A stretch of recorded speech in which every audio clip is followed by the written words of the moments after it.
Race number 28, C1 men, 500 meters, semi-final 1. 5 minutes to start. Lane 2,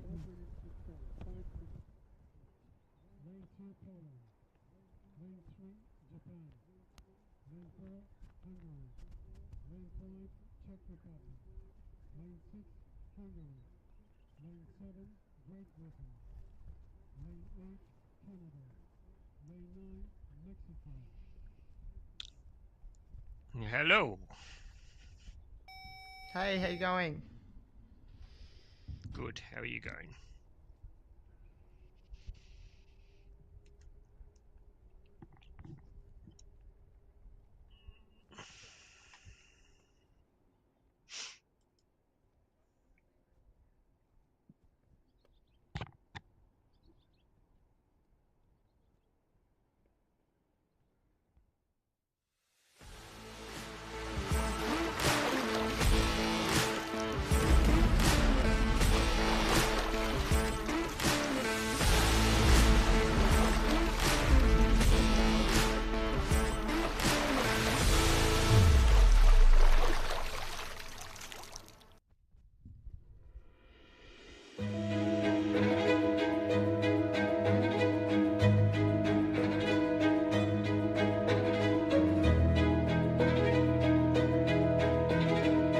Hello everyone, welcome back to stunning Poznan in Poland. Just look at some of this beautiful architecture.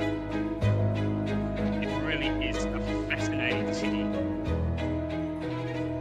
Doesn't often make it onto the regular tourist treks, but I can thoroughly recommend it. I've been here a couple of times. It is a beautiful city to explore, and we are very, very happy to be bringing you more racing from this second International Canoe Federation Canoe Sprint and Paracanowe World Cup. My name is Ross Solly. We've had a lot of action already this morning. Now we're ready for some semi-final action. Joining me in the commentary for the next session is three-time Australian Olympian and somebody who has been here on more than a few occasions, Elise Wood. Hello, welcome to the commentary box. Hey Ross, it's very good to be here, and you're right, I've been to Poznan my fair share of times, and yeah, the town centre is beautiful. It's definitely something different to what we're used to, and like you said, it's not really on the tourist map normally, but I'd definitely recommend paying it a visit, that's for sure. Yeah, it's got some great history, as so many of these cities have throughout this part of Europe. Well, we've had some great racing this morning already. We got our first sight of some of our Paracanowe athletes who are out in action. It's warmed up a little bit. It's about 15 degrees there, as you can see. There's a little bit of wind around it. It created a little bit of havoc for some of the Paracanowe, especially the VAR boats. But at least you can see there's a little bit of a crosswind, maybe. I don't know. You can tell us from your vantage point what you think. But we're in for some good racing this afternoon as well, and we're going to see some more of the biggest names in our sport in action. Absolutely, yeah. Poznan can throw up some pretty tricky conditions sometimes, and it does look like today is just like that. Obviously, a little bit of a crosswind, which isn't easy when you've only got half a paddle like the canoeists or the VAR paddlers do out there, but it also can get quite bumpy in the last couple of 100 meters. So it is challenging, but I mean, everyone's in the same boat, or not literally in the same boat, but everyone's on a level playing field out there dealing with the same conditions. So the best person wins. Yeah, indeed. There you go. There's some of the racing we're bringing you in the next session or so. Some semi-finals in the C1 men 500, C2 women 500, and some of the K4 racing from this morning, which was very exciting. Elise, even in the space of a week, we've already seen some of the crews have been changing around some of their makeups. They're trying a few more experiments, some new different combinations. It's interesting, isn't it, this time of the season, the way some of the teams are just trying a few different things. Yeah, I always love seeing the start list at the second World Cup every year. Like you said, it is very interesting, and it's the time to try something ahead of maybe some countries have the European Championships or obviously the World Championships later on. And you want to be getting it right this weekend ahead of the World Championships later on, that's for sure. So now's your opportunity to test some things, get some data, and test yourself against the rest of the world. But like you said, some very good semi-finals coming up. Obviously, we were only racing a few days ago in Szeged, but I think a few different results as well will play this weekend, just given obviously the short turnaround and how people recover. So we're off and racing for semi-final number one of the men's C1 500 meter. Yeah, we are. And Martin Fuchs, the Olympic 1,000 metre champion, there he is in the middle of the field in his familiar boat with the blue singlet on, the Red Bull boat, and he is out in an early lead. Now, the top three will go straight through to the A final, and then 4 to 6 will go to the B final. So Fuchs is out leading. Right next to him is the Hungarian Daniel Fejes. He will be the one who will probably give, in fact, he's got Hungarians on either side of him, so they will make him earn his keep here in this race. Lane 1, we have Guda from Egypt.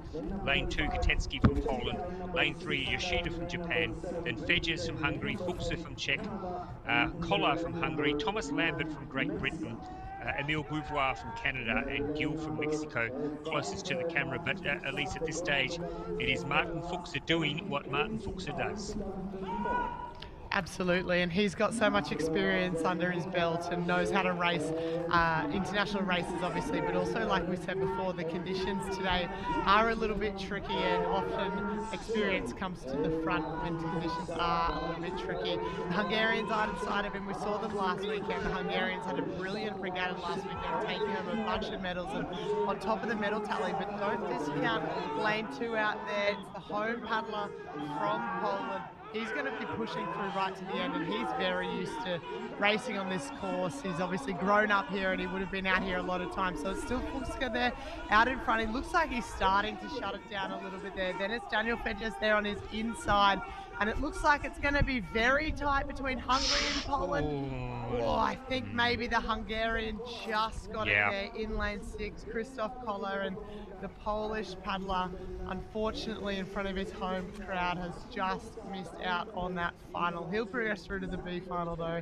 and race for that 10th position. But there we have it, one of the world's best paddlers at the moment, looking nice, calm, cool, and collected as he paddles over there, and he's very iconic Red Bull boat, and his last name on the boat, his brother has the same.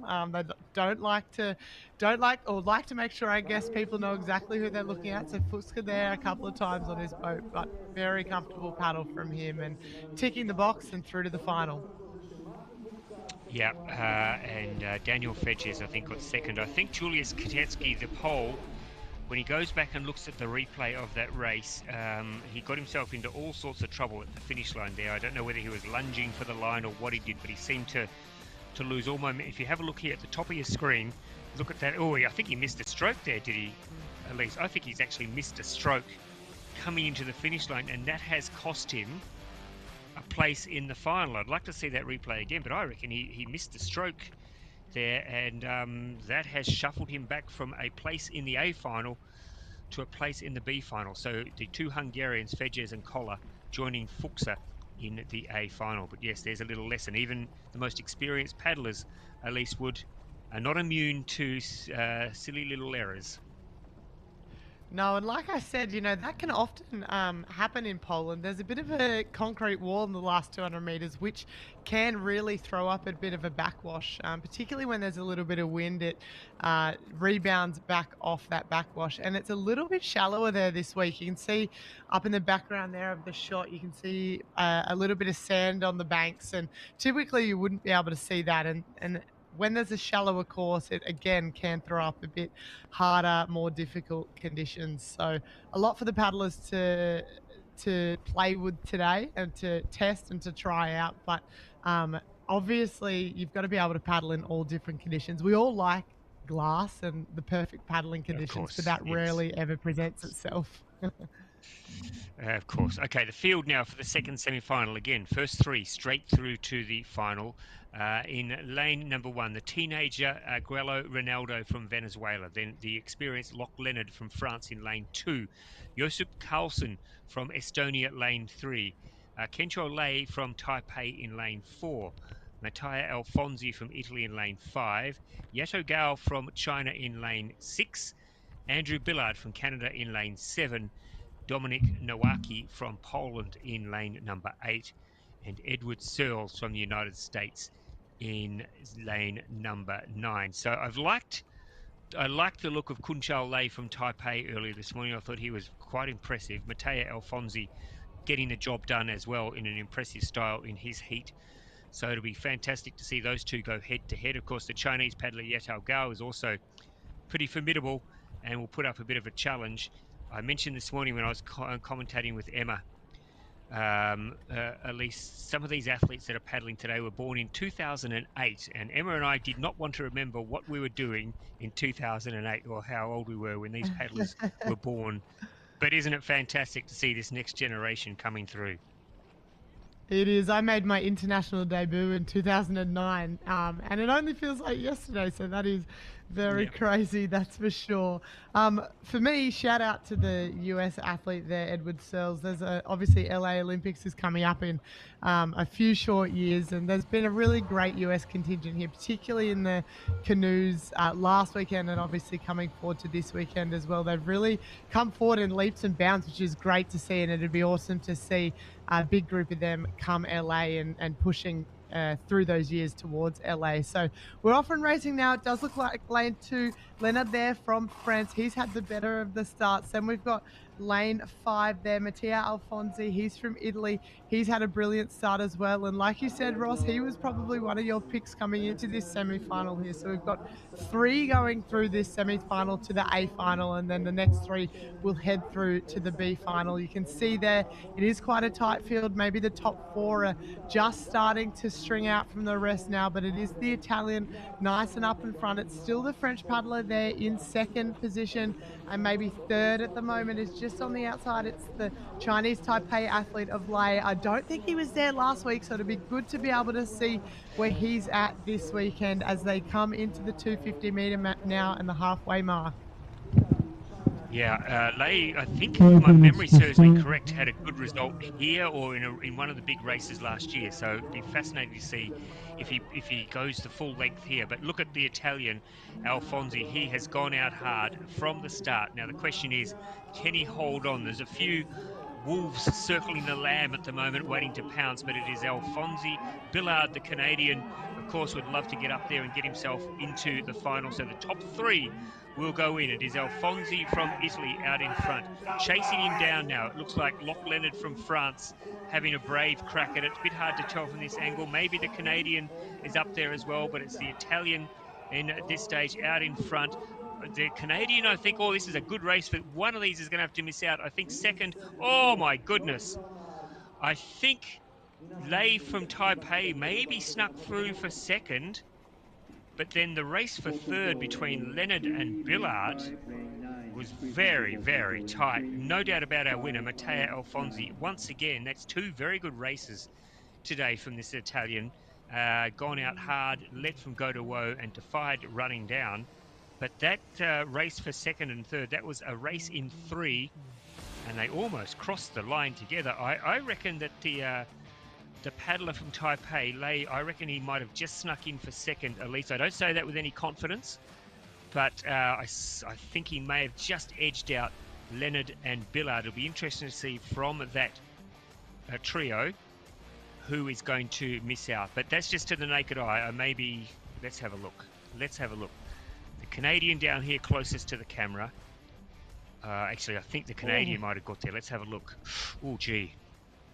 It's and very it's between close those between 2 red flags as well. Yeah. Oh, I don't know. Maybe the Canadian I don't know, between the Canadian and the Taipei athlete. I think, unfortunately, it might be Loch Leonard who might miss out, the Frenchman, but it won't be by much. It'll be by, well, let's wait and see. I'm looking forward to seeing these. I'm not confident, Elise, on this one. It's a bit hard with the lines not so obvious here. It is the red flags. But yeah, no doubt about a winner. Very, very impressive. Again, 2 races today and just showing us that he means business here in Poznan. There we go. Let's have a look. Oh, my goodness. Ooh, look at that is close. Look at the difference between second and fourth. 0.04 of a second. Now, folks, there's not much you can do in that time. You can blink an eye. Not much more than that, though. But Billard gets it from Canada. Good result at least for the Canadian, and live from Taipei, Loch Leonard just missing out there. Frustration for him that he will just miss out on the A final. Yeah, absolutely. And when you just miss out, obviously it hurts a little bit for a little while. But when you do get to watch that final later on and see the results, you can kind of know that you were there or thereabouts, and wherever those guys land is probably where you'd land as well. So obviously everyone wants to come up to a World Cup and be in that final and race for the medals. But at the end of the day, it's all about the championship events, which are the European Championships and the World Championships later on in the season. So he'll still get another chance through this season, and he'll be lining up in the B final as well in this event later on in the weekend. But here we go. We've got semi-final number 3 coming up now.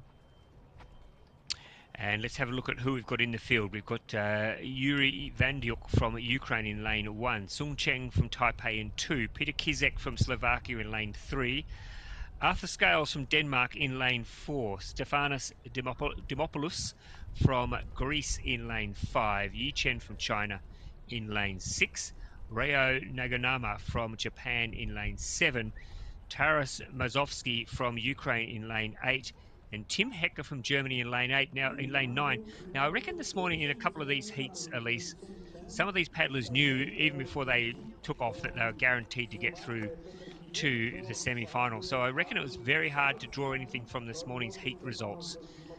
So Tim Hecker out there in lane 9, I would expect that he would be up there challenging for a top 3 spot. But let's just wait and see how it plays out, because there's some guys in the middle that we haven't seen a lot of who are out here who are very determined to get through to finals here in Poznan.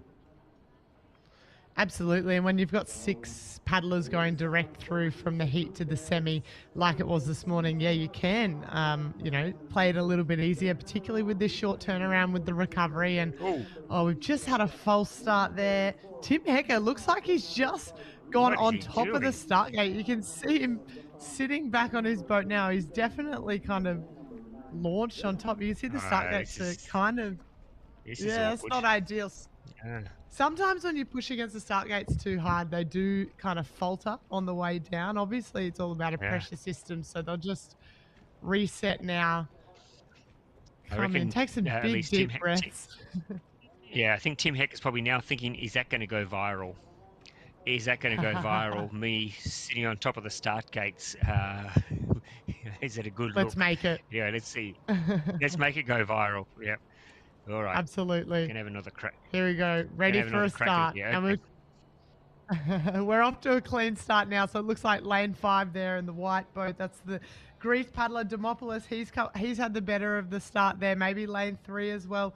Peter Kizek there from Slovakia. He's had a good start. The German in lane 9, he mounted the start gate before, but he's come good now. He's been able to pull himself together, and the boat looks like it's in pristine condition, and he looks like he's just starting to really get into his work now. There's your Greek paddler on the screen. We can see there again in the white boat, but I wouldn't count out the Chinese paddler either at the moment. He's just sitting back a little bit now, but he is a very, very good paddler, and he'll be able to time this race perfectly, I'd say, particularly with all of these conditions presenting themselves today. It's all about staying nice, calm, cool, and collected, particularly in that last 100 meters when it does start to get a little bit more bumpy. But there we go, the Germans on the screen now as we come through the 250-meter mark. Looks like maybe lane 4 still the better of it, and I think Tim Hecker, the German, may be coming through for second place through that 250. Yeah, Hecker's starting to tighten up a little bit. I think he went out very, very hard, but he's now starting to run over the top of him. I think that is the Greek Dimopoulos who's out in front at the moment, and right next to him, as you said, Elise, it's the Chinese paddler Chen. Hecker's trying to fight back at the moment, but then on the top of the screen, I think it is Kizek from Slovakia who is edging himself into third position. Tim Hecker's going to find something here. I think he's really feeling it. He's feeling the pressure. Can he lift himself back up into the top 3? It's Dimopoulos from Greece who's still in front. Chen from China, and now in the yellow boat, I think that is Mazovsky from Ukraine coming through as well. But it is the Greek who gets the money. The Ukrainian second, and I think it was Chen from China third. So Greece first, a very, very impressive race there from Demopoulos. The Ukrainian Taras Mazovsky had a really good back half to that 500-meter race. And then in third place, it was, I think, Chen from China, Hecker, tightening up in the back part of that race and really finding that very, very hard to get to the line. But well done there to the Greek paddler Stefanos Demopoulos, who got the job done in impressive style. Yeah, he led from start to finish here. You can just see, even off that first stroke, he was already a quarter of the boat length in front and just kept pulling away as the race went on. He's got a really, really good reach out the front there and some really good drive forward. You can just see all that power transferring down into the water and straight into boat speed in the forward direction, obviously. But there we go, taking the win comfortably. I reckon we're setting ourselves up for a really good final. We've had a couple of, through these semis, we've had some really good wins, and those guys will be nice and close together. But the second and third places have been very tightly contested and very closely fought, and that's always exciting coming into a final. We love to see really tight finishes and maybe some photo finishes. It always gets people excited. We saw a few of those last weekend as well, and it took a while to see the results come up on the board, but I'm sure the paddlers hate it. But as a spectator, it's very, very fun to watch. You can just see there he's just sucking in the deep breaths. As a commentator, yeah. As a commentator, at least, it does prematurely age us a little bit, having to try and call a winner or a place getter. But yeah, it is good for racing. And there we are, confirmation. Demopoulos from Greece first, Mazovsky from Ukraine second, and Chen from China taking third position. So just missing out there was Kizek from Slovakia. Tim Hecker went out hard, but could not keep the pace going, and he has missed out on the A final. And Nagonama from Japan will also contest the B final. So there is the men's C1 500 semi-finals. Now we'll turn our attention to the women's C2 500. We're talking semi-finals here, and again, we are looking at 1 to 3. So there is just the one semi-final. So we already have several athletes already waiting in the final. So we're looking for 3 more athletes to join the 6 athletes that are sitting waiting in the final already. So we'll look at the field in just a moment. This is the women's C2 500, of course, which is an Olympic event. And it's so good to see the Ukrainians back. We missed them last week. They're such a powerhouse. They're so important to the strength, the global strength of canoe and kayak sprint and Paracanowe, of course, as well. So it's good to see them back paddling this week, and we're going to see one of their boats in this race. Also, Cuba, Mexico, Taipei. This is truly a very, very, and I guess this is the sort of field that emphasizes, at least Wood, how international our sport is, because we've got in this race, we've got Taipei, Mexico, Poland, Germany, Ukraine, the United States, and Cuba. I mean, that is a pretty good representation from around the world. We're missing a team from Africa, but it's not a bad international lineup, is it? I agree. This is awesome to see, and this is going to be a very tight race as well. This girls C2 500, the heats were great to watch this morning. A few of these boats just missing out on the finals. I don't mind the look of like the Ukrainians, like you said before, and the Germans as well. And I think the US girls might have just snuck into the final last weekend by memory. I think we had a 10-boat final with a photo finish in the semi-final. So watch out for them as well. They're on the rise as they start to get a little bit more experience under their belts. But there's the Germans. They're looking nice and strong as they lead out in that beautiful pink boat. I love pink. Pink's my favorite color, so I'll always sneakily cheer for the pink paddlers, that's for sure. And that's the US girls there. They're in lane 6 in the yellow boat. So top 3 neck and neck at the moment. That's lane 4, 5, and 6. Germany, Ukraine, USA, as we start to come in towards the 250-meter mark, and the girls are really start to put in the work now and really move into the back end of the race. So the Americans giving plenty of cheek there, up there challenging for the lead. The Ukrainians just getting their nose in front now, and then the Germans back there in third position. So the top three will progress to the final. The Ukrainians now starting to get the work done. They're digging deep here. They're showing us what they're capable of. We missed them last week, but they're out here today, and they look like they're going to book themselves a ticket into the women's C2 500 final. They have a good history in this race. Not this pairing, though, but it'll be good to see Ukraine in the final. The Americans, I think, are going to get through to another final, which will be a great result for this young crew from the United States. Great excitement ahead of Los Angeles. And the Germans now clearly sitting in third position. A little bit of a surprise, the Polish crew sitting back there. They're going to miss the A final, I think, which is a little bit of a surprise. But again, a new combination, so they've got a bit of work to do. But there we have Ukraine first, almost a dead heat for second between Germany and the United States. It doesn't matter. They're both going to get through safely to the final, and they will be paddling for gold a little bit later this weekend in the women's C2 500. But the Ukrainians looked pretty impressive, did what they needed to do, made their move at the halfway stage when the race was there for the taking, and did not look back from there. So Valerie Tereta and Iriana Fedorov through to the final. Good racing all around.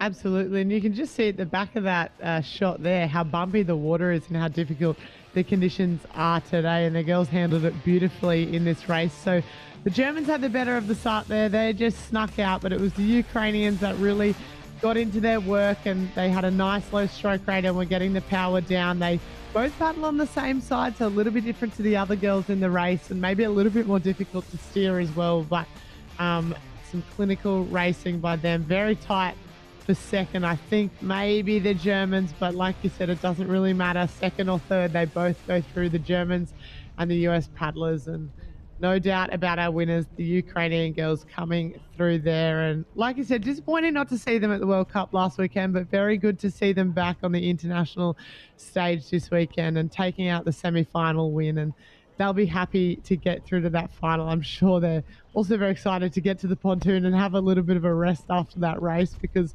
obviously it's very exerting, but it's also nerve-wracking as well. So it's always nice to have a sit down on the pontoon and a drink of water as well. So there we go. Ukraine in first, the US girls in second, and the German girls there in third. So 0.03 between second and third, which is very, very tight. And the Polish, the home crew, just missing out on the final later on, but I'm sure they've taken a lot of learnings from this, and I'm sure they've got a lot of people in the grandstands and in the crowd cheering them on this weekend, and wouldn't mind betting they're lining up for another race as well as we progress through. Sure. But now we've got some K4s.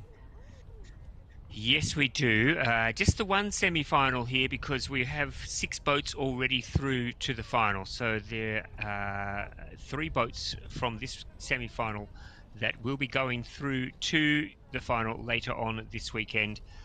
I know how much you love this race, Elise. So we have in lane 1, we have the Mexicans. In lane 2, we have the crew from Ukraine. In lane 3, we have Great Britain. In lane 4, we have a crew from Argentina. In lane 5, we have Denmark. In lane 6, we have Germany. In lane 7, we have Italy. In lane 8, we have Slovakia. And in lane 9, we have China. So there are 9 boats here. Just 3 of them will progress through to the through to the final. Sorry, we have 6 boats already waiting. I do love I know you love them, the K4s. I love the K4s as well, Elise. They're so exciting. There's so much that can go on in a 500-meter race. I'm looking forward. I think the Italians, they show some good early speed. I'll be interested to see if they can get the full 500 under their belt. And of course, the second German crew and the Danish were good last week as well. I'll be interested to watch the Mexicans. Last week they had a dodgy heat, but then a really good semi-final. And here they are again, right out in the extreme outside in lane 1. I'll be interested to see how they go, but they're in the starters' hands now, and we are underway. Good to see the new look British team out there as well in lane 3. Let's see who got the best of the start. I think the pink German boat did not get a great start. Right next to them, though, the Italians got away fast. They do this. They're very, very fast out of the blocks, the Italians. Keep an eye on them. Keep an eye on the Danes in lane 5. As we get into stroke mode now, they're looking like they're starting to get their acts together. We'll pan out in just a moment and get an idea of who has got the best of the start. The Germans coming through now, but let's have a look across the field. Very, very even at this stage. The yellow-tipped boat there, I think that's Ukraine again, up there near the lead, but it's very close as we head down towards the middle of the boat, or the middle of the race. Now we can see, we've got a better look now. It is in lane 4. It is Argentina, I think, who may be out there in the lead. The Germans coming through as well. Very, very close though, Elise. Just 3 of these boats will go through to the final.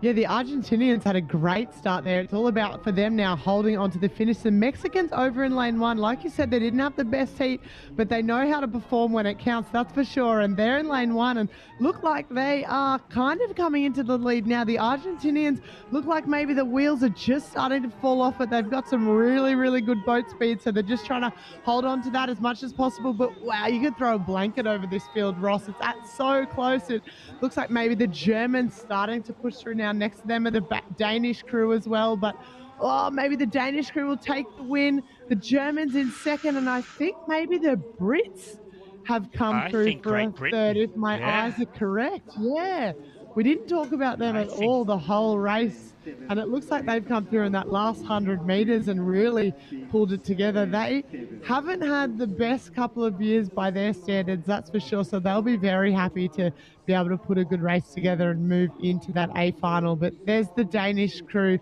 some really good performances from them last weekend, a couple of them on the podium in the K2, which was really good to see. So they've obviously brought a lot of that experience into the K4 as well. But wow, that was a very, very tight race. And that's why we like K4 paddling, because often the races are obviously fast, but they're often very, very close as well. And there's a lot you can learn in the K4 from race to race. And you saw that with the Mexicans just then. They didn't have the best heat, and they've come through in the semi-final and had a bit of a better one, just missed out. But you can learn a lot from a heat to a semi and a semi to a final, and the results can change quite drastically. You know, if one person's feeling off, or you know, someone's timing might be a little bit out, or the leg timing might be a little bit out, or you know, so much goes into a K4 and into making a K4 feel good and run good. So there's the results. The Danish crew there in first place, heading through to the A final.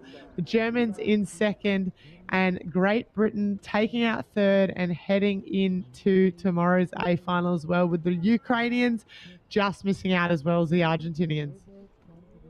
Yeah, I think Great Britain certainly would be benefiting from having the experience of Deborah Kerr. I know you've raced against Deborah for many years, Lisa, and having her experience back in, I don't think she was in the court in the 4 last week, so her experience back in there, I'm sure, would help.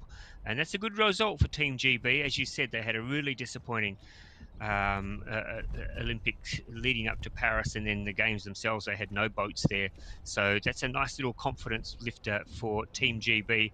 The Danes, good result there for them, and Ukraine, so they will all go through to the final. But it does help, doesn't it, when you've got at least one experienced head in a boat, just to keep everybody calm. I mean, the moments before a start is when, you know, you want to keep people on the right level, make sure they're not getting overexcited, they're not getting too nervous. And having somebody, I hope Deborah doesn't mind me talking about her experience, but she does have that big race experience. She does. She's been around for a long time, and she's a very good junior paddler as well. So she's got a lot of races under her belt and a lot of high pressure races under her belt. So yeah, they'd be loving having her back in the boat. And she's also just a very strong, powerful paddler. And that's what you need in the K4 boat, someone that's really fast off the line and able to pull it home as well. So they'll be very happy leading into that A final tomorrow, and go home now and have a bit of a reset. You can ride that high for a little bit, Ross, but then you've got to come back down to ground level and prepare properly and rest properly and recover properly and get ready for the big one.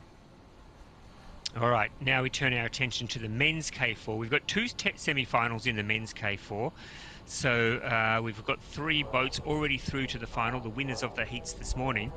So now we have 3 boats from this race looking to also book their tickets in the final. We have in lane 1, Italy, in lane 2, sorry, Italy, lane 3, France, lane 4, Denmark, lane 5, the Olympic champions, Germany, lane 6, Denmark, lane 7, Canada, Lane 8, the young Australian crew, and in lane 9, the team from the Czech Republic. So the Germans just got edged out of their heat this morning, so I'm not sure they'll be all that amused having to come out here this afternoon and race in a semi-final. But look, all racing is experience, so good luck to them. The Danes are very good. The Italians, this is going to be a good race, but you would expect at least the Germans to get the job done here. Yeah, you would. But they've got so much experience under their belt and so much big time as well. They're probably not so used to being in a semi-final. They're probably going straight heat to a final. But like you said, it's all race experience, particularly with one of the seat changes there from the Olympics. We've got Tom Liebscher out and Anton Winkelmann in. He's in the back seat, so anytime he gets to paddle with these guys is a good time and a good place for him to learn. But it looks like maybe the Frenchies have got out to the better of the starts there. They're in lane 3 over in the white boat. They're always very, very fast out of the. They've got some really good in their boat as well. The Germans, they're in the pink boat. It looks like they're maybe starting to push through to the front now, and next to them is the Danish crew in the black boat. The girls took out the semi-final just before this race, and they look like they're putting together a brilliant race as well. So it is Germany with their nose in front. Look at the Danes, though. The Danes are right there alongside them, and then the French across there, second from the top, and pushing through now. Maybe it's France pushing through in lane 2. Then you have Denmark, Germany, and Denmark. So 2 Danish crews here on either side of the Germans, but it's the Germans in front. You've got Denmark closest to the screen, just coming into picture now, and then the French at the top of the screen. Germany are going to hold on, I think. It'll be the second Danish crew, and then France possibly will hold on to take third. But no doubt about the Germans. They got the job done, needed to do what they had to do, and they are safely through to the final, where they'll get a chance at some redemption, at least after missing out this morning, and they'll be very, very keen for a gold in the men's K4 this tomorrow, or when is it? Saturday, the final, I think. Anyway, whenever it is, don't hold me to that. But congratulations to the crew from Germany. As you mentioned, you'll see there at the back of the boat the unfamiliar face of Anton Winkelmann. He is the new face in that K4. The front 3, very well known: Max Rentschmidt, Max Lemke, Jakob Schopf. The front 3 seats in the boat, and then Anton Winkelmann jumping in to replace Tom Liebscher. I don't know, do you have any good oil, Elise, on whether Tom Liebscher is planning to come back and join the K4? Have you heard anything from your contacts? I'm not too sure, but I obviously know he's racing at the moment and he's here this weekend. I think he's lining up in the K1 500 meters. So I'm not too sure. But when you look at the German selections, you know, it's always so tight and there's so many guys that could make up this boat. And maybe they're just trying something new. You know, it's year 1 of the cycle. It's time for a change. But don't count Tom Liebscher out, that's for sure. He's one of the best all-time, all-round paddlers in my books, that's for sure. He's good at the 200, he's good at the 500, he's good at the 1,000, he's good in K1, K2, K4. He's just a very, very well-oiled, all-round paddler. So I wouldn't mind betting, you know, he'll be wanting to be in that crew. And obviously you want to be in crews that are winning medals, and that crew has some pretty formidable form for so many years. So I wouldn't mind betting everyone in Germany wants a seat in that crew, that's for sure. And I'd hate to be the selectors on that team to try and figure out, you know, who you take out, who you put in, when's the right time to do that. Do you pay the experience and the results that the guys have had at the previous Olympics, or do you make a change? Do you change 50% of the crew, 25%? There's so many questions, and I'm sure so many meetings were had over the last little while to land on this crew we see on our screens now. And obviously they're putting some very good performances together, and especially ahead of the World Championships, they're going to want to make sure that they get the crew right, and they're going to be aiming to come out on top. So we've got the second semi-final now and some more fast racing with the K4 men. Yeah, just on, I think Max Lemke's beard might be, and people are going to think, gee, Ross, you're obsessed with beards today, but because I have been talking a lot about them. I'm a bit confused. I don't know whether beards are in or not at the moment. I'm so confused, but I think Max Lemke's beard looks even bushier than it was last year. But anyway, here is the second semi-final. Again, we have 9 boats, of which only 3 will go through to the final. We have Mexico in lane 1. We have Slovakia in lane 2. Belgium in lane 3. Poland in lane 4, Ukraine in lane 5, the second Polish crew in lane 6, the United States in lane 7, New Zealand in lane 8, and Japan in lane 9. And again, just like the Germans this morning, the Ukrainian crew just being pipped in their heat this morning, so they'll be a bit annoyed, possibly, that they've had to come out and race again. So they'll be very, very determined to finish in the top 3. Of course, the 2 Polish boats here are both pretty strong, and you'd expect them to go fast. I think that's where this race will be, Elise, in the middle of this field. I agree. The Ukrainian crew are a really, really formidable crew. They've had a lot of years together as well. And you're right, to be pipped just in their heat this morning, they'll be a bit upset with that. However, obviously they weren't there last weekend. So, you know, the first international race of the season for them. And they'll probably be looking at this as some good racing experience, particularly ahead of the final.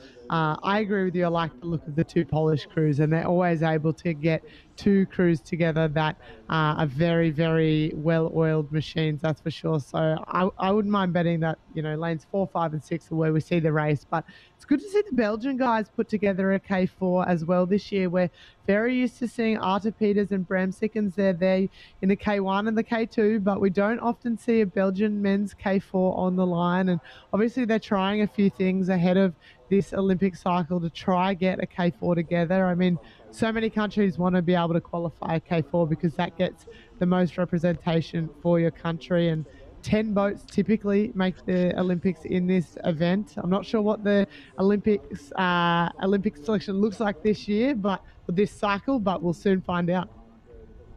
Can I just say, in that Mexican boat, Elise, at the top of the screen, the oldest paddlers in that boat are 21. In fact, they may even be 20. They've got 2 paddlers born in 2004, 1 in 2006, and 1 in 2008. I mean, that is a very young quartet racing against the best in the world. So good luck to them. Good to see it, and it sets the scene for a very, very bright future for Mexican paddling. That's for sure. All right, we are in the starters' hands for this second semi-final. The top 3 boats to go through to the gold medal race. Mexico in lane 1, then Slovakia, Belgium, Poland, Ukraine, Poland, the United States, New Zealand, and Japan. Not sure what the hold-up is. We're just waiting for the starter.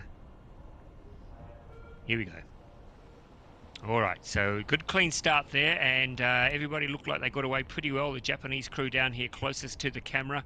New Zealand, this young crew as well, out and about early. But it does look like it is, at this stage, Ukraine and Poland, as we expected. 2 Polish crews, and Ukraine and Slovakia going through nicely in lane 2 at the top of the screen. So in the middle of the field, it is the Ukrainian boat flanked on either side by crews from Poland. Slovakia up there in the lane 2, and also coming through, it looks like it is the Belgians who are putting up a nice race as well in lane 3. Then you have Poland, Ukraine, and Poland. So at this stage, it looks like a race in 5, Elise. My goodness me. The Ukrainians still in front. Poland this side of them. And it looks like maybe Belgium moving into 3rd position, but it's anybody's race at this stage. That's for sure. It's a very, very tight race. You got 1, 2, 3, 4, 5 boats that you could throw a blanket over at the moment. I think the experience of Ukraine might just start to come to the front here as we enter the last 100 meters. But the Polish crew are really pushing for the win this time round. They'd be able to feel everyone around them and feel that this is a tight race. I think maybe the Belgians are just in 3rd, but there we go. We've got Poland in 1st. Oh, I think either Belgium or Ukraine in 2nd or 3rd, but I think that is your top 3. Belgium or Poland, Belgium, and Ukraine there for top 3. That's my call. We'll leave it to the judges, but that was a tight race to have 5 crews that close together as we came through the 250-meter mark, and there's the Polish crew just sucking in the big breaths as we see them. I think they'd know that they took out the win then. They'd be very happy. There we go. Yeah. Bit of a kiss to the crowd, a wave to their fans. I'm sure their families are in the grandstands. And when you're racing at a home race, obviously every race you do, you want to do well. But when you're racing in front of a home crowd, there's that additional pressure, that additional nervous energy and stress. And it always feels good to be able to put it together and have a good race and obviously go through to that final. So here's the replay there. The Polish crew in lane 6 had the better of the start. in that red, black and white boat. They really, really shot out. The Ukrainians were always there or thereabouts. I think, again, they might be a bit disappointed not to get the win in that semi-final, but their first bit of the race was very, very good. So they'll go back and have a look at that. But there we go. So Poland, Ukraine second. I think, is Ukraine second, and the Belgium Belgians third. there and third. Still a beautiful race, Yep. and great to see the Belgians make it through to the final. Yeah, that is great. That is really good news for Belgium and for that young crew from Belgium. So well done to the Polish and Ukraine and Belgium. So that is the men's K4 semi-finals wrapped up. We're now going to turn our attention. In fact, we've got a bit of a break now because we've got to move the starting gates out to the 1,000 meter mark for the semi-final. We've got a couple of semi-finals in the women's K1 1000. So we'll just take a break for 3 or 4 minutes, just while we move the starting blocks out to the 1,000 meter race, and then we'll come back with the semi-final, of the K1 women's 1000.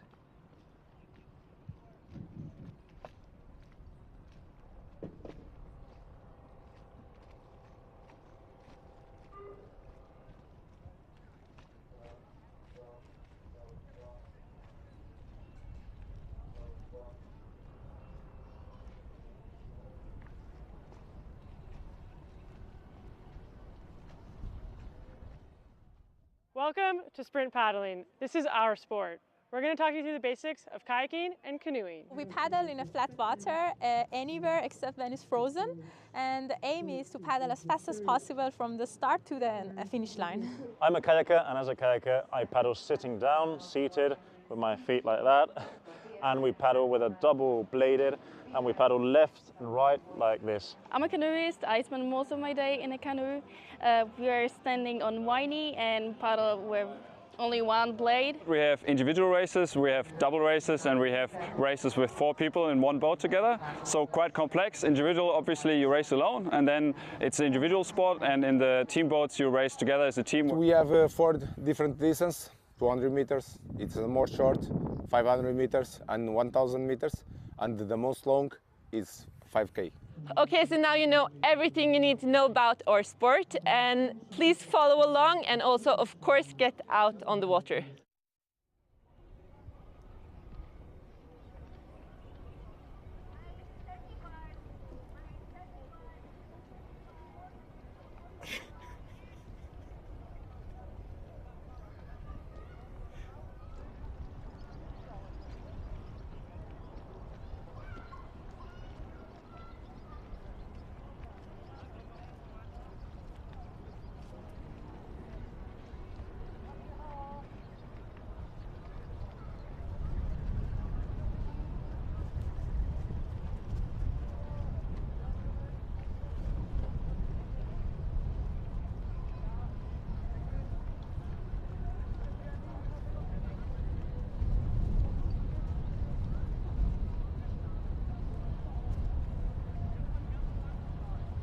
We have 3 minutes to race number 45.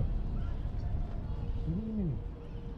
To the first women last figure.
All right, well, we're on start time for the women's K1 1000 semi-final. I'm not sure.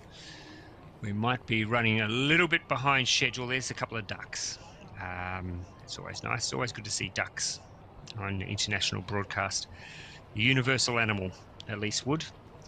While we're waiting for the start, Elise, of course, yes. While we're waiting for the start, you've been hosting and hobnobbing with the top Olympic officials down in Brisbane, I believe. I saw on some social media you looked like you were having a bit of a knees up with some of the big names. How was that, of course? They went to Brisbane during the week to suss out how the Olympic preparations were going. They are, yes. Thomas Bach and Kirsty Coventry and the IOC team are here this week having a look at all of the venues and how Brisbane's tracking ahead of the 2032 Olympics in 7 years' time. It's pretty crazy, but I got to interview Thomas the other day, which was very, very nerve-wracking for me, that's for sure, but it was pretty cool, and met Kirsty as well, and she's a beautiful person and a mum as well, and very, very good hands the IOC are going to be in. So looking forward to the next era, particularly as we lead into Brisbane, obviously, as Aussies. You and I, Ross, we're very excited to have the Olympics in our backyard. But anyway, I could talk about that forever. We've got semi-final number 1 here, or the only semi-final. Oh, have we got one or two? Two semi-finals. No, we've got two. We've got two. Yep. Sorry, yes. 2 semi-finals for the women's K1000. The winner went straight through for the heat, so we're just missing 3 paddlers out of here, and then top 3 will go through to the A final. So we've got Italy, Turkey, Australia, Germany, Norway. Simon Sultani there, she's from the ICF, or the Olympic refugee team she raced for last year, and 2 Polish paddlers there in lane 8 and 9 on the outside. 1,000 meters is a long ray, Ross, and I've done a fair few of these in my time, and obviously you want to get out in front, you want to get some TV time nice and early, but it's certainly not over until it's over, and you can quickly hit a brick wall, and the piano can fall on you, and the anchor can go out the back very quickly if you time these races wrong. So you have to make sure you're trying as hard as you can at the start, but at the same time you're really keeping a lid on it and making sure that you've got enough energy towards the end. We just see there Jasmine Raywood, she's from Australia. She's come over from Surf Lifesaving. She's in our professional Iron Woman series over here in Australia. So she races swimming, board paddling, ski paddling, and running all together. She's a very, very fit girl. She's only young, and it's good to see her jump into the kayak. Now, I know last week it was doing your head in that the Australian athletes were all wearing different tops. I think Jasmine this morning was just wearing the green top. I noticed she's got the grey singlet over the top of it this afternoon. So did you get in touch with her? Did you suggest that maybe she should? I mean, I don't know what's going on there. But Jasmine, I think she is marching to the beat of her own drum when it comes to what she wears out on the racecourse. And good on her for showing some individuality, some individual spunk, as they call it. And there she is, Jasmine Raywood, the Australian paddler, in the green with the grey singlet over the top. It's the Finnish paddler alongside of, though, Hermanusson, who probably leads at the moment. So just 3 to go through, and at the moment there's probably about 4 boats who are vying for that top 3 position, because Maria Verick is there as well from Norway, and the Italian Susanna Cicciali across there in lane 1. But the German Finja Hermanusson is currently out in the lead. It looks like the Norwegian Maria Verick is sitting second. Jasmine Ray was going to have a bit of work on her hands here, I think, Elise, if she wants to hold on and get through to that A final, because she's been challenged right now by Susanna Cicciali from Italy. But the 2 clearing out to a lead, Finja Hermanusson from Germany and Maria Verick from Norway.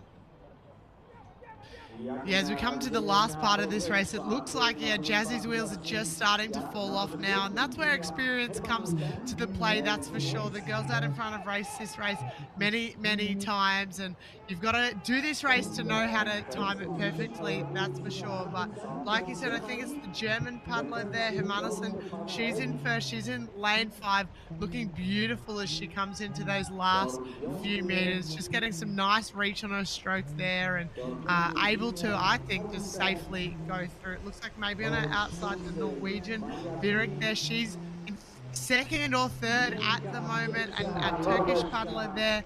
She's going to also go through. So there's our top three. Jazzy, Raywood, they're just missing out. Sorry, I got that mistaken. I think it was the Italian that went through, and the Turkish paddler has just missed out with Jazzy as well. So it was the German, Norwegian, and Italian there to go through to the final. That is a long race, Ross, and I certainly don't miss racing over 1,000 meters. It hurts the mind, the body, and the soul. It really stings the lungs, particularly when it's a bit of a dry wind and a little bit of a cold wind. It takes you a while to get over the old 1,000-meter burn, but there we go. There's a replay of the start, and Hermanusson there from Germany had a beautiful start off the start blocks, and she just really carried that boat speed right through the race. When you have a good start, it gives you a lot of confidence, and like I said, it gives you that boat speed. And if you've got that good boat speed, it means you're not coming up from a boggy type of paddling. You know, you're able to really tick the boat over nicely, and when you're paddling for 4 minutes, that's very, very important. You don't want to be muscling the boat at all. You want to be ticking it over nicely and making sure that boat feels light the whole time. So there's the finish there. Top three, very, very clear. A little bit of a claim there from the German paddler. So she should, going through to the A final later on in the weekend. It's always a good feeling to be in that A final and to be in a race for the medals.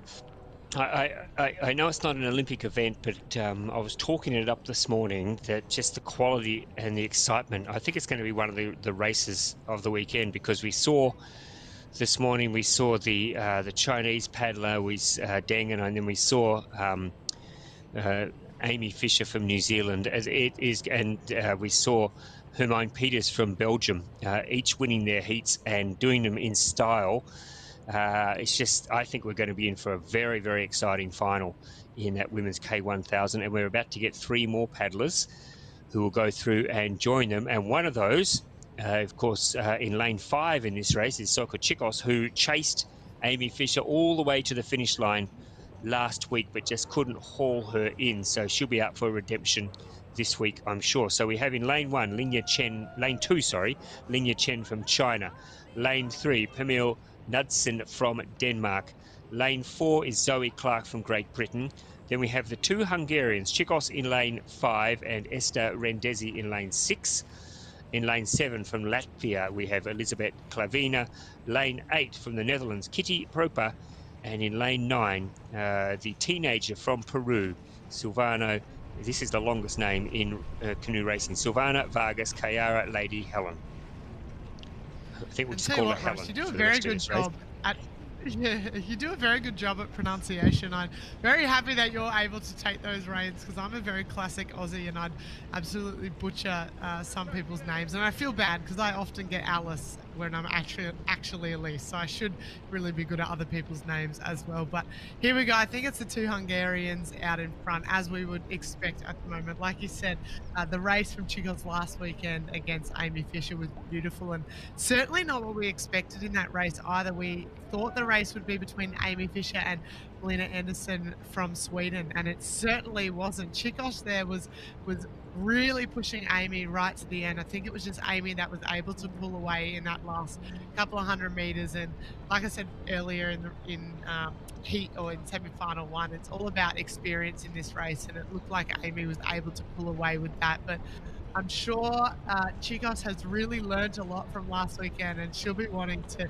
push even more. But there's some very, very good paddlers lining up in the 1,000 this weekend, and we like to see that in especially the early part of an Olympic cycle. The 1,000 meters, whilst it's not an Olympic event, it's very, very good for your fitness and boat feel. And in my opinion, in my humble opinion, if you're able to paddle a 1,000 meter well, you're able to transfer that over to a 500 meter beautifully. And as these 2 Hungarians, lane 5 and 6 at the moment, are doing, they're just tapping their boat along nicely. They've got some really good boat speed, and they look in very control of the race at the moment. I think it was China that went in through in 3rd, and a very tight race after that. Yeah, I guess at this stage of the season, it's all about getting meters on the water under your belt. So a good opportunity for these paddlers to go out and do a bit more of this sort of paddling Not a lot of pressure on at the moment. They're going along at a fairly leisurely pace, but it is 1,000 metres, so you don't want to burn all your petrol up too early. But it is the two Hungarians maybe just paddling alongside, just pacing each other at the moment. Zoe Clark from Great Britain looks like she's trying to sneak through now. She may, in fact, have moved into third. It would be a great result for Zoe Clark if she can get herself into the final. I think she'd be pretty thrilled about that. And then over in lane number 2, it's Lingya Chen from China. So good race at the moment. It is the two Hungarians, though, that are dominating out in front. Chen from China and Clark just picking up now a bit of pace, maybe moving up towards the back end of the the pink boat of Zoka Chikos. Although now as they come past us, that better angle, you can see the Hungarians still very much in control. Good race for third, the final position in the final between Clark and Chen, and the rest of the field seems to have fallen away a little bit. So the two Hungarians, I wonder if they'll push each other to the line or just be happy to get the job done and to make sure that they get through to the final, don't wear each other out a little bit. It's just Chikos and Rendesi.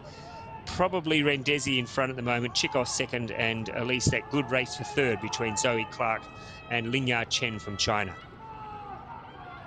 Yeah, the Hungarians right now, it looks like they are racing a little bit for bragging rights. And whilst they probably know they're both going through, it's always good to get a win over your teammate. You still might be very good friends, but getting that win always feels good. So it is Esther Rendesi there. She's taken out the win. Chikos for second. And, well, I think the Chinese paddler there has come in for the third place, and that's Chen from China. So it's the two Hungarians, followed by China, and Zoe Clark from Great Britain just missing out on the A final. She will go through to the B final though, so she'll get another chance later on in the weekend. But I think we're going to see some good things from these two Hungarians. They didn't really look like they fully unleashed in that race at all. Maybe in that last couple of 100 meters, their stroke rate just lifted, just to make sure they're able to put the cherry on top of the cake that they built through that race. But through that middle part, you know, their stroke rate was quite low. I'd say it was like 70, maybe 80 strokes a minute at the max, nothing higher than that. And, you know, in a final, they're probably going to be up near the 90, 95, 100 strokes a minute. So they've definitely got more to give in that race, that's for sure. And they'd know that as well. I'm sure it still hurt. 4 minutes paddling any pace hurts no matter what, but definitely more to give for them. And a very exciting final coming up, that's for sure, in the later part of this weekend. I think the two Hungarians are going to be up there. We've obviously got Amy Fisher, like you said, Emin Peters, and the Chinese paddler as well. So some very exciting racing coming up. There we go. Esther Rendesi just getting the better of her teammate there, Chikos. But we know Chikos had a good race last weekend, so certainly don't count her out. A few wobbles there. You can see the conditions in the background still looking a bit wobbly. I think it's more of a tailwind than a crosswind now. You can probably see that on the screen. You can see the gusts coming through on top of the water. So the paddlers will be happy that it's more of a tailwind than a crosswind. No one loves a crosswind. So we're moving the starting gates now to the 200-metre mark for the semi-finals of the C1 men and the K1 men. So we've got a little bit of a break. We'll take a 3 or 4 minute break, and then we'll be back to bring you commentary from the men's C1 and K1 200 in around 5 minutes from now.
All right, so now let's turn our attention to the men's 200 metres C1 semi-final, and we have here two semi-finals, and the first three from each race will go through to the final. And in the first semi-final, we have Kasper Bauer from the United States, we have Gouda from Egypt, Ravnev from Denmark, Chen from Taipei, Koliadic from Poland, then Gabadeva from Georgia, Kujawa from Poland, and then we have Max Henry Cristama Grandes from Peru, a teenager, born in 2007, Elise, again, just 2 years before you made your international debut. So as a 2-year-old, he was probably going, Elise, Elise, we love you, when he was watching. No idea what a kayak is or a canoe is.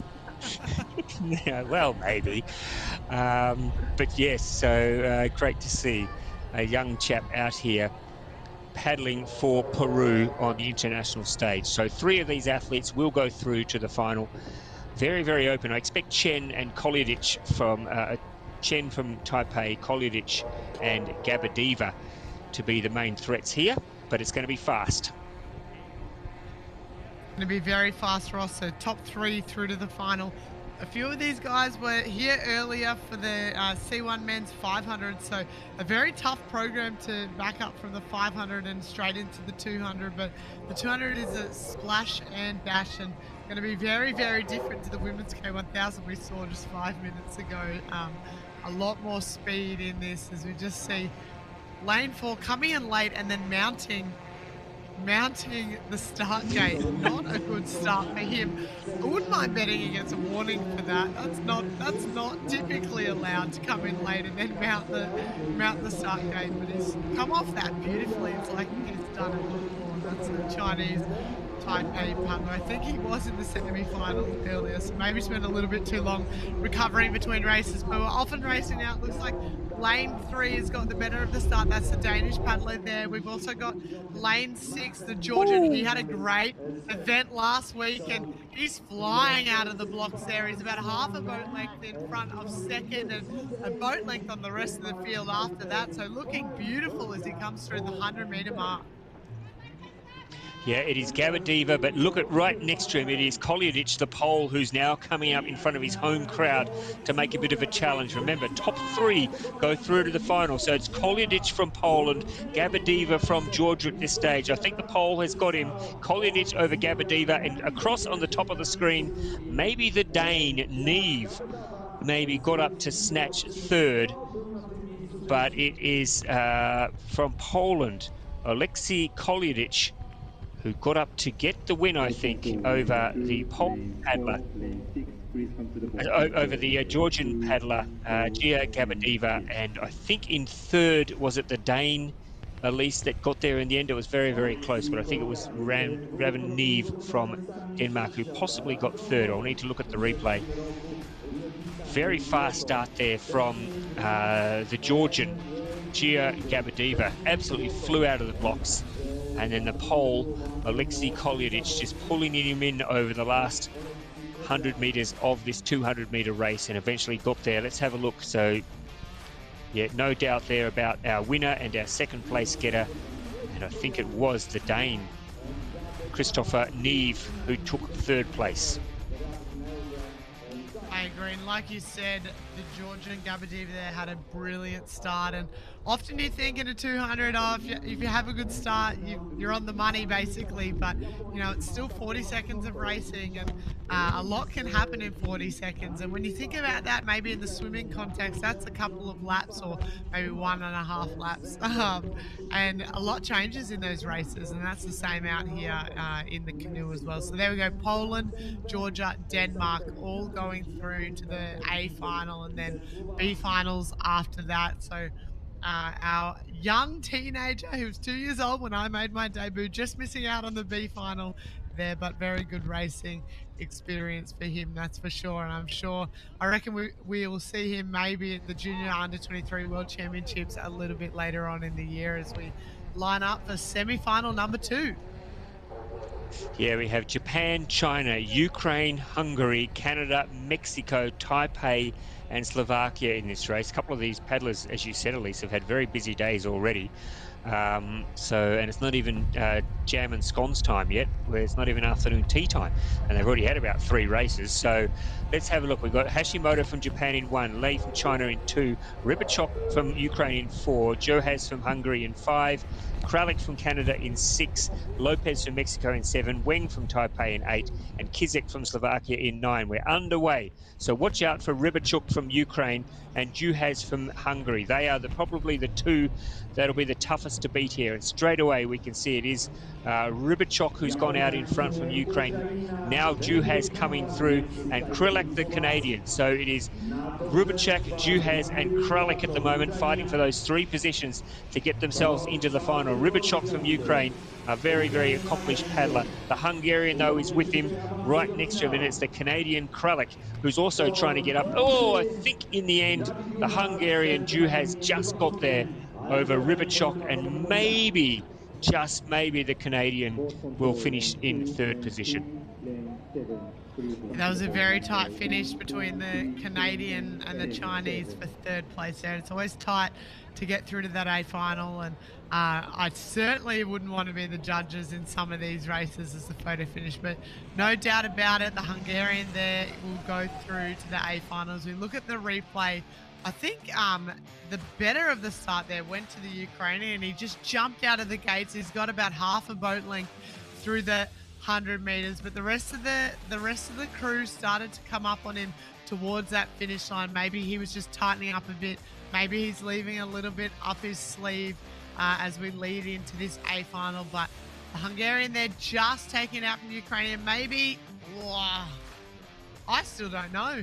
Not sure. We'll wait till the results come up. That one, that lunge there looked like they came across the line very tight. Yeah, I think maybe, maybe the Chinese paddler Lee, maybe he got there. Maybe Lee just edged out the Canadian Kralik, but it's not much. There wouldn't be much in it, but here we go. Oh yeah, look at that. It did happen. Lee from China edging out Kralik. That is heartbreak for the Canadian Zachary Kralik, who will now do the B final. See how he goes in that, a chance to shine later on. All right, so now we turn our attention to the K1 men's 200. And we have here 2 semi-finals for the K1 men, and the first 3 from each of the semi-finals will go through to the A final. So we have in lane 1 representing Japan, WZKaj. In lane 2 representing Poland, Mikolaj Waljak. In lane 3 representing Slovenia, Rok Schmidt. In lane 4 representing Latvia, we'll have Roberts Akmans. In lane 5 representing Norway, Gunnar Eid. In lane 6 the Argentinian Mauricio Acuna. In lane 7 the Polish paddler Alex Baraki. In lane 8 the Chinese paddler Kongkang Wang. And then in lane 9 the paddler from Singapore, Brandon Wu. This is going to be there's a couple of guys in here who are going to go very, very fast. Baraki from Poland goes fast. Akmans from Latvia goes fast. And the Norwegian, he was impressive last week, Elise, and I'm thinking that he would have his eyes here on another final. He is Gunnar Eid in lane number 5. I agree, and these guys, these 200-meter guys, they love the splash and dash of the 200-meter race, and a lot of them fancy themselves as specialist 200-meter paddlers, but unfortunately it's not an Olympic event anymore, so they're probably racing up into the K2 500 or K4 500, and they'd just be very happy to be here. It's about 35 seconds of racing, so it's over before you know it, and it looks like maybe a little bit of a tailwind as we come in. That's Robert Akmans there from Latvia in the all red. He's just touching up his boat there, making sure he's coming into the start gate nice and straight, nice and calm. You can see him taking a few nice deep breaths. You want to make sure in a 200 particularly that you're nailing those first couple of strokes, because in a 235 seconds, if you take one wrong stroke, that can often be the difference between making it through a final or just missing out, or winning a medal or just missing out on the medal. So it all has to go perfect here as we're often racing there. It looks like Rok Schmidt from Slovenia in that green and black boat has had the better of the start out of the whole field. Also lane 5 there, that's Gunnar Eid from Norway. He had a great race last week at World Cup 1, like you said, Ross, and his stroke rate is absolutely through the roof right now, and you can see his boat just skimming along the surface perfectly as we near the last 80 meters there. He looks beautiful as he starts to pull away from the rest of the field. He's got about half a boat length on everyone else at the moment, so he'll take out the win. It looks like, oh, second, third, fourth. Oh, I think Alex Baraki. No, I think Alex Baraki and Robert Akmans, I think, took second and third. I'm not sure in what order. Gunnar Eid definitely, following up his good form from last week, definitely with the win, with that incredible stroke rate. I reckon Alex Baraki from Poland and Robert Akmans from Latvia maybe took second and third spot there, but we'll have to get a photo finish on that because it was very, very close. Really tight finish, but no doubt at all about our winner. He was very impressive, wasn't he, from the start? Went out hard and then defied running down. Absolutely, and hopefully we see a bit of replay here.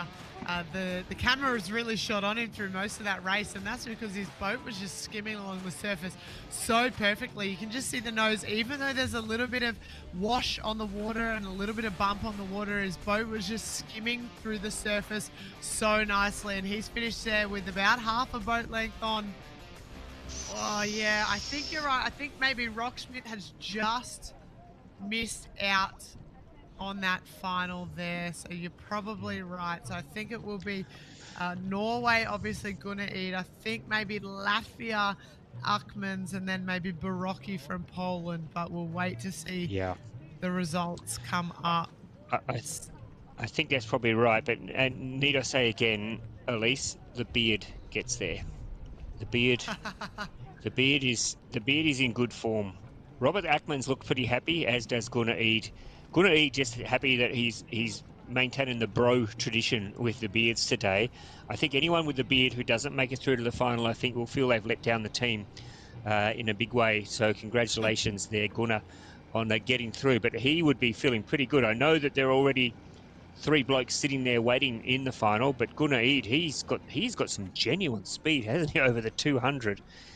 So I'm looking forward to seeing him take it up with the big boys in the final. So that is the first semi-final. Now let's turn our attention to the second semi-final, and again, some absolute speed machines in this field, where we'll have three athletes trying to get through to the final. We've got in lane number 1, Daniel Roman from Venezuela, then Alden Lur from Singapore, Janis Karac from Latvia, Ans Pikon from Slovenia, Mitro Danilenko from Ukraine, Badre Kavalishvili from Georgia, who's very, very quick out of the blocks, Valerie Harrop from Ukraine, Lage Lin from China, and James Scott from New Zealand. So, yeah, look, there's some... Picon's fast. He was very fast this morning from the outside lane. Danilenko from Ukraine and Kavalishvili from Georgia are all very, very fast paddlers, but over 200 metres at least, as we've seen, anything can happen, and all you need to do is one false stroke, and then you're going to find yourself with a lot of work to do. But this is going to be very, very quick. I wouldn't like to pick a winner if I had to. If you were making me do it, I'd maybe say the Ukrainian, Danilenko. And I think, like you said, I think Kabalashi from Georgia, he'll be out fast. And I'd love to know what they're doing in their training, because I tell you what, the Georgians, no matter whether they're in the canoe or the kayak, they are out of the start gates so quickly. You know, their stroke rates are high, but they're just getting some really, really good purchase and power on the stroke. And maybe the wheels fall off a little bit at the end for all of them. So maybe a bit of speed endurance work is needed ahead of the European and the World Championships later on. But I don't know what they're doing there. I'd love to see their training program, that's for sure. And I think a lot of people will be asking the question, you know, how are you getting out so quickly? As we just, hopefully I haven't put the mocker on him now, as we just see them line up now for this semi-final, I think. I tell you a sure way to make sure you get out of that, and this is, I'm not condoning this at all, but maybe just like a little electric zapper from the start block connected up to your finger or something, just to give you a bit of it. Oh, what's happened there in lane 3 to the Latvian, Janis Karac? He has stopped just after the start, so I don't know what happened there, but let's look across now. It is in lane 4. It is Pikon from Slovenia, who's got away to a very fast start.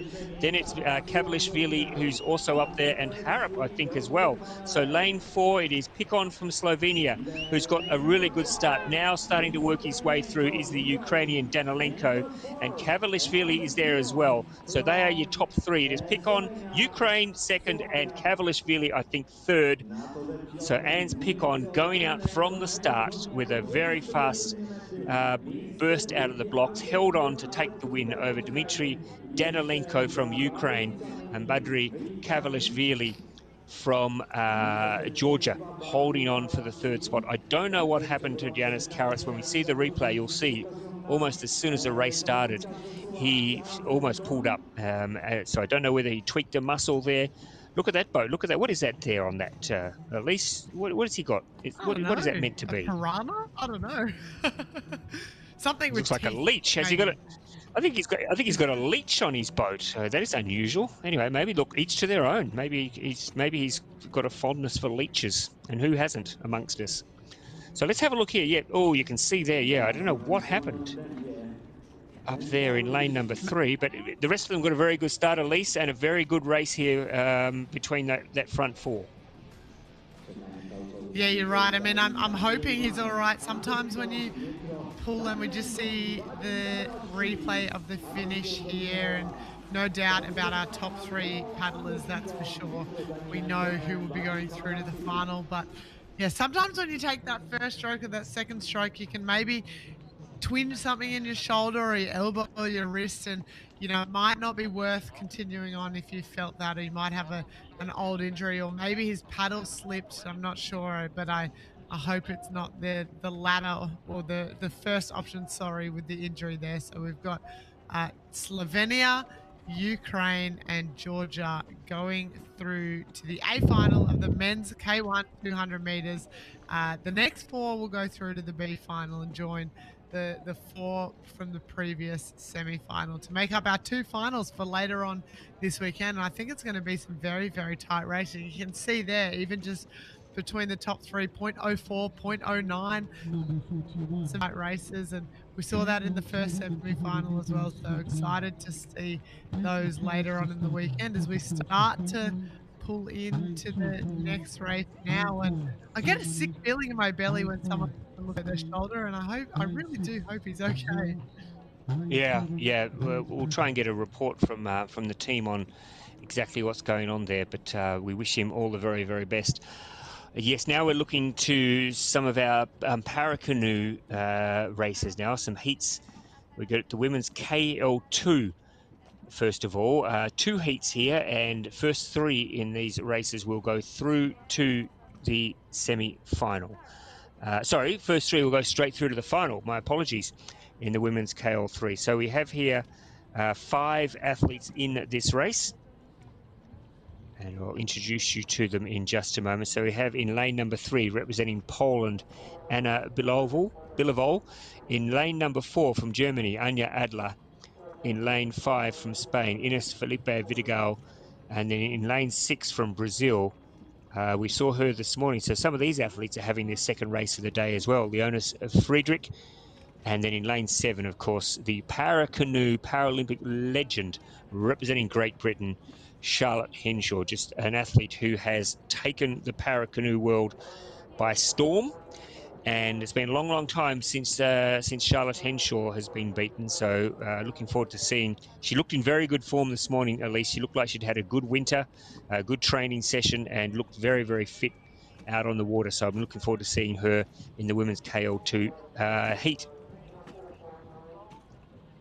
Absolutely, and I mean it's very hard to bet against her, particularly in a heat. So that's where my money lays in this, Ross. That's for sure. But yeah, like you said, and I mean the British team as well. They've got such a great Paracanowe team, and you know some really, really top names and some really, really top performances over the last couple of Paralympic cycles. And when you're surrounded by success and you're surrounded by professionalism like that, it's hard not to lift. And you know, whilst Charlotte is one of the best, setting the example for the younger generation, I'm sure she can feel everyone kind of creeping at her heels a little bit and pushing her on to be a better athlete, and that only makes her better as well. So we're often racing here, and as expected, Charlotte's already out to already like a boat length lead ahead of everyone else. I think maybe our German paddler, Anja Adler, there is off to the second start. Her stroke rate is really high, and she's looking like she's just skimming across the water as it starts to look like the conditions are glassing off a little bit, which will be music to these girls' ears as they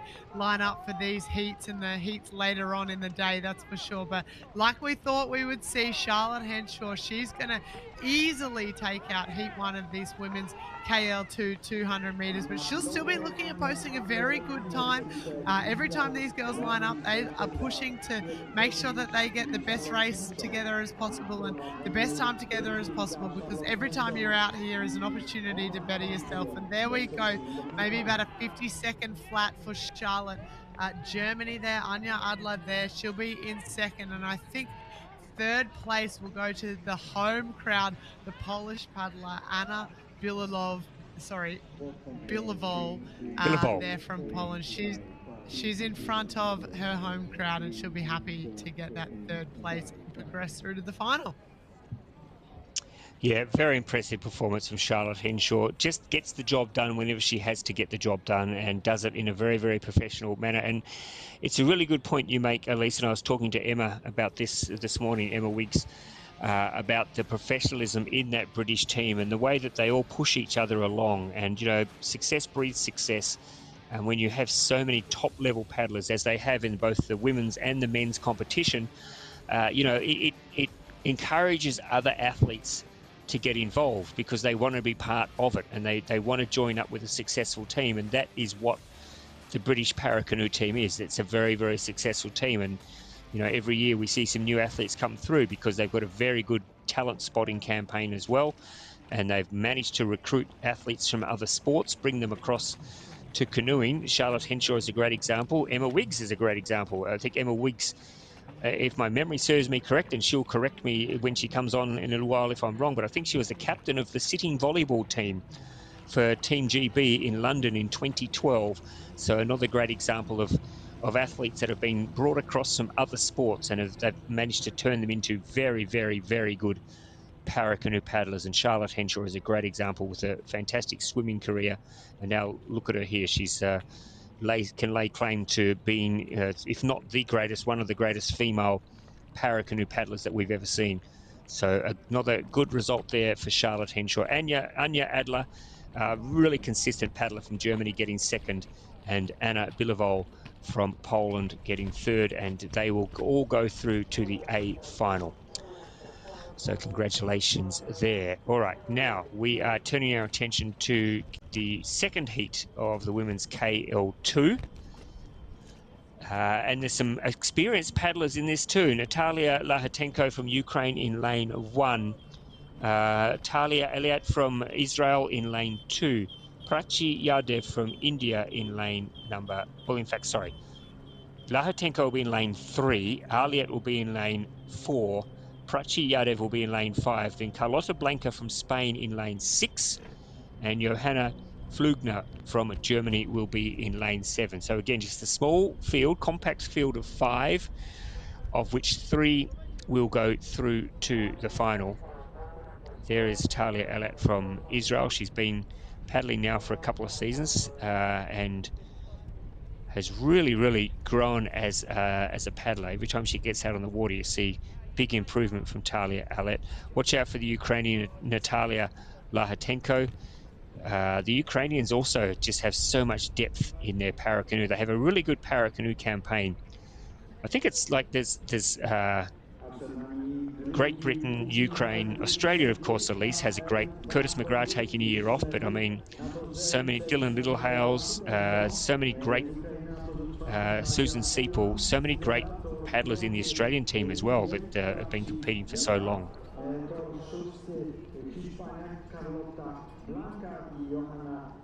Oh, we've just lost. I think we've just lost Elise, unfortunately. So we'll just see if we can get her back. Here we go. I think, is that working now? Yeah, there we go. Yep. Sorry. We're good to go. We're good to go.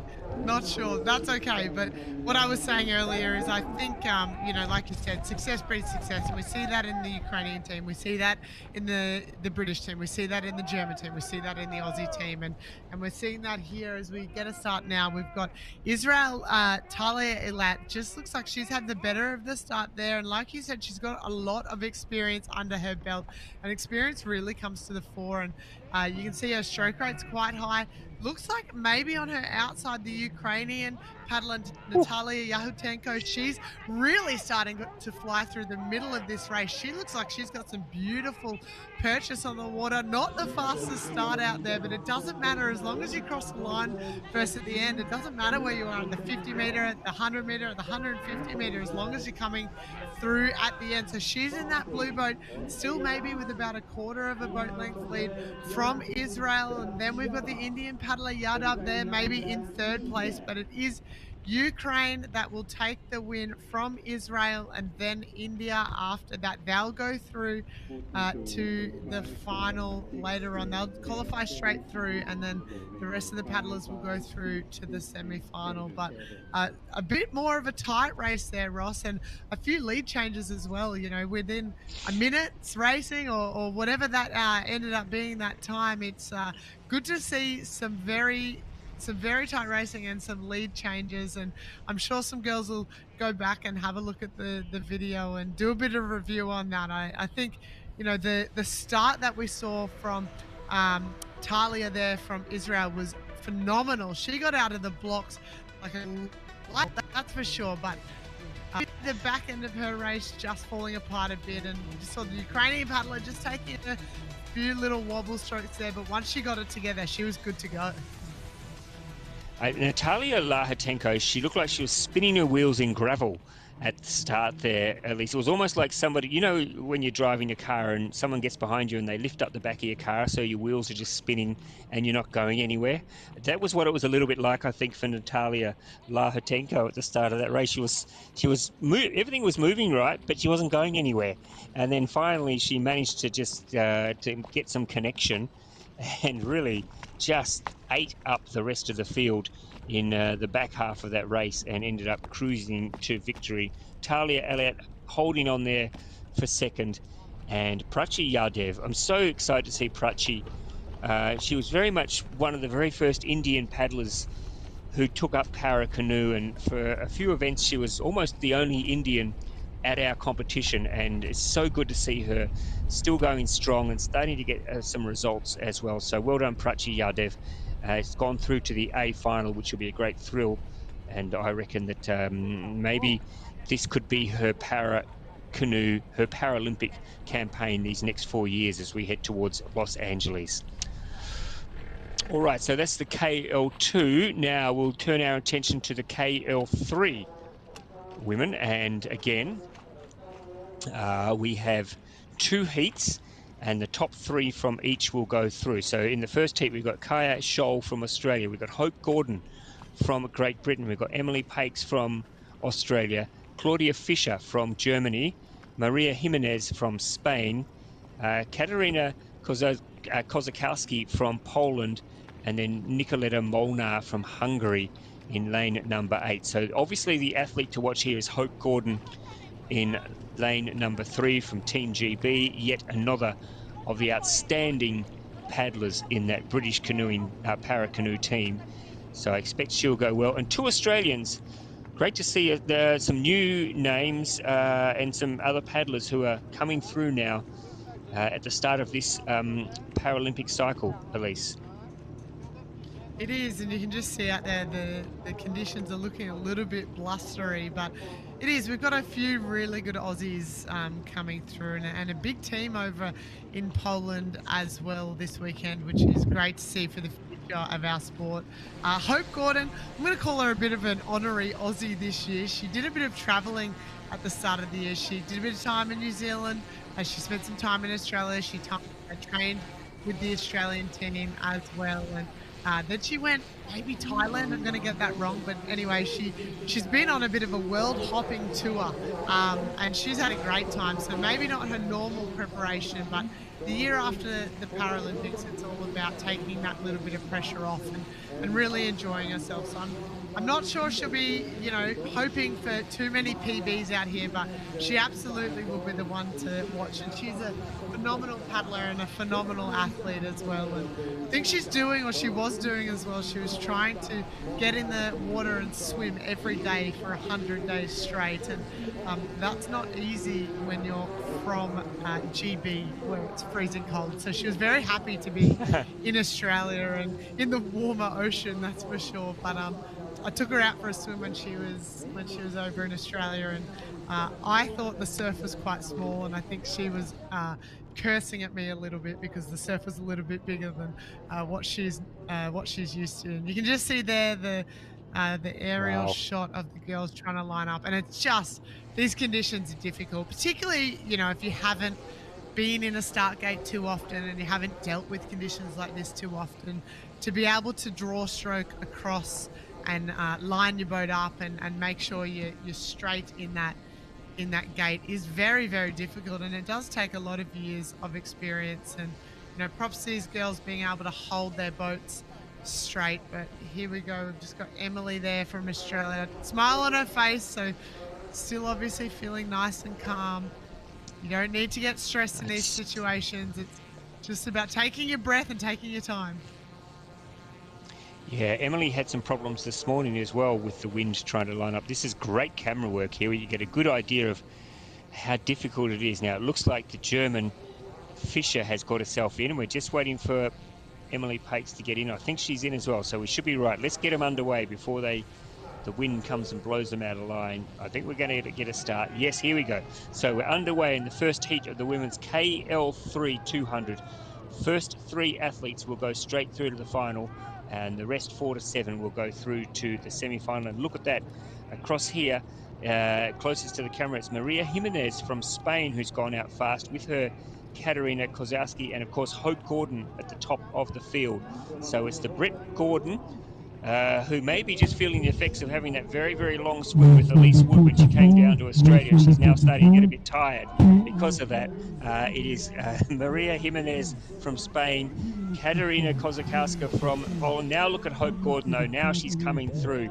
I'm pretty certain she'll want to get up there and try and snatch the win if she can. It is Fisher in front, though. Sorry, Jimenez in front, who gets the money just ahead of Kozakowska from Poland. Hope Gordon takes third, so we'll go through to the final. But it was a good observation, Elise, a bit of an insight there into Hope Gordon's preparation and that she had a bit of work to do. So she managing to get third, though, and that will get her straight through into the A final. Good paddle there, though, from Maria Jimenez from Spain. Went out really, really fast, and the only paddler who could really go with her early on was the Pole, Katerina Kozakowska. So well done to those two paddlers. You can see there, they're having a really good go out there at the front of the race. Hope Gordon just hanging on there and in the end getting the job done and safely through to the next round. And I think those girls will take a lot of positive energy from being so close to Hope. Obviously, Hope is a formidable athlete and such a good role model within this sport. And yeah, I'm sure they'll be very, very happy with that race. So just signal for maybe a little bit of help over here. We'll have the safety boat come over very soon. Look at her bow in the back of her hair. I love that. Little bit of pizzazz on the boat. You know, you've got your team uniform, which you've got to wear, but you can always add your own little bit of flair to whatever uniform you have. I always had something pink on me. But there we go. Maria Jimenez there from Spain, taking out the win at 48.51. A home crowd favourite from Poland. And then Hope Gordon there from Great Britain taking out third position. But yeah, like, you know, Hope, obviously, when I was talking to her about this Paralympic cycle, she just knew that she wanted to take it a little bit easier at the start of this year. And I think that's so important because, you know, for any athlete, it's very hard to remain focused and serious for 4 years straight. And particularly if you've just come off such great success, and you know, with success comes a lot of pressure as well. So letting that pressure go a little bit and enjoying yourself while still obviously training, and she was still paddling and swimming every day and everything she needed to do, but taking the pressure off really helps. And she obviously had the support from the GB team there as well. All right, heat number 2 is now underway. Amy Ralph from Australia in lane 1. Aileen de Oliveira from Brazil in 2. Laura Sugar from Great Britain in lane number 5. Felicia Libera from Germany in lane 6. Amanda Embracio from Italy in lane 7. And Arsenio Menduna from Spain in lane 8. And of course, it is Laura Sugar, as you would expect, such an accomplished paddler. She's gone out to take an early lead. Next to her is the German Libera. Let's see, so it's Libera second, and in the blue boat, I think that's the Italian Embracio, who is moved into third. But Laura Sugar looks pretty comfortable out in front. Felicia Libera making a bit of a move on her, but Laura Sugar will get there first. Libera second. Good race for third. Oh, nice strong finish there from the Spaniard, Rachela Menduna, who I think has snatched third spot ahead of the Italian. But a very, very accomplished race from Laura Sugar. Again, another of these outstanding paddlers from Team GB, led from start to finish, and in the end won, I think, easing down. Good finish there from the German, and then the Spanish paddler, I think, snatched third spot, which will give her the chance to go straight through to the final as well. Yeah, and what I love about the Paracanowe athletes out here is that it's very rare they switch off at the end of a race. They're always pushing through to the finish, you know, maybe not the full 200, but 190 metres at least. And I think our able-bodied paddlers can learn a little bit from that, because every time you come to race, we're here to try and better ourselves and better our times, or, you know, better our race profiles or whatever it is. And we don't get that many opportunities on the international stage to line up. And I know the para athletes in particular, they weren't at World Cup 1, so this is their time to get some really good race practice in under the international pressures that you have when you're out here against the rest of the world. And so a lot to learn from that. And I'm sure the younger paddlers are looking up to people like Laura Sugar and looking at her race and learning from her race plan. So there we go. Laura Sugar in first. Libera there from Germany in second, and Spain there in third. The three of them going through to the A final. The rest of the crew will be off to the semi-final and get another chance to make it into the A final. Indeed. Now, we've got a couple of minutes and we'll have the men's VL2, which gives me a chance just to tap down a little bit more, Elise, to find out what else happened in Brisbane this week, because it was exciting to see the heads of the IOC there. Obviously, there was a bit of talk about what's happening.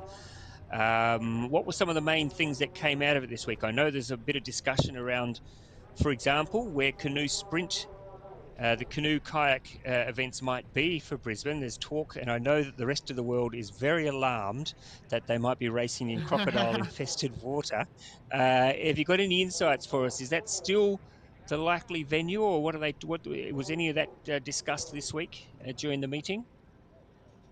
Look, I think it was discussed, Ross. It wasn't discussed before I got to chat to the president, and so obviously that wasn't really on the radar, but he did talk to our main news station, and he said he does obviously back the 2032 organising committee and whatever they decide. I think there's still got to be a feasibility report done into Rockhampton, but for the international people here, I mean, yes, there are crocodiles in northern Queensland, but I've paddled on the Rocky River a few times and have never seen a crocodile. And I think pre-2008 Beijing Olympics, the Australian kayakers were up there doing their pre-Olympic prep, and they're still here today. So I wouldn't worry too much about the crocodiles. I mean, in Australia, kind of no matter where you go, you got to worry about the crocodiles, you got to worry about the sharks. Off land, you got to worry about the snakes and the spiders. And I mean, I'm not really selling it for you, am I? But Australia's a great place. I think what's happening here is Elise is trying to get inside your heads, international paddlers. She's playing with your minds already. Very few people, maybe only 5 or 6 a day, die in Australian waters from being attacked by vicious animals. No, I just made that up. There's nothing like nothing like that. Oh, funny. No, but no, the IOC being here is a great step forward, and all levels of parliament, of all levels of politics, are all on board with the plan moving forward, which is good to see. And there's some really good venue plans, some good plans for the villages, both Olympic and Paralympic, and everyone's really excited, and it's great to see. And this week was a good stepping stone forward, that's for sure. And Elise, what's the general feeling in Brisbane now? Has Olympic fever started to bite yet? Are people starting to talk about it? I mean, we're still a long way out, of course, but obviously a bit of attention there this week with the IOC being there. Are people starting to get excited about it, do you think? Yeah, there's definitely an excitement building, and more people starting to notice sports as well, which is cool. I think everyone's starting to align with their own sport and, figure out what sport might be near their house and, what might be accessible. We're also starting to see some infrastructure projects being delivered. Like we've got a new busway in Brisbane and a new footbridge that's just being completed, and there's still 7 years to go till the Olympics and Paralympics come here. So I think everyone's obviously excited about the sport, and for those people listening, if you know Australians, if there's one thing we do, it's back sports people, and no matter what sport it is, if you're not Australian, they're probably not going to cheer for you, but they are very, very avid sports fans. So I think no matter what, it'll be a success. But very excited to see some infrastructure be put into place ahead of the games. I'm a local girl. I'm from just down the road from Brisbane, and my whole family lives in Brisbane. So we'll be absolutely seeing the benefits from that, and very much so looking forward to seeing a lot of paddlers over here in the Sunshine State. It's a beautiful part of the world over here. It's the games will be held in winter, which might worry a few people, but winter in Queensland and in Brisbane is probably warmer than what we see on the screen there. I don't actually own a jacket that big. So I think it's going to be some beautiful weather for the racing. And just a tip for international paddlers, if you are worried about the crocodiles hate the smell of kangaroo poo. So if you find some kangaroo poo and maybe smear it on your arms and your legs before you get in the water, and that will keep the crocodiles away from you. So there's kangaroo poo to be found everywhere around Australia. You don't even need to go in and buy it. You can just find it on this wombat poo as well. That works. A bit of wombat poo, bit of wallaby poo, anything like that. It'll keep the crocodiles at bay. All right, let's look at the men's VL2 200 meters. The first heat now. Again, 2 heats, first 3 through to the final. We're having some problems there in lane. It's a top lane, lane number 3. That is the Polish paddler, Victor Kedzia. He's getting some assistance now to get himself into the starting block. So we have in lane 1, Kedzia from Poland. Lane 2, Krivchun from Ukraine. Is lane 5 there, Robert Suba? I think he's there from Hungary, the veteran. My goodness, he's been around I think he was there at the very first Paralympics in Rio in 2016, and fantastic to see him still going. Lane 6, the Italian Marius Bogdan Chiasto. In lane number 7, the big Brazilian. He's already been out on the water today already, Fernando Rafino de Polo. And then in lane number 8, the Japanese paddler Yasuhide Kobayashi. So we're just trying to sort out Victor Kedzia, the Polish paddler, who's having some trouble getting into the starting block in lane 3. I think he's there now. So they've got the thumbs up from the assistance boat. So we're about to get underway in this first VL2 men's 200.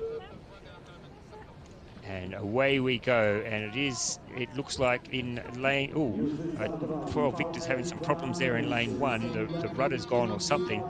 In lane, it looks like the Italian, Chiasta, who's got the very best of the start, but now we also see the Brazilian, Fernando Rafino de Polo in boat number 7. He has gone out to a good lead. The Ukrainian Andrei Krivchun is also up there as well, but at the moment it is Rafino de Polo and Krivchun who have a race between themselves. A good race for third. The Italian at this stage holding on for that final berth to get straight into the final. But it is the Brazilian doing what he does best. He's a very, very experienced international paddler and always performs well at the very top. And at least he looks like he has this race in control. He sure does, and when we look at the VARs as well, obviously he didn't make too many changes, or maybe any changes at all through that whole race, and he was able to keep up his boat speed really nice and keep his boat nice and straight. And I've been following along the VARs quite closely over the last few years. A good friend of mine, Curtis McGrath, you might know him. He obviously is a very phenomenal paddler and a very good VAR paddler, and just seeing how his race plan and tactics and strategies have evolved over the years is really interesting, and of his competitors. I think, some competitors do a lot of changes, and he's one of them through the races. Some competitors won't change sides at all, as we just see Victor Kedzia there from Poland has a bit of a capsize. Good to see that the safety boat was able to get to him. But yeah, some people swap sides, which can slow your boat speed, but it helps with steering through the race. Some people will stay on the same side. I've also seen quite a few people move to the canoe blade. So the traditional outrigger blade is more rounded and a bit smaller, and I'm pretty sure Curtis uses one of those. And some of the guys now have transitioned to a canoe blade, so what we'd see our able-bodied paddlers do, and they're a bit more square. As we see there, the Brazilian, he's using an outrigger blade by the looks of it. I think it's a bit more rounded. And yeah, the canoe blades, they're a lot bigger and a lot more square, and obviously changes the way you're able to steer the boat as well. So some interesting changes in this space, and it's been good to see the tactics kind of come to the front and make the races faster, and really throw a spanner in the works for some people. It makes you think a little bit harder than just like, go out there and give it your all. There's a lot more technical requirements behind the scenes, and my mother-in-law, actually, Anna Wood, she's now the head Paracanoe coach for Australia. So I'm learning a lot more about Paracanoe over the last few years, that's for sure, from her. She has been an absolute foot soldier for Paracanoe in Australia for some time, and the Paracanoe competition in Australia is in very, very good hands under the watchful eye of your mother-in-law. So the second heat, and we have another highly credentialed Brazilian, Igor Toffolini, will go in lane 3. Edward Clifton from Great Britain in lane 4. Matthew St. Pierre from Canada in lane 5. Amil Kumar from India in lane 6. Takanori Kato from Japan in lane number 7. And Norberto Moreau, the impressive Portuguese paddler, in lane 8. So it's a bit of a stacked heat, this one, I've got to say. Toffolini, Clifton, St. Pierre, Moreau, 4 highly credentialed Paracanoe athletes who should all, if they're at their very, very best, expect to get straight into the final. Only 3 will, though, so one of those 3 will miss out.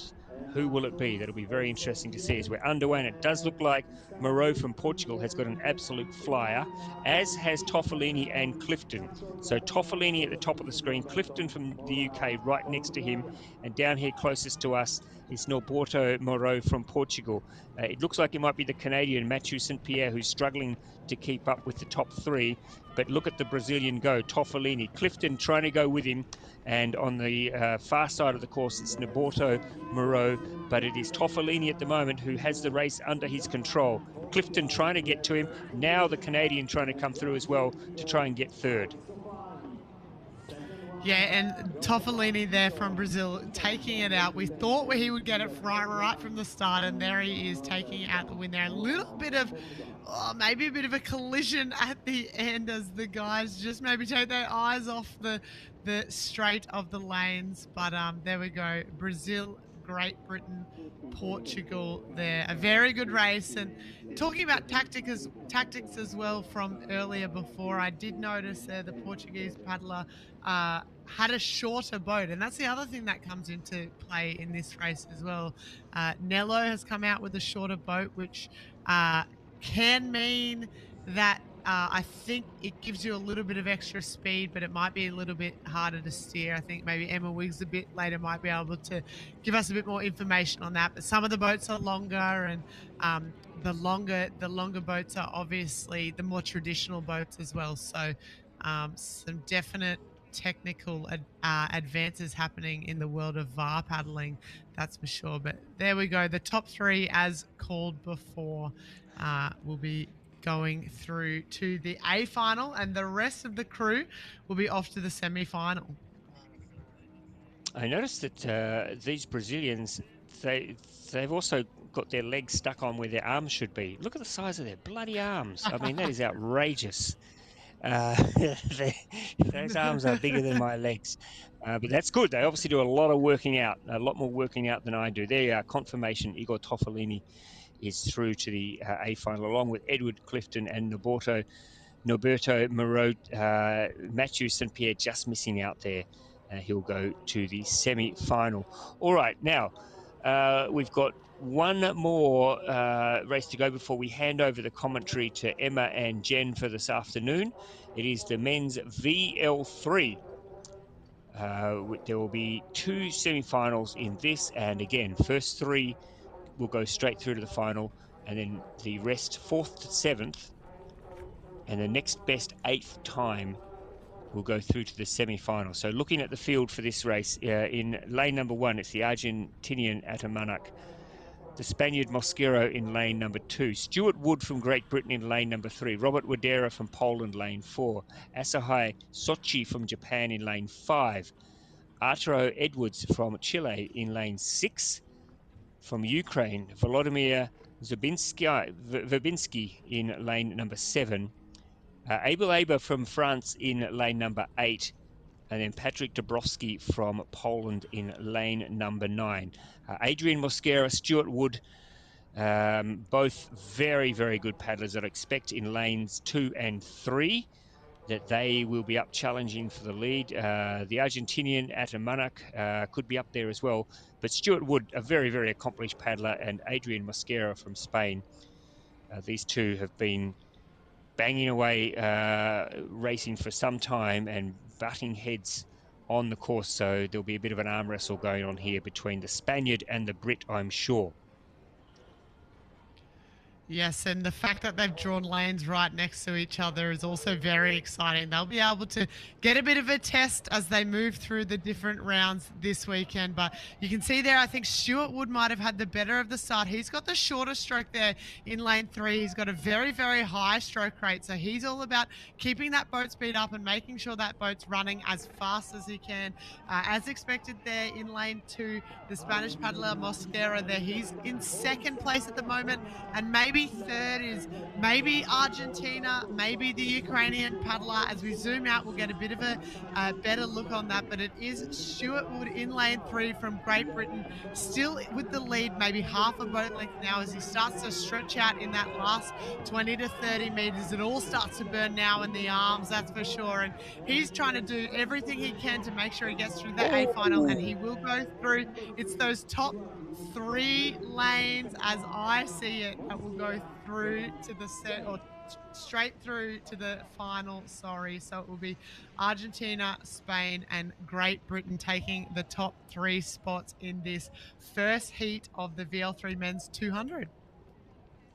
Yeah, Stuart Wood, very popular member of the British team, and I'm sure there'll be a lot of cheering going on there from his teammates as he got there, got the job done in pretty impressive style, chased all the way down the course from Adrian Mosquera, his great rival from Spain, and they pushed each other all the way to the line, and then Emilio Atamanuc from Argentina getting through to take third spot and also booking his ticket straight into the final for the men's VL3. Good quality race that, good, really keen racing there, and good to see 2 elite, well, 3 athletes there really pushing each other to the finish line. So well done there to those 3. And Stuart Wood looking in pretty good form for his first outing for the first international outing, I should say, for the 2025 season. All right, we've got one more race to go, Elise, before we hand over to the gurus to take us home for the rest of the afternoon. It is the second heat of the men's VL3.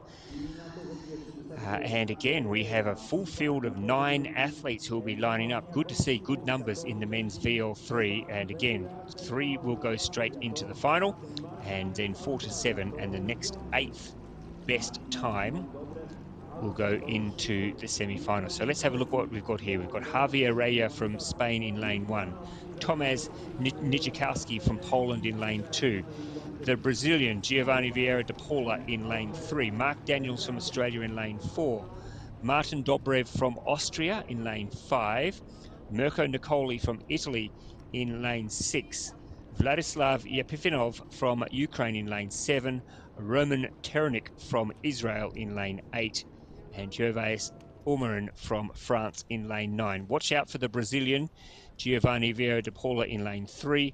Mark Daniels also will go pretty well, and the Ukrainian, I'm expecting Yepifinov to be up there, giving him a bit of a shake. But I think, again, we have another Brazilian with legs stuck on where his arm should be. Very, very strong man, and off he goes. Look at him charging out of there. Unbelievable. Like a scalded cat. Takes off there from the start. It is also up there challenging early. It looks like across here on this side of the screen, it is the Ukrainian Yepifinov, who's also got off to a very good start. So it's Brazil first, and I think well, Jetty's very, very excited support there from somebody who's very even more enthusiastic than you and me, Elise. I find it's very hard to believe. Brazil in front, Ukraine second at the moment, though, and that bloke in the crowd, a good third, I think. Good finish coming up here. It's the Ukrainian and the Brazilian. They are going hammer and tong. Look at this. Oh, he stopped. The Ukrainian stopped, but he got the job done. He got the job done. He just coasted over the finish line, looks across to the Brazilian, and he says, who was that bloke yelling out on the sidelines? That is a win for Ukraine. Brazil second. Who did get third in the end? Elise, did you spot that? I think it was a photo finish between Italy and France. So lane 6 and lane 9, Nikolai and Almiron, not sure. We're definitely going to have to wait for the slow motion replay for that. But I agree. I think the guy in the grandstands there was definitely a third place. I think you and I got thrown off momentarily from the bloke who was yelling in our headset. Good on him, though. That's what we like to see. Blokes getting support out on the water. I hope it didn't throw the athletes off their game either. But a really good race there, opposite sides of the course, through Vladislav Epifanov from Ukraine and Giovanni Vieira de Paula from Brazil. And yeah, the Ukrainian there getting the job done, just cruising across the finish line. Brazil second. Let's have a look. Oh, yeah, there we go. The extreme outside. I think it's the Frenchman, Ormeran, who's just got third ahead of Nikolai. So they'll go straight through to the final. And then the rest will go through to, well, 3 of them will go to the semi-final, potentially the 8th best time as well. But again, it's so good to see the Ukrainians here paddling this week. They've got so much depth in their Paracanoe campaign, in their Paracanoe program. And we saw that come to the fore there. Let's get confirmation. Ukraine, Brazil, France, they are your 1, 2, and 3. And then the Italian Mirko Nicolai just missing out, but going through to the semi-final, as is Javier Reja, Roman Terenic, and Mark Daniels from Australia. All right, Elise, thank you. Excellent work as per usual. I've really enjoyed your company in the commentary box. You and I are going to step aside now and let the A-team step up to drive us home this afternoon and to call all the action. We're going to have the very, very best, Emma Weeks and Jen Egan-Simmons. They worked so well together last week as a commentary team. I'm looking forward to hearing them in action this afternoon. Jen, Emma, it's over to you. Elise, thank you. And everybody, we'll be back tomorrow. Bye-bye. Thank you. Go girls. Thanks, Ross. Thanks, Elise. Hello, everybody. Welcome to the afternoon session of day 1 of the Canoe Sprint World Cup, coming to you live from Poznan. My name is Jenny Egan-Simmons, and I'm a multiple World Championship medalist. I'm joined by multiple Paralympic champion Emma Wiggs. Emma, the next few hours are going to be full of excitement as athletes look to progress from the heats to semi-final and final stages.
So here we are for the final session of day 1 here at Canoe Sprint World Cup in Poznan. We're set for some exciting racing. First up will be the C1 Women 500 meter heats. And we've got some great talent in these races. We have the world champion will be in the first heat, who's also a multiple Olympic medalist. So it's exciting to see her racing here. That's Ludmila Luzan. As you can see, I think there's a bit of a tailwind at the moment, so the racing should be pretty fast. It looks like good conditions, so people will be able to get their stroke rates up high and be able to get to the finish line very quick. We're set to start racing in approximately 3 minutes from now. And we've got C1 women 500 meter heats, followed by C1 men 1000 meter heats first up. After exciting morning of racing, it's going to be a great afternoon here now. As you can see there, the wind is blowing quite strong. As you can see, the grass on the far side of the bank is blowing in the wind. So it's going to be some fast, exciting racing here this afternoon. We have the heats this afternoon, so people will be looking to progress through to the semi-finals in their categories. Some people can progress straight through to the A final from their heats, depending on the category. And there we see the country's flags, and they're also blowing very strongly. So, like I say, it's going to be some fast racing. Yeah, the wind's definitely picking up here in Poznan. So it's going to be a brilliant afternoon of racing. It's fantastic to join you, Jenny. Really excited to be here. It's been an interesting morning. It's about 12 degrees, so not probably the temperature that most people would be looking forward to at the first World Cup, but they all look like they are coping well, and it's going to be an exciting afternoon. Yeah, absolutely, Emma. As you can see, we're starting with the C1 women 500 meter heats.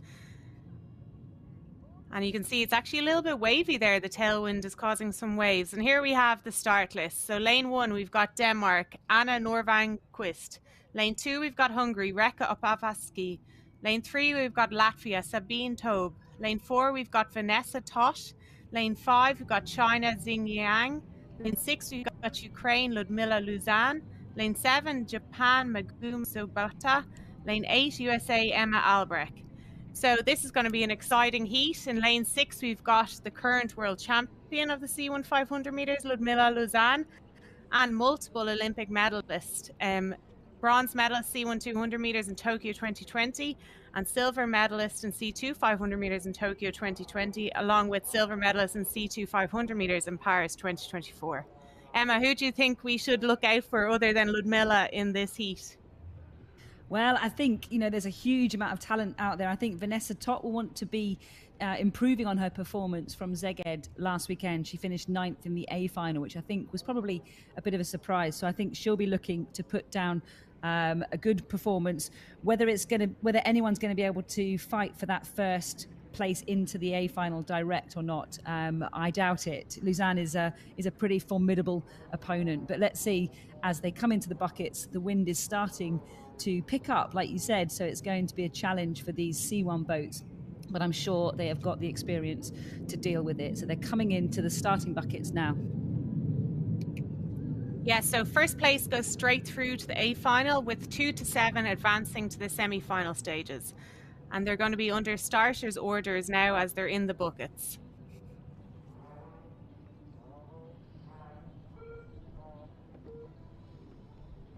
And they're off. So we're looking at lane 6, probably going to be taking it out from the start, Ludmila Luzan in lane 6, but she's got some strong competition also in lane 4 and lane 5.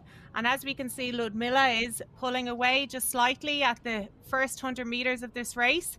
So it's 500 meters in total this race. So you don't want to go out too hard that you've nothing left for the second half of the race. But you can see Ludmila pulling away now with lane 4, Vanessa Todt also in contention. And also lane 2, Hungary, is also in contention at this moment of the race, as well as lane 5, China, Xing Yang. So you can see Ludmila, she's got a lovely long stroke, great power from her legs there and her hips as she lunges the boat forward into the second half of this race. Emma, do you think Ludmila is going to keep this going? I think she looks pretty settled into her rhythm now. It's really interesting between the Hungarian Opaski in lane 2 and Vanessa Todt in lane 4 for second place. They both look like they're moving the boat particularly well. But I think Luzan in lane 6 is actually looking like she's settled in as they come through the 200 meter mark.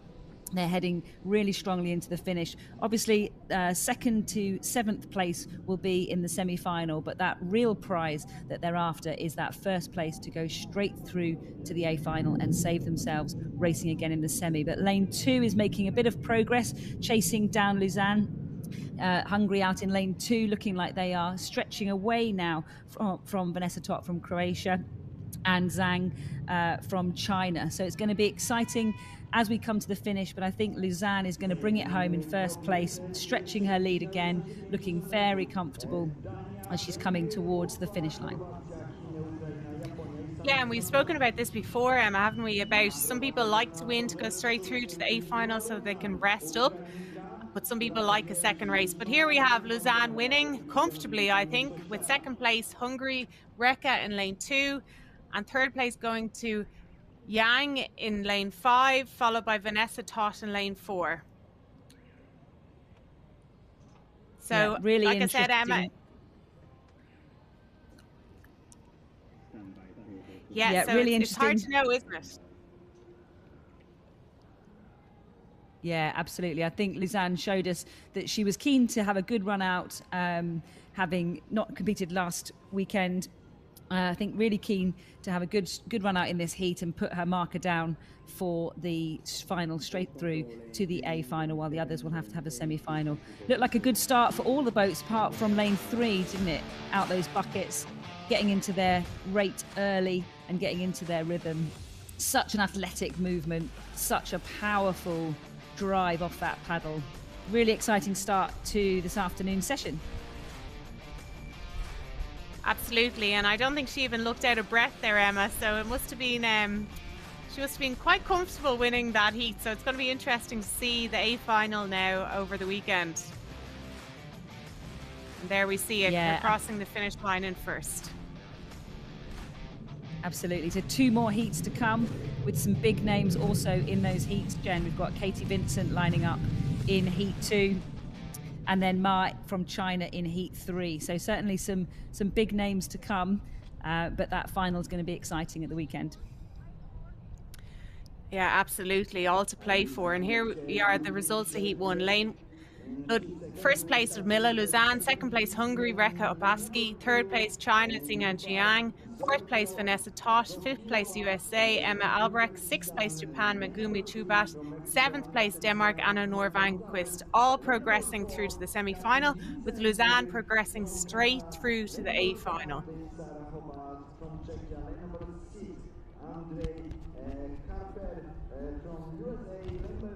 In race 50, C1 500 meter Uzbekistan. Come to the start line. So as we can see, the boats lining up ready for heat 2 of the C1 women 500 meters. We've got 7 boats in this heat, with the first going direct through to the A final and 2 to 7 to the semi-final. So nobody should miss out in this one. In lane 1, we've got Uzbekistan, Zokorfo. In lane 3, Mexico, Gonzalez. In lane 4, Vincent from Canada. Czech Republic, Rahava in lane 5. Harper from the USA in 6. Beth Gill from Great Britain in 7, and Durangi from France in 8. This should be an exciting one, I think, Jen, with possibly action coming from those middle lanes, and possibly Durangi from France was 7th in the A final in Szeged, so she could be put down a good marker too. Yeah, absolutely. It's hard to look past Vincent for the 1st position, but definitely lane 8, Durange from France is going to be in the running. But I think Vincent will probably take that 1st place, with then 2 to 7 progressing through to the semi-final. So they're coming up to the starting blocks now. It's a little bit more uneasy, isn't it, Emma? When it's windy and wavy like this, you're trying to control the boat and steer it so that's not pulled around as you sit in the starting blocks. Yeah, particularly with the canoes, whether it's the canoes or whether it's the Vars that we saw a bit earlier, lining up in that bucket, the wind can catch you depending on what side you paddle. So they're doing a good job to hold their boats steady, but you can see the different angles depending on their paddling side. But they're under starters orders, and let's hope they get away nice and cleanly.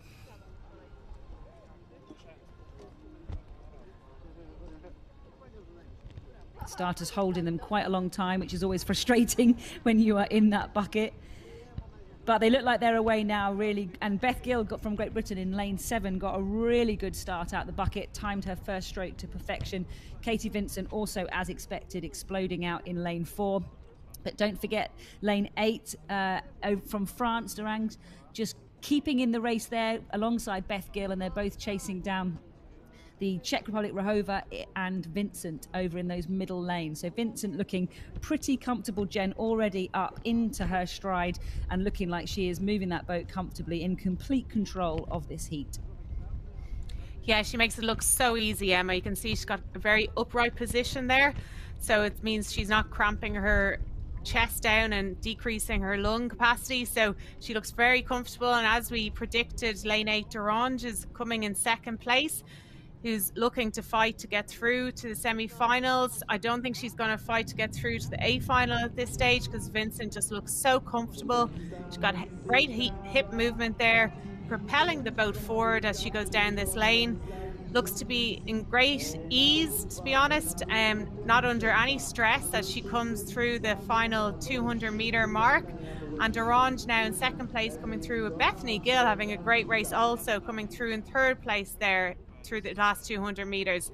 So Durand's doing a little bit of a pickup there, but I can't see her being able to come back at Vincent now at this stage of the race. Vincent looks very controlled and very smooth and very efficient, and she's just looking now to get through to the finish line in first place, probably trying to save as much energy as possible so she doesn't, you know, empty the tank in this heat, and she'll be able to save energy then by not racing the semi-final and going straight through to the A final. As she comes into these final 80 meters of the race, Durand is trying to make a comeback here, trying to get up on her tail, but I think it's too late now to try and get the first place. I think Vincent will cross the finish line here now in first place.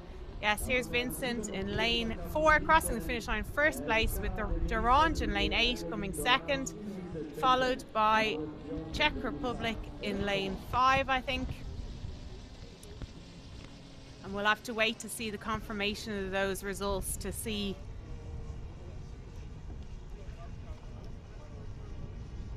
I think everyone gets through from this heat, looking at the start line. Yes, there's only 7 in this heat, so that means the first place progresses to A final, and then 2 to 7. So everyone in this heat is going through to the semi-final. And that can make the heat different, Emma, as well, can't it? Obviously, people are trying to fight for the first place, but then if you're in a comfortable position for 2 to 7 through to the semi-final, you're not necessarily going to give the race all you've got, because you don't want to waste energy either. Yeah, and I think we saw elements of that this morning. I think people that found themselves in the race with Amy Fisher obviously decided to kind of take their foot off the gas pedal and cruise through to the semi. Possibly similar things have happened here. I think actually there were some nice looking races at the start, and then I think they settled down knowing that they were going to head into the semi. So important to have those strategies and those tactics as well, because I think Vincent had that one sewn up. But really impressed to see Beth Gill looking strong again after her first outing after surgery last weekend. So great to see her getting through to a semi. And again, a really composed and controlled performance by Katie Vincent. There's the confirmation of that. 2:07 for Katie, with the others making the semi-final. Durand from France, Rahova from Czech Republic, Gill from Great Britain, Gonzalez from Mexico, and Harper from the USA. Really great to see all of those athletes into the semi-final. Yeah, like you say, Bethany Gill can get great confidence from that as she goes forward into the rest of the season. So here we are on into heat 3, and we've got 8 lanes in this. So lane 1 is going to be Czech Republic, Malikova. Lane 2 is China, Ma. Lane 3 is Canada, Jensen. Lane 4 is Maillard from Chile. Lane 5 is Great Britain, Fitzhenry. Lane 6 is Germany, Losk. Lane 7 is Hungary, Churba. Lane 8 is Mexico, Pimentel. So I am very impressed by lane 4, Maria Jose Maillard. She only had a baby just over 2.5 months ago, a beautiful baby boy with her partner, the French legend Maxime Beaumont. So it's going to be very special to see what she's going to do here now. Yeah, it's fantastic, isn't it? And I think that's a great example to female athletes across the world that having a family can go alongside your sport. But that's amazing to see her back on the start line after such a short space of time. And they're out the buckets and off they go, looking like a strong start across the field. No one seemed to struggle out of the buckets despite that wind, and they are up and into their race, looking very even across the field at the minute. Kosoba from Hungary in lane 7, just taking an early lead with the German Losk next to her. But over in those far lanes, you've got Ma from China, who got the silver medal last weekend, looking strong. And also Jensen from Canada, looking like she's putting down a good performance. Great to see Afton Fitzhenry in lane 5 from Great Britain back on the international stage. She's been doing different things this year. She's been doing some bobsleigh. So a change of sport clearly hasn't affected her paddling too much. But it's Ma from China that is into the lead on that far side, looking strong as they are approaching the halfway point. Yeah, like you say about Afton Fitzhenry having some different activities this year. Sometimes it can be nice, can't it, to have that little bit of a change, Emma, just to make things more refreshing and help the motivation going into the future. Yeah, absolutely. I think that cross-training element is really important. And I know, having chatted to her, that she's really enjoyed doing some slightly different training and some slightly different things. So, yeah, still loves her paddling and is looking like she is delivering a really solid run right now. But it's the Chinese athlete, Ma, over in lane 2 that is now boat length clear of the rest of the field, with Jensen from Canada in second place. And then the Hungarian Sorba over in lane 7, looking like she is currently in third position. The waves definitely look a bit more as we are watching them come down the course. Those rolling waves shouldn't hopefully create too many problems because it looks quite straight. But that's Ma from China looking very much in control as she comes towards the line to take the win. She will head straight into the A final, but also a great run by Jensen from Canada, and then the others all crossing the line to secure their place in the semi-final. I think it will be Malakova from Czech Republic that potentially misses out, but we'll wait and see. Yeah, that was a great race there by Ma, and we're looking to see, like you said, I think Czech Republic will just miss out on the semi-final. Great to see, like I say, the new Ma Meliard going through to the semi-final now. Of course, she's an amazing athlete. She's world champion from C1 500 meters in 2021. So it's brilliant to see how she'll progress now after the birth of her son. And like you said, Emma, it's brilliant to see, isn't it, that women can continue their careers after having families if they wish to do so. Yeah, absolutely fantastic. I think it's something that is often kind of celebrated for male athletes. If they have a child, it's often seen as a real advantage to their performance because they've got that extra thing in their life to give them perspective. But I think it's always undervalued and almost unexpected for female athletes to be able to do the same. So I'm absolutely delighted to see, not only in our sport, but so many athletes across the globe showing that you can definitely have a baby and come back to being a full-time elite athlete. So yeah, fantastic to see her on the start line and making the semi-final. I'm sure everyone will be hugely proud of her at home. Yeah, absolutely. I'm sure Maxime, her partner, will be very proud. He's there with her at this competition. So there we have it, the results. First place, Ma from China. Second place, Grant from Canada. Third place, Chorba from Hungary. Fourth place, Losk from Germany. Fifth place, Pimentel from Mexico. Sixth place, Maliard from Chile. Seventh place, Fitzhenry from Great Britain. And eighth place, Martina Malakova. So unfortunately there, the Czech athlete will miss out on advancing through to the semi-final. And next up, we have got C1 men 1,000 meters, which is going to start in just over 10 minutes time. So we will look forward to seeing the men's C1 1,000 meters. Going to be a bit tricky, Jen. It's a long race. I bet they're glad it's a tailwind, not a headwind, but will be quite interesting as the waves pick up, I imagine, as they come down the course towards the finish line here. So yeah, let's see how they manage in the next few races. Yeah, it definitely makes it a little bit easier when there's a tailwind, but then again, some athletes prefer headwinds. Usually the athletes who are stronger, more powerful, prefer a headwind because they're able to power into that headwind. However, the lighter paddlers tend to prefer the tailwinds. But it's going to be interesting now to see a lot of top names here. We're just missing a few top names, like Pimenta isn't here, and the Spanish aren't here this weekend. I think the Spanish have trials back at home this weekend, so they're not attending this World Cup. But there's still some very strong names here. I know Dostal is racing again, so it's going to be very interesting to see how it pans out. So we'll be waiting now for Heat 1 to be lining up in the next few minutes.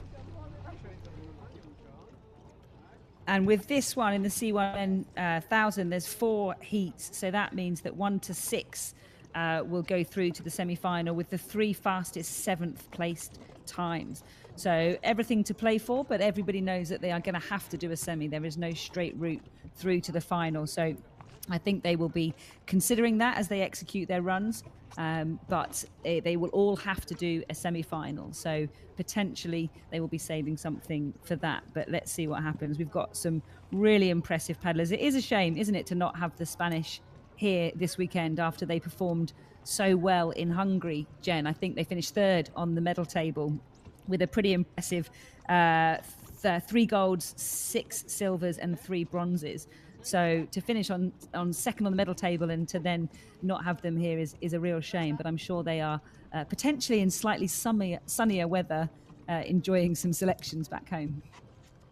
Yeah, you know, some countries might be focusing now their training on the European Championships, as that's not long away. It's only a few weeks away to the European Championships, which will be in Rachis. So some athletes might have chosen to go to World Cup 1 last week and then get back into a training period coming into the European Championships. And then some people may have just chosen to come to Poznan instead of going to Szeged. Adam Varga was entered, but seems to have been scratched from the heat, so he's not there also this weekend. The Swedish aren't here this weekend, so there's definitely a lot more to play for, probably, for reaching that A final here in Poznan. And if you get through to a semi-final here today, you are through to final A or final B then, whereas in Szeged there was A, B, C, D, E finals, which is phenomenal. Yeah, that's a huge number, isn't it? So we're going to see. I think he's in Heat 2. We're going to see Martin Fuchser, obviously in this C1 Men's 1000. So that's going to be exciting. He really dominated, didn't he, in Szeged, and looked supremely confident in the C1. So it'll be interesting to see him and how he goes. And the first heat will be off in just over 3 minutes' time. And we've got hopefully 8 athletes in this first heat. Some big names potentially is in the middle. So we've got from Italy, Casadei in the middle lane in lane 4, and Chen from China.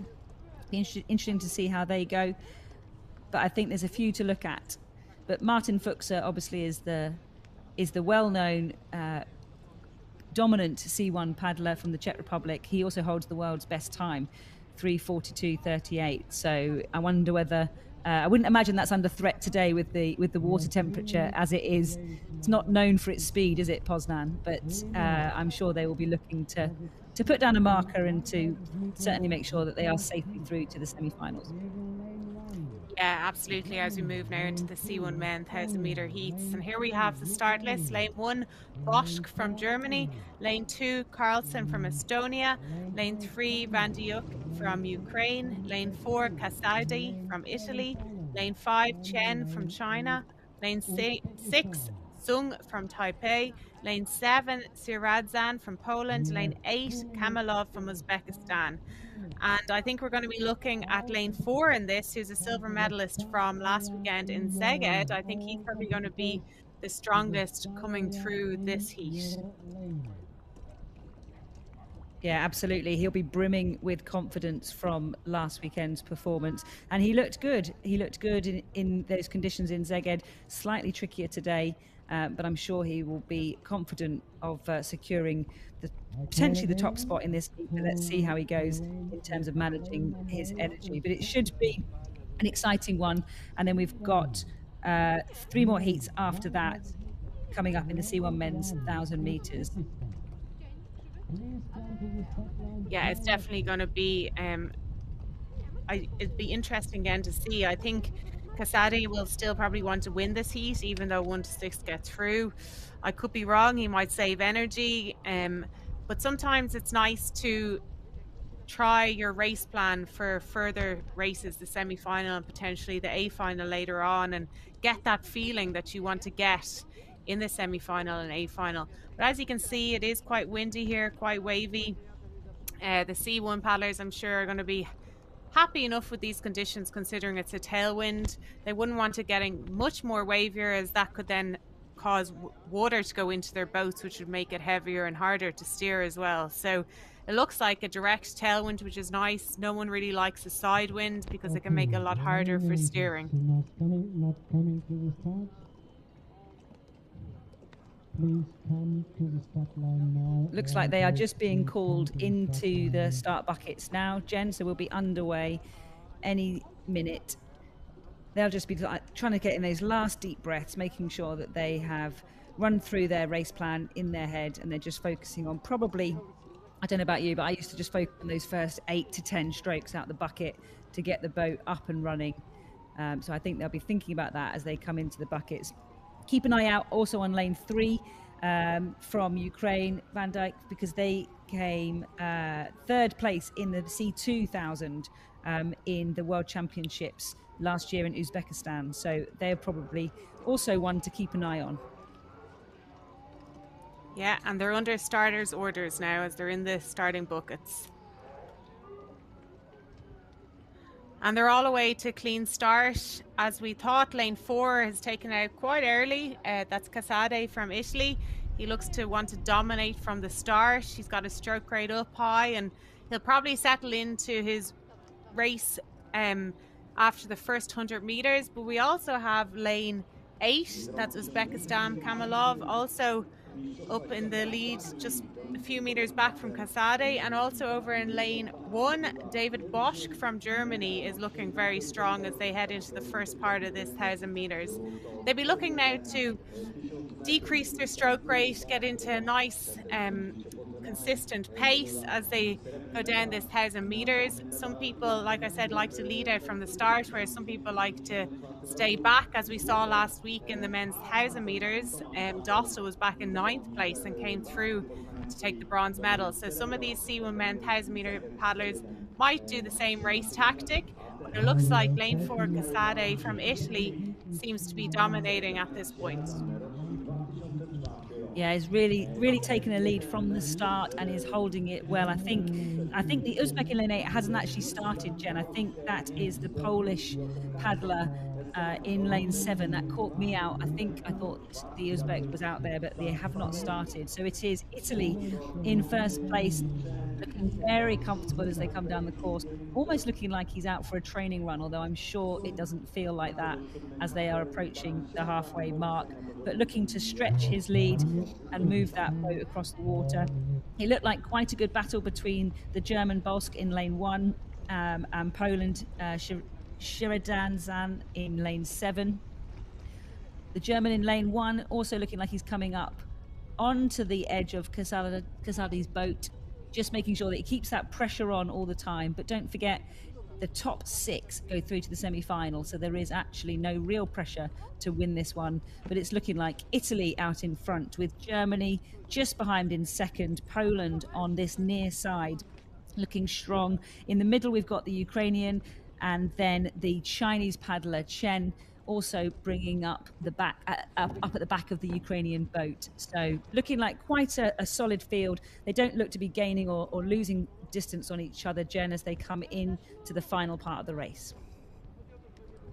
Yeah, absolutely. And they went through that 500 meters pretty fast. Casade went through in a 1 minute 54 seconds. So that's quite a good time to go through the 500 meters of a 1,000 meter heat. So he's obviously looks very relaxed to us, and obviously the tailwind is playing a playing a part as well in that fast time.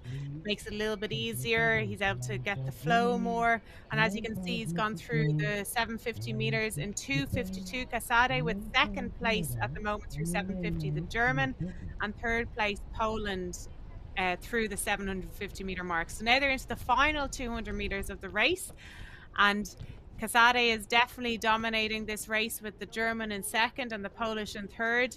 But as we said, 1 to 6 gets through to the semi-final. So Casade can probably relax now, unless he's trying to maybe practice his race plan for the semi-final. He's in complete ease here, I think, winning this race. Obviously, silver medalist from Szeged, so he's a very high caliber athlete. So he looks to be pulling his way home here now into first place in the final meters of this race. And I'm sure he'll be able to recover nicely after this. Looks like to be breathing very easily. Looks over his left shoulder even there to see if anyone's near him. And there he is. Casade finishes in first place, followed by Germany, Bosch in lane 1 in second place, and third place Poland, Ziradzin in lane 7. Absolutely brilliant. And Ukraine coming in to take fourth, just across the line there, with China in fifth. So all of those athletes plus one more straight through to the semi-final. But a commanding performance from Italy there. I'm sure they'll be delighted with that. And as you said, it'll be interesting to see the final time, given that helpful tailwind, and when we know that we've got some real powerhouses in the next heat. So it'll be interesting to see how they compare. But it's never quite equal, Jen, is it, to compare heat to heat? Because as we know, the weather can change. So it's only ever really a comparison when you're in the same race. But really strong start from all the athletes there. Certainly the Italian and the Polish athlete really exploded out those buckets. Yeah, absolutely. You know, you can get a gust of wind in a different heat, so that might be able to propel you forward quicker. But I think it's sometimes very nerve-wracking, isn't it, when you're lining up for the first heat? Some of these athletes might not have raced last week in Szeged, so I think it's about trying to get rid of those nerves and get the confidence for the first race of the season for some people if they didn't race last weekend in Szeged. So obviously Casade raced last week, like I said, winning a silver medal, so I'm sure he's got a lot of confidence coming into this World Cup here in Szeged, and he looked at ease there in that heat, progressing to the semi-final. And here we have the results. First place Italy, Casade. Second place Germany, Bosch. Third place Poland, Ziradzin. And here we are. We've got heat 2 off to start. There's a quick turnaround there. So we've got lane 2 China, Wu. Lane 3 Czech Republic, Fuchsa. Lane 4 Germany, Adam. Lane 5 Mexico, Gil. Lane 6 Japan, Sato. Lane 7 Canada, Plonteau. Lane 8 Great Britain, Lambert. So keep an eye out on lane 3 Fuchsa, the Olympic champion, and he also won the C1000 meters last week in Szeged, looking very strong at this early part of the season. Also to his left is China, Wu in lane 2, and to his right is Germany, Adam in lane 4. Yeah, looking like a strong start from Fuchsa in lane 3. Obviously that's the second boat from the top of your picture because there's no athlete in lane 1. But also in the green boat, Plamo from Canada looking strong. The Canadians are so good in the canoe, aren't they, Jen? It's just absolutely exceptional. Thomas Lambert looking good in lane 8. Obviously a real youngster on our squad, but coming on leaps and bounds at every opportunity. So another great chance for him to take some learnings and to test himself against the very best in the world.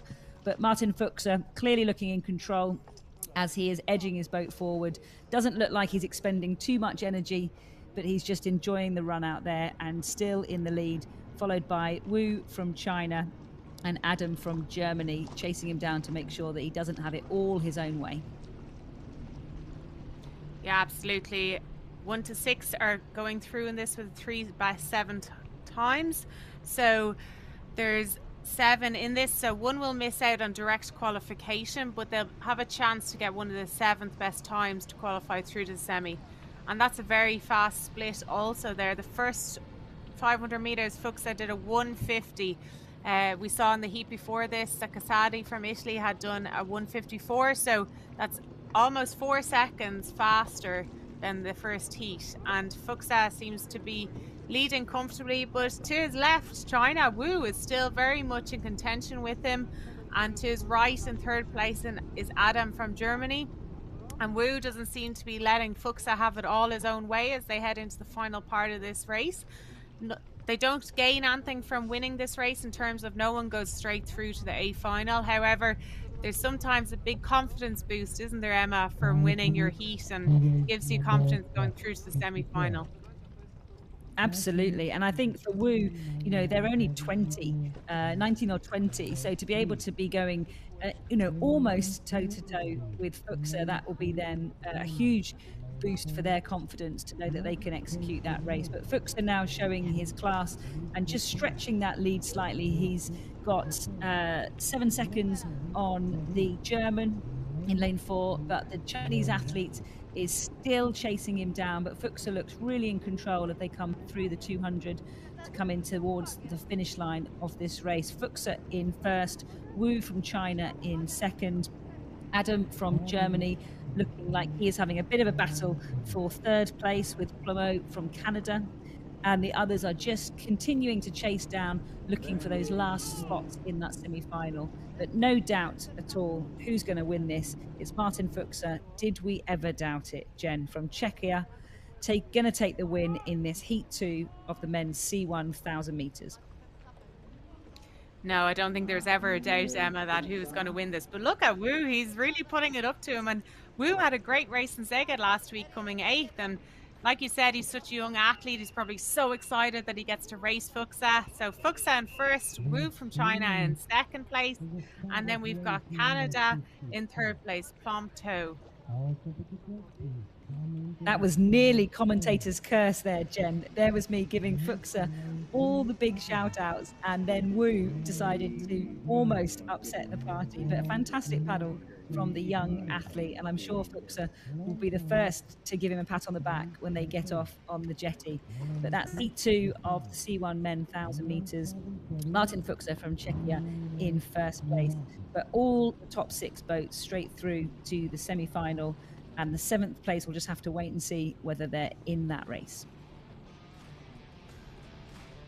Yeah, absolutely. As you can see, they got off to a great start there with Fuxa leading it out from start to finish, but really put under a little bit of pressure from Wu, although I'm sure he's in complete control and just didn't want to overexert himself to win by any more. So it'll be interesting now going into the semi-finals to see how it pans out and who goes through to the final round. But we have 2 more heats left of these C1 men 1,000 metres, and there you can see the finish again. So Fuxa in first and Wu in second.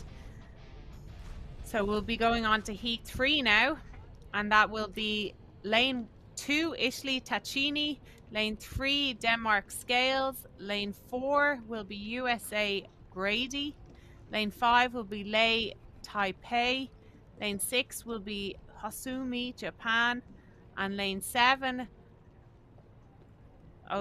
there's obviously been there we go, that's the results. So as you can see, Japan unfortunately have to wait and see if they can get one of the 7th places to go through to the semi-final.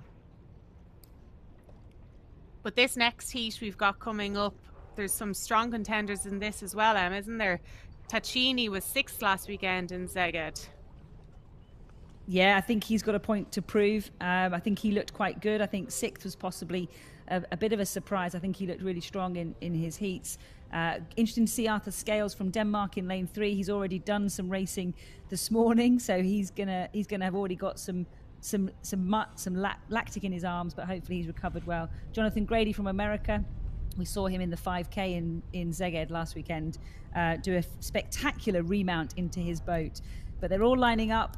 We've also got Lei from Taipei in 5, Hosimi from Japan in 6, Grandes from Peru in 7, and Ketz from Slovakia in 8. So it should be exciting, but I would keep your eyes on the far side on Tahini and possibly Scales, but don't discount anyone from this heat. Absolutely, and now they're off, Emma. They will be into a nice comfortable pace now after this first 100 meters, but as you can see, they're all very even except for Peru. I think Grandes in lane 7 has fallen back slightly. Like you said, keep your eye on lane 2, Tacchini. He was 6th last week in Szeged in the C1000 meters, so he'd be looking to progress with ease through to these semi-finals. And in lane 5, we've got Chinese Taipei, who looks to be in contention also at the moment. And lane 2, we've got Scales from Denmark. Great to see Denmark have C1 paddlers at this World Cup. The Danish wouldn't have had many SIBO paddlers over the years, but I know it's been something they've been working on over the years gone by, so it's brilliant to see them competing here at this World Cup. Yeah, absolutely. And as I said, he's already done the C2 this morning, so they're definitely exposing all their paddlers to this new event. And it's really something that you can do in the first year of a cycle, isn't it? You can try to build some talent to look for the future. So interesting to see that. But as we stand at the minute, Tacchini from Italy is in the lead over there in lane 2. Looking quite comfortable. It doesn't look like the wind is bothering him too much. Looks like he's got the race under control. But Lai from Taipei is giving him a bit of a run for his money in the middle lanes. I wonder whether he can spot him in his peripheral vision. But it looks pretty even at the minute after Tacchini comes through the halfway point between 2nd and 3rd, which is Jonathan Grady and Lai from Taipei, looking like they are competing really for that 2nd spot. And next to Lai, we've got Hashimi from Japan, also having a good race. So the field's starting to spread out. But again, that could be just because they know that the top 6 go through to the semi-final. So there's no need to completely empty the tank. Again, that's very much individual athlete choice. But Tacchini still looking strong over on that far side in lane 2, looking like he's got this one under control as we head in towards the last little bit of the race. Yes, that heat seems to be a little bit slower than the previous heats. They went through the first 500 meters in 1:56 there. So Tacchini, I think, in full control, doesn't want to expend too much energy. But we can see now that some of the other paddlers have dropped back a bit. And as you said, Emma, it's more than likely they don't need to push hard because they know that they're in a position to progress through to the semi-final. So they're reserving that energy. But as you can see, we have lane 4 USA, Jonathan O'Grady, and Chinese Taipei Lai also contending for the 2nd and 3rd positions here as they go into the final 200 meters of the race. Yeah, pretty solid race so far. Everyone seems to have settled down into those positions and they seem pretty happy to paddle this through to the finish line, knowing that they have got their place in the semi-final. So it's Tacchini from Italy leading them out, followed by Lai from Taipei and Grady from the USA chasing him down as they come into the finish line here in Poznan at the Canoe Sprint World Cup number 2. It's Carlo Tacchini coming in to take the win in Heat 3 of the men's C1000 meters, followed by Jonathan Grady from the USA. And coming in behind them, we've got Lai from Taipei and Hashimi from Japan. Neck and neck, crossing the line together, almost identical, coming in to take 3rd and 4th. But don't forget, top 6 go through to the semi-final. Yeah, Taipei Lai seemed to really ease up there in the final meters of the race, but as you can see, Tacchini, he's very happy there. He gave a little wave, so he knows he's had a nice, probably easy enough heat, I think, there, so it'll give him confidence going through to the semi-final. And you know, people want to win their heats to get through to the semi-final because then they can get one of the middle lanes, and some people like racing from the middle lanes, and also it means usually that if they're one of the fastest in their semi, they avoid being against some of the other fastest in their semi, so they get a better draw. Yeah, it's always a bit of a calculation. You get some athletes that always know exactly where they want to finish to be able to get the lane that they want. Whereas for myself, it's just head down, go as fast as you can to the line, and let the starters and the referees work out where you're going to end up. But we've got one heat left now in the C1 men's 1,000 meters, and it's got some big names in it. It's one of the athletes that we watched win the 5K in horrendous conditions in Szeged. Jen Cordova from Cuba is lining up. But just to confirm the results before we move on to Heat 4, Tahini, Grady, Hoshimi, Lai, Scales, and Kejaks from Slovakia all through to the semi-final. Peru, the Grandes from Peru, we'll have to wait and see. I'm not sure that's going to be one of the fastest 7th-place time, but we'll have to wait and see whether they make the semi-final. But Heat 4, we've got an interesting field. We've got Fezes from Hungary going in lane 2, Dimopoulos from Greece in 3, Cordova from Cuba in 4, Witogacki from Poland in 5, Fitzpatrick from Canada in 6. We've got Serles from USA in 7 and Denisov from Uzbekistan in 8. But let's see if they are all on that start line ready to go. We've had a couple of people not turn up to the start lines so far this morning, so let's just confirm whether the Uzbek is there or not. Doesn't look necessarily like he is there, but we have 6 boats lining up, so it'll be 1 to 6 to the semi-final. So that might change things, Jen, won't it? As they're coming into the buckets, that might change some of their race strategies as they're coming into that bucket ready to go. Yeah, absolutely. I think it gives you comfort, Emma, knowing that no matter what, you're through to the semi-final if you go into the bucket and there's only 6 people in and 6 go through. So we'll see now what kind of race strategy they take, but they're off now to flying start. And look at lane 2, Daniel Fejes from Hungary. He had a great 500 meters earlier. He progressed through to the A final earlier in the C1 men 500 meters, and he also won the B final last weekend in Szeged. So he had a very strong second half in the 1,000 meters last week. So it'll be interesting here now to see if he holds back and comes through at the finish again.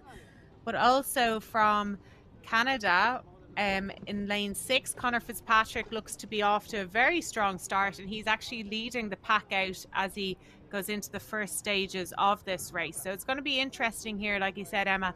Will everyone race to their full ability, or will they save energy knowing that the top 6 go through? Yeah, absolutely. Fitzpatrick looks like he's done a really good start and is already a boat length up on the rest of the field. They're just chasing the tail of his boat down. Interesting whether he, like you say, can keep that going. He came 6th in the B final last week in Szeged, so it'd be interesting to see whether the back end of his race is as strong as that starting 200 meters or so, which has looked very impressive. Fejes over in lane 2, also looking strong and definitely in contention with those leading boats. And it's Cordova, the Cuban, in lane 4 that is just pulling back now on the Canadian, as we probably would expect. It looks like he's recovered from that brutal 5K that we witnessed last weekend in Szeged, and he is up and running really well. In lane 6, that's Conor Fitzpatrick from Canada, looking like he is still moving the boat, but potentially starting to feel the impact of that faster start. Yes, the Cuban from in lane 4, Cordova, he was very good last week also. He came 3rd in the B final in Szeged. So I'm sure they're all kind of within their comfort zone at the moment. As you can see, they went through the 500 meters in 1:57. The fastest we saw so far today go through was 1:50. That was Fuchsa earlier. But as we know, there's only 6 people in this heat, so none of them are under pressure as such to qualify through to the semi-final. However, I'm sure they'll be trying to practice a race strategy, see how they go down this 1,000 meters, if there's anything they need to improve on or anything they need to change. As we can see now, Daniel Fejes from lane 2, Hungary, is beginning to come back a little bit stronger, and he seems to always have a good second part of the race, which is showing here now. Also, as the camera pans out, we might be able to see a little bit better, but it looks also maybe like the Cuban is fighting for the first position at the moment. Still the Cuban in first place, Cordova, lane 4. Daniel Fejes, however, making his way back up in lane 2, with also Conor Fitzpatrick dropping back a little bit. He's maybe going to ease up a little bit now in lane 6, he knows that he has a place in the semi-final once he crosses the finish line, so he doesn't need to expend too much energy as they come through now into the final 200 meters of this 1,000-meter heat. So the Cuban is pulling away a little bit more now. Cordova, lane 4, with Fejez in second from Hungary in lane 2.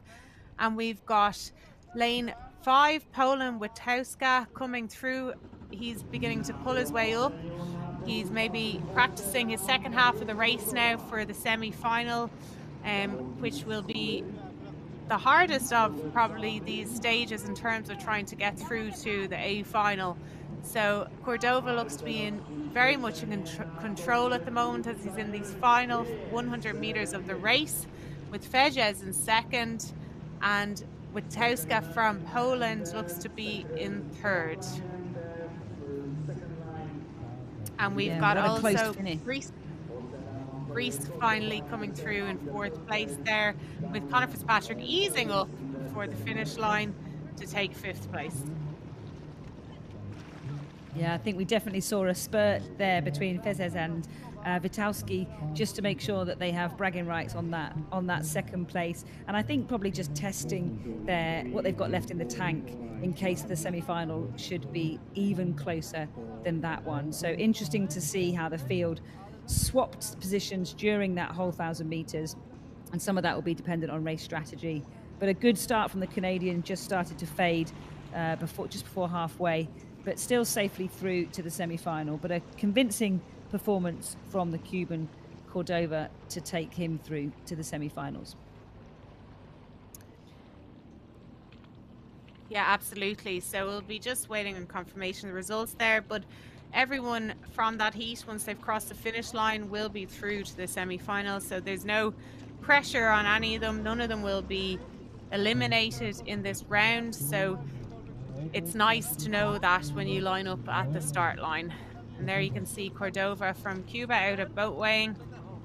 He looked very comfortable in that heat. He'd be looking to improve on his third place in the B final from last week in Szeged. I'm sure he'd be hoping to make the A final here. And there we have it. First place Cordova from Cuba, second place Fejez from Hungary, third place Poland with Tauska, fourth place Tomopoulos from Greece, fifth place Canada Fitzpatrick, sixth place Surles from USA, with Uzbekistan not starting in this heat. And that concludes the C1 men's 1,000 metres. And it takes us on to the K1 men's 1,000 metres. Now, we've got 5 heats in this one, Jen. This is a huge field of athletes in this prestigious 1,000-metre men's race. It's going to be hugely exciting. The heats are jam-packed full of athletes and talent that we saw in Szeged last weekend. And this is the first heat lining up now, ready to go. We've got Margli from France in 1, Zunga from Mexico in 2, Kopacz from Hungary in 3, Korsak from Poland, the home nation, in 4, Burgo from Italy in 5, Rask from Denmark in 6, Thorsden from Germany in 7, Phil Miles from Great Britain in 8, and Lai from China in 9. Now this is going to be exciting, Jen, isn't it? We have Kopacz from Hungary, Lovemore from South Africa, and Dostal from Czechia, who were the medalists last weekend. So we'll see all of them in action over these next heats. But we've got Kopacz in this one from Hungary. Who are you excited to watch as they line up? Yeah, I think Kopacz is probably going to dominate this. But Samuel Burgo, also a very strong paddler over the 1,000 metres, and Torben Rask, as well as Jacob Thorsden. Jacob Thorsden 4th in the A final last week in Szeged. So he's going to be very strong here. So watch lane 7. And they're off into the first 100 metres of this 1,000 metres heat. As you can see, lane 1, France, Margli is come out very strong also. He looks to be trying to get out into contention from the start of this race, but Thorsden from Germany seems to be really putting it up to the others, with Rask beside him to his left in lane 6. Rask was second in the B final last week in Szeged, so he'd be probably hoping to improve on that this week, looking probably for an A final, I'd say. But here we are in the heats, and 1 to 5 get through, and the 2 best 6th times to the semi-final. So that's what's going to be on these guys' minds at the moment, to get through to that semi-final, but also to produce a really good race that they're happy with and know going forward into the next stages that they can make a good race, and if there's anything they need to change, they can fix it before the semi-final stages. But we can still see Thorsten from Germany slightly ahead of Rask from Denmark, so it's going to be an interesting second half to this race, Emma. Absolutely, the German is just keeping that lead, but don't count out Kopacz from Hungary in lane 3, who looks like he is edging his boat forwards. They've definitely all settled into their rhythm as they've got into the race, but the German Thorsten still keeping just ahead of Rask from Denmark. Thorsten was the bronze medalist from the World Championship, so clearly a talented athlete. Balint Kopacz from Hungary in lane 3 is now getting ever closer to those leading boats. And also out in lane 9, Li from China looking quite strong. Quite a good race, Jen, for these top 5 positions that will go straight through to the final, because we have got currently 6 boats probably fighting out for those top 5 places. Germany in the lead with Thorsten, Rask in 2nd place, Kopacz from Hungary in 3rd, Korsak from Poland just behind him in 4th, Burgo from Italy in 5th, and then Lai from China in 6th. So everything to play for those 5th and 6th place places to make sure that they can get through to the semi-final. Yeah, absolutely. As we saw the camera pan out there, lane 1 also, France seems to be coming back into contention. He's trying to get back into that top 6th place. Can he do it? Li from China is just slightly ahead of him at the moment, but Margelli from France is hoping to get one of those top 6 places to get straight through, or top 5 places, and one of the 6 best times to get through to the semi-final. But as we can see, Thorsten is leading through the 750 there in 2 minutes 34 seconds. Very strong time in these heats. Rask in 2nd, and Kopacz looks to be pulling his way back up here. I imagine Kopacz is the type of guy that likes to win probably all his races, so I'm not sure if he's going to try and commit back into contention now for that 1st place, or maybe he's happy here knowing that he can get through with ease and not exert too much energy. It looks still Thorsten is going to come to the line in 1st place unless Rask can make a final burst for it in the final part. But no, there we have it. Thorsten 1st, Rask 2nd, 3rd Kopacz, and who's going to get... Oh, there's a big fight here for 4th and 5th. Oh, that's a close one. I think we'll have to wait for the results for that. I think maybe Samuel Burgo got 4th place with China, Li taking 5th, but I have to wait for the results, Emma. I don't think I could call that. I know, that was incredibly exciting. We said it was going to be close, but absolutely between lane 1, Margelli, lane 5, Burgo, and lane 9, Li. I'm not sure who got that last spot through to the semi-finals, but a fantastic race from those first 3 athletes. Jakob Thorsten from Germany, Thorben Rask from Denmark, and Balint Kopacz from Hungary. Looked really strong right from the start, and as we would expect in this really exciting men's 1,000 meters kayak race, some real talent on show. And luckily, Jen, we've got 4 more heats to go. Yeah, it's going to be very exciting, Emma. I'm looking forward to it. Some of the finalists from last week in Szeged aren't here this week, unfortunately. That's Lovemore, the silver medalist. He's not racing here this week, so it would have been interesting to see how he fared out this week, considering Kopacz only just pipped him on the line last week, so that was a really exciting final. But nonetheless, we've got some fantastic paddlers here. As we could see, it's so hard even in that heat to get through to the semi-final. Samuel Burgo, fantastic paddler, vying for one of those top 5 places. I think he was possibly 4th, and China 5th. And not to forget, the 2 6th best times also get through. So here we go. 1st place, Thorsten, Germany. 2nd place, Denmark, Rask. 3rd place, Kopacz, Hungary. 4th place, Li. 5th place, Burgo, and 6th place, Margelli. So Margelli from France is going to be waiting now until all the heats are over to see if he gets one of the 2 6th best times to qualify through the semi-final. And that's always a very nervous wait, Emma, isn't it? You've done all you can, and that's it, and you just kind of have to wait then. Yeah, I think you have to assume you're through, and you have to start your recovery procedures and processes as if you were going through, and then wait for the result.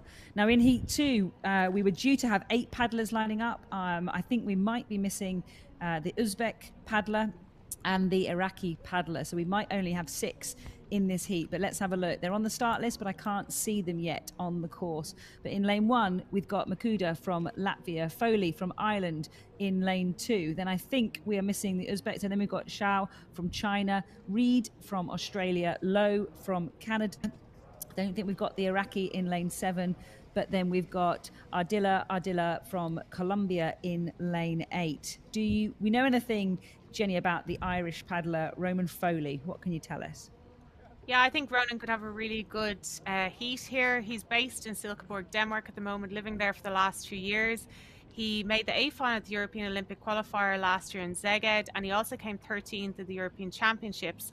And he's also the under-23 marathon world champion from 2023. So looking at this draw, I think he will have a great race. Like we said, top 5 get through. So we know that one person will miss out from direct qualification, but there's also two six best times that can go through also. So they're on the blocks now under starters orders. And they're off. So I would say also look out for Australia, Maguire Reed. In this, he was 4th in the C final in Szeged last week, which was very hotly contested World Cup. So I'm sure he'd be also trying to improve on that this week. But as you can see, they're all very equal at the moment. They've all got a great start, but Maguire seems to be pulling out a little bit at this point of the race. I know Ronan Foley has a very good second half of the race as well, so he likes a good tailwind also. So I'm sure he's looking forward to these conditions racing here in this heat. And does that come from his marathon background, Jenny? The fact that he's got that good back end?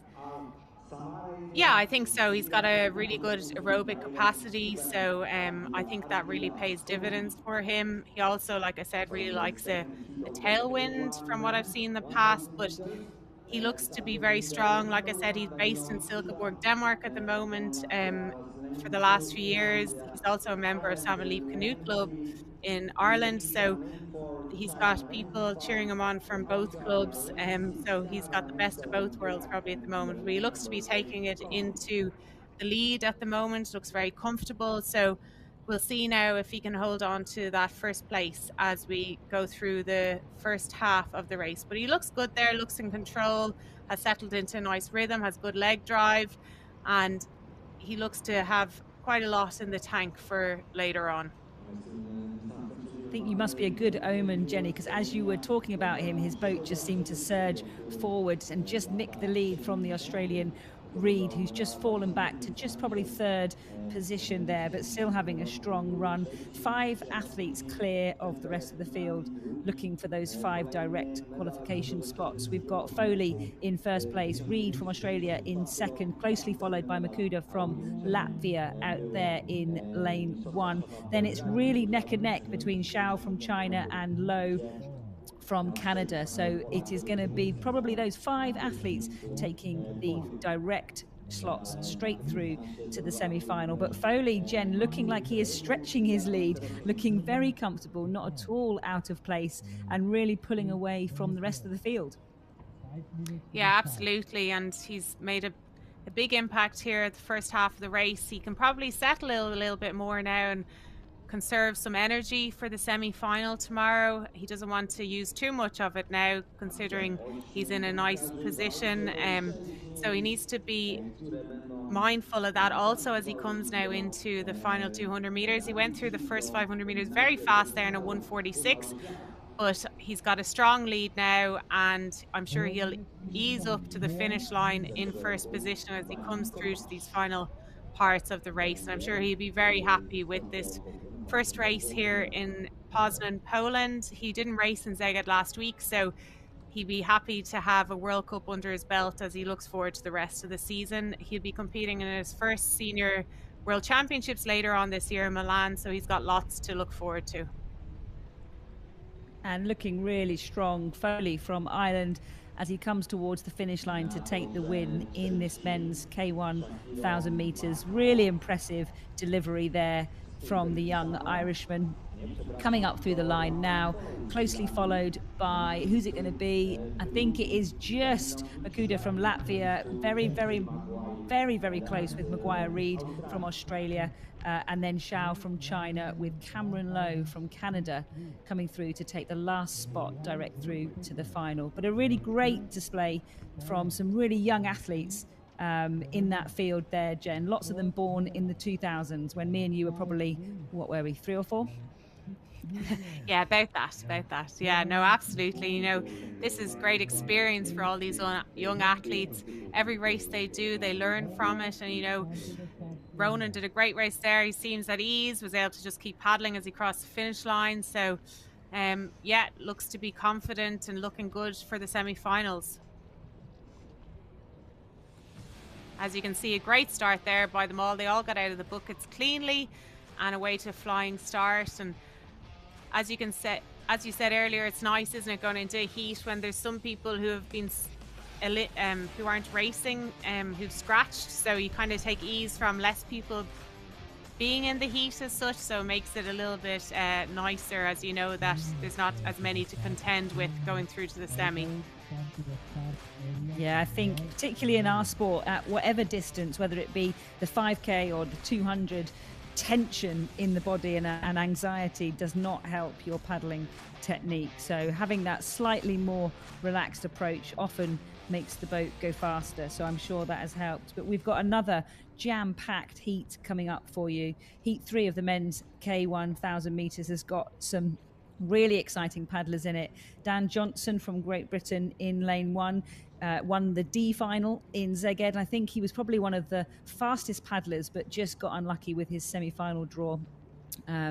So that's going to be exciting to see. But that's just the results on your screen now for Heat 2, confirming Ireland, Latvia, Australia, China and Canada straight through to the semi-finals. Colombia will have to wait to see whether they get one of those fastest 6th place positions. So Heat 3, Jen, we've got Dan Johnson from Great Britain in lane 1, Rojek from Poland in 2, Manfreda, who was very impressive, from Slovenia in 3, Decker, Netherlands in 4, Mostigali from Greece in 5, Thompson from New Zealand in 6, OK from Japan in 7, and Roman from Venezuela in 8. So we've got 8 paddlers in Heat 3. Who do you fancy out of that list, and to put the pressure on and put down a marker in this Heat 3? I think New Zealand in lane 6 could be quite strong. He was 3rd in the C final last weekend in Szeged, and like I said, Szeged was very strong. As we know, there's A, B, C, D and E finals. So Dan Johnson also, I think, will be up there. Slovenia lane 3, I think, will be up there. He's a silver medalist from the K1 500 meters under 23 European Championships last year in 2024. So got a good turn of speed. But here they are, and they're off to a flying start. As we can see, there's 8 lanes in this, so highly contended. 1 to 5 get straight through with the 2 best 6 times. So it's going to be quite a fight, I think, Emma, for these top 5 places. Yeah, absolutely. And it looks like quite an even start out of the bucket. Dan Johnson is known for Gersha on, alongside Eiko from Japan, also paddling really well. So let's see what happens as they come in to nearly the halfway mark. Dan Johnson over in lane 1, closely followed by one from Eiko from Japan in lane 6, just taking the lead again from Dan Johnson. But they're looking strong, Jen, as they're coming into halfway. Yeah, absolutely. It looks like Johnson and Thompson, as we thought, would be head-to-head for this. Again, will they exert as much energy as they have? I would think they might save a little bit, but again, they want to try and test out their race plans. But Dan Johnson looked very strong also in April. He won your selection races in Great Britain very dominantly. So I'm sure he got great confidence from that going into these World Cups. But it looks like Dan Johnson first, going through the 500 and 143, followed by Thompson. and then followed by Slovenia Manfreda. So they're the top three places. But I have to say, first and second, yes, we can see where they are at the moment, but the fight for second, third, fourth and fifth is going to be something else. First and second should be okay, but third, fourth and fifth, I think it's going to be very tough. And sixth place is also trying to climb its way back up to fifth. So that's lane 2, Poland. He's currently in sixth place, but he's going to be wanting to get into one of the top 5 places to get through to the semi-final, or else he'd be looking to get one of the 6 best times. But you can see they're flying along now with the tailwind. That feels lovely as you're coming into this final half of the race. The wind is blowing you down the course, helping you get there with a little less energy, with more energy reserved, I should say, and a little less energy expended. So here they come into the final 200 meters, and it still looks like Johnson and Thompson. That's quite a tongue twister, isn't it, Emma? It is, but they are swapping the lead. It's been neck and neck between these two as they've come down the course. Dan Johnson looking strong over in lane 1. Quade Thompson just pulling ahead of him now, just starting to take the lead as they come into the final last 80 meters or so of this men's 1,000 meters. But they will all top 5 go through to the semi-final. But an impressive run again from Dan Johnson, but Quade Thompson just pulling ahead to secure first place in this heat. But an impressive run and an impressive battle between these two. Yeah, absolutely. There we have it. Thompson first, Johnson second, and I think it was Netherlands third. Is that correct? I think it was Decker third and Manfreda fourth. Yeah. So we'll see. We'll get confirmation of the 5th place because that was a bit tight. But Quade Thompson took the win from Dan Johnson with Decker from Netherlands and Manfreda from Slovenia. And we'll just wait for confirmation of the 5th placed semi-finalist that will head straight into the semi-finals, and then the 6th best time, or the 2 6th best times will go through. But it was an interesting start. I'm not entirely sure Dan got the start that he would have wanted from that heat over in lane 1, but he certainly put down a marker as he took the lead and swapped it with Quade Thompson on and off for the whole of that delivery. So another impressive performance from the Brit and the New Zealander, and we'll see them again in the semi-final. Decker from Netherlands had a great finish there also to come through to that 3rd place. He came through very strongly at the end there, so that was very impressive. But we'll wait now for confirmation of the results to see exactly who's made it through, and whoever makes it through to the semi-final stages will be guaranteed a final of some kind. So there'll be A, B and C finals. So if you get through to the semi-final, you'll be in one of those finals. So there we have it. 1st place, New Zealand, Thompson. 2nd place, Johnson, Great Britain. 3rd place, Netherlands, Decker. 4th place, Manfreda from Slovenia. 5th place, Aoki from Japan. All getting through to the semi-final, with Rojek from Poland having to wait to see if he gets one of the 2 best 6th times to get through to the semi-finals. And don't go anywhere. We've still got 2 more heats to come in the K1 men's 1,000 meters. Looks a bit to me like out there the weather has improved slightly. The wind seems to have dropped ever so slightly. It's still a nice tailwind though, Jen, so they're going to appreciate that as they come down this course. But in this heat, we've got some more big names, haven't we? We've got Josef Dostal from Czechia, who is obviously the bronze medalist last week in Szeged, but he's also the Paris Olympic champion. So hugely exciting to have him in this race. And I'm sure for some of those other athletes, they will be looking forward to testing themselves against the best in the world. Yeah, absolutely. You can't look past Dostal, I don't think, for this. But who knows? Maybe he'll take it a bit easy and won't want to win it. Timon Moore also showed a very strong performance in Szeged. He placed 7th in the C final. And then we have Mads Brandt Pedersen, who is a multiple world champion at marathon, also K1 5,000 meters. He is in lane 6 for Denmark, and he's going to be looking to show what he's made of here now in this heat. It's his first World Cup this year. He wasn't in Szeged last week, so he'll be wanting to have a great race and go through to the semi-final with confidence. And Pedersen has that amazing boat, doesn't he? That amazing boat design with the eagle on the front, and next to him the bumblebee boat, as I like to call it. But they're off already from the start buckets in this men's 1,000 meters. Don't panic when Dorstal doesn't appear to be taking the lead. We've watched him come from way back in the field to cruise through, so not necessarily known for taking a lead out at the front. Bales from Slovakia, he won the B final last week in Szeged, so he's also one to watch in lane 3. But it's very even at the start. The bumblebee boat of Moore is in the lead at the minute from Austria in lane 5.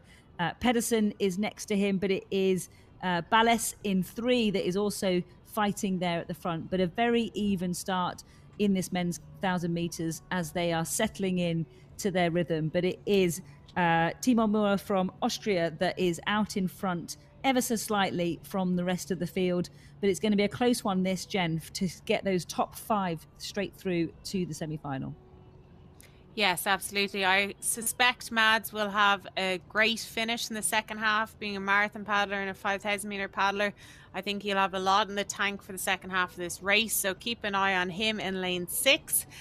As we can see, Timon Moore from Austria is leading it out, but Dostal looks to be coming back now. He looks like he wants to do a different race plan to last week, and he's not hanging back like he did last week. He was back in 9th place in the A final and only came through in the final 150 meters of that race to claim the bronze. So maybe he's deciding, oh, I'm not doing that this week. I don't want to have to fight my way all the way back from the last position through to the medal position, or here we are to get top 5 in the heat to get through to the semi-final. So there we are, top 6 through. Dostal first, and then we have Slovakia second and Austria third. So very fast 500 meters there, 1:41 the first 500 meters of this 1,000 meters. So Dostal seems to be having a very different race plan this week compared to last week.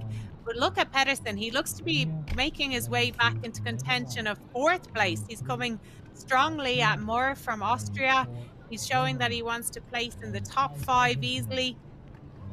So it's going to be some fight here, I think, for the top 5. But 6th place also is probably hoping to get back into contention at top 5 rather than having to wait for one of those best time decisions. Yeah, absolutely. Interesting to see Dostal doing a different tactic, but still in the lead, just ahead of Bales from Slovakia.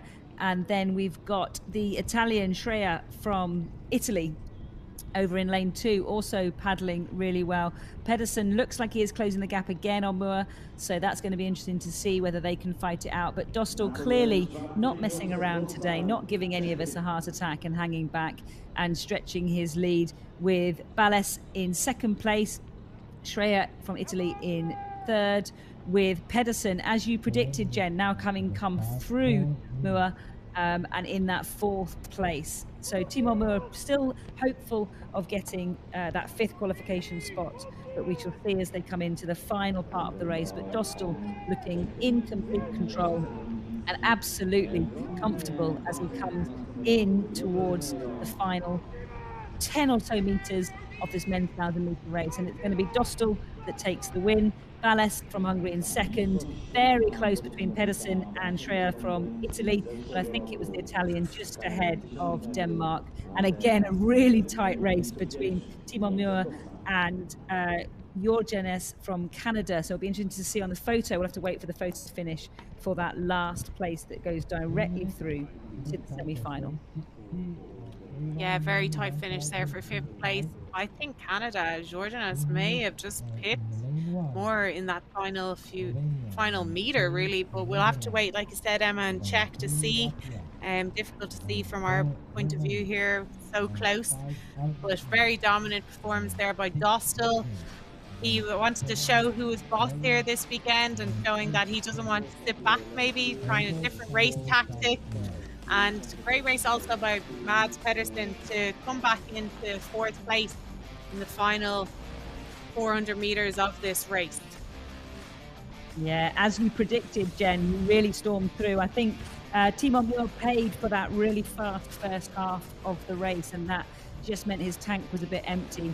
But we'll wait and see for official confirmation as to who got that last spot, but it could be that the 6th place also squeezes through as one of the fastest losers, but I can't call that. That is why other people are paid to make those decisions, because that is too close to call. So we'll wait for the official results.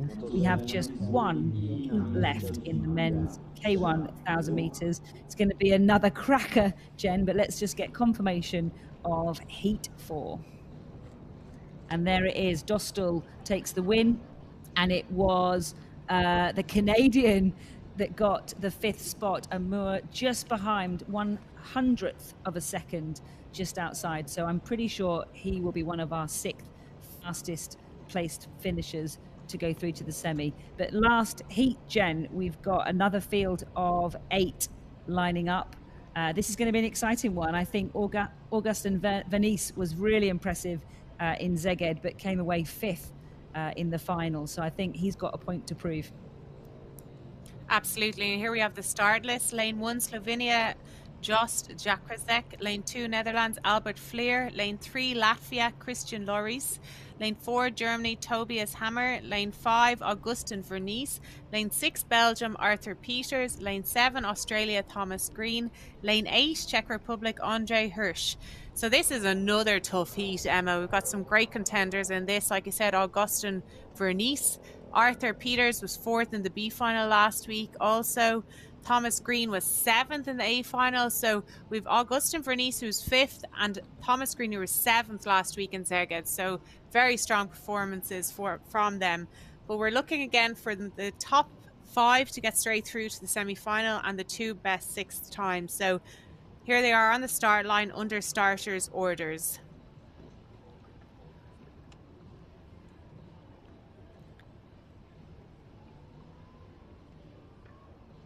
And they seem to be holding them for a little bit longer than usual. And they're off. So it looks like Augustin Vernies and Arthur Peters got way to very good starts there.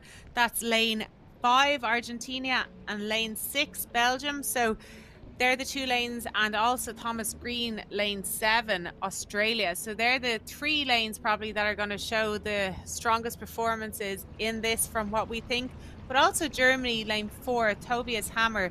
He's under 23 K1 1,000 meter world champion from 2023. So he's definitely one to look out for also. And he's showing that now as he's trying to get himself into the lead here. But we've got Thomas Green in lane 7 really showing him how it's done. Thomas Green, a well-established paddler, Olympic champion, multiple world championship medalist. So he really is wanting to show these guys how it's done, and he's really bringing it out now in these first few meters of this 1,000 meter race. But the question is, will he hold it all the way to the line? Does he want to win, considering top 5 get through? Will he ease up, save some energy for the semi-final stages? But at this stage of the race, it looks like he is not going to be easing up. He wants to win this race by the looks of it, doesn't he, Emma? Absolutely. I think, he was 4th in the World Championships in Duisburg in 23. So we know he's a phenomenally talented athlete, and he's definitely looking like he's gone out like a rocket, and he's put a boat length on all his competitors. They are literally clinging on to the end of his boat. So really interesting to see that, but it's going to be very tight, I think, between all these athletes as they come towards the end of the race in a few minutes' time. Because as they go through the 500 meter mark, we have got Green in lane 1, Vernies in lane 7, Vernies 2nd in lane 5, neck and neck with Peters from Belgium in lane 6, and not out of it yet, Hammer from Germany. Maybe he will put the hammer down and try and make it up that little distance in the closing stages of this race. But it's still Tom Green out in front with Vernies and Peters chasing him, and the hammer not out of it yet. As you can see there, Peters closing the gap in lane 6. And Vernies is just level now with Tom Green, possibly slightly ahead. So Vernies is in the lead with Tom Green in 2nd, Peters in 3rd, and Hammer for Germany in 4th. The 5th place at the minute potentially could be the Czechia athlete Hirsch in lane 8, but we'll have to wait and see, because it's much of a muchness between the guys in that position of the field. But as we come through The 200-meter mark, we've got Venice from Argentina in the lead, followed by Tom Green, followed by Peters from Belgium, Hammer from Germany, and then it is possibly neck and neck between Hursk from Czechia and then over in lane 1, Slovenia. So let's see what happens as we come towards the final bit of the race. Yeah, lane 1, Jost from Slovenia is really making a strong second half here, putting himself in contention for that 5th place. Jost has been in our sport a long time and is a legend of the sport, and he's proving that he has the right to get through to this semi-final, coming strongly into the second half. He was 10th last week in the K1 5000 metres in Szeged, and here we see it. So first place, we have Bernice, second place, Thomas Green, third place, we have Arthur Peters, and fourth place, we have Jeremy Toby's Hammer. Oh, and it looks like Czech Republic have just gone the 5th place, just ahead of Jost from Slovenia in 6th. But don't forget, there's 2 best 6 times up for grabs also to get through to the semi-final. So Jost from Slovenia will have to wait and see if he's gotten one of those 2 best 6 times to progress. But Augustin Vernice looks very happy there, waving to his friends and family back home, I'm sure. And like we said earlier, he had a fantastic race last week in Szeged, coming 5th. He might be hoping to improve on that this week and maybe trying to get onto the podium. And he looks to be in great shape during this World Cup season. Yeah, fantastic to see all of that talent in the men's K1 1000 metres. 5 heats full of action, even though we are missing a couple of paddlers from last weekend. Super racing by everybody, and fantastic to see those athletes executing those runs. What an exciting semi-finals we've got ahead of us. Next up, we are moving to the 500-meter mark. So the women's K1 500 meters will start shortly. We've got 5 heats again in this one, so this will be hotly contested. It's a popular distance and there are some big names out there. So just to confirm, that last race, men's K1 1000 meters, it was indeed Venice, Argentina, Green, Australia, Peters, Belgium, Hammer, Germany, and Hursk, Czechia, going straight through to the semi-final, with Slovenia waiting nervously to see whether they're going to make it too.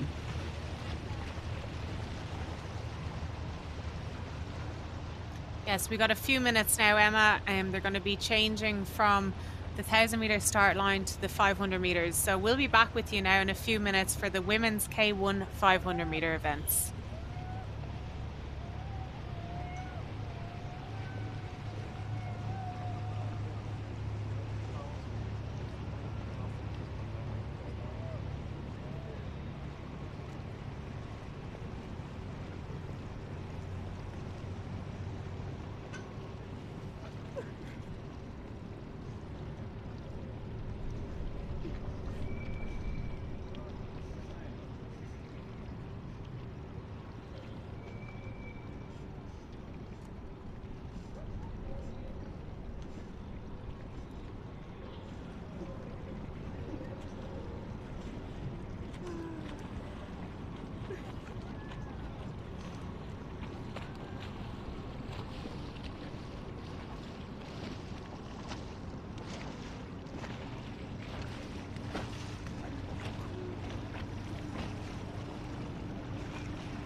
So just waiting for the start of the women's K1 500 metres. We've got 5 heats coming up for you here in Poznan. Don't forget, if you have missed any of the action from either this morning's races or last weekend, you can catch up on the Planet Canoe YouTube channel. So catch all the action there. There's been some phenomenal racing for you to enjoy. So, Jen, we've got absolutely stacked heats here in the women's K1 500. We have the gold medalist from Szeged, Polaska from Poland, who won double gold, didn't she, over in Szeged. So she's on top form. Wang from China got the silver medal. Drobot, I think, from Australia, isn't racing the 500s here for Australia. They've chosen 2 other athletes to race there, showing their depth in their squad and giving some other athletes, some other youngsters, a real chance to experience racing on the international scene. But she did incredibly well to grab the bronze medal last week in Szeged. Yeah, absolutely. She won the bronze in the 500 and the 200. Now here we are, the first heat. Lane 2, Australia, Bailey. Lane 3, Poland, Klatt. Lane 4, France, Freslon. Lane 5, Hungary, Rendesi. Lane 6, Denmark, Knudsen. Lane 7, Slovenia, Osterman. Lane 8, Canada, Michelle Russell. So there's some phenomenal names in this heat. We obviously have Martina Klatt from Poland. She won gold in the K2 500 metres last week in Szeged. So it'll be interesting to see how she does in her K1 here this week. We've got Anja Osterman. She's a European Championship medalist in this distance in 2022. We've got Pernille Knudsen from Denmark. She's a World Championship bronze medalist in the K1000 metres in 2021 and also European Championship silver medalist in the K4 500 metres in 2022.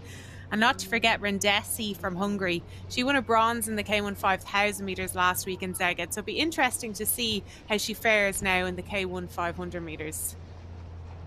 Yeah, it's absolutely stacked, this first heat, isn't it? So exciting to have such talent on that start line. They're all making their way down to the starting line, just waiting for the starter to call them into the buckets, and then we will get underway for the first heat out of 5. Now we're looking for places 1 to 5 to go straight through to the semi-final, and then we're looking for 2 fastest placed, 6th placed racers. So everything to play for, but they will want to be one of those athletes in the top 5 as they come into the buckets. That's what they're aiming for. That's what they're hoping to deliver for themselves and for their country in the next couple of minutes. So as they come into the buckets, we will watch them get underway and execute their races for this women's K1 500 metres. They're under starters' orders.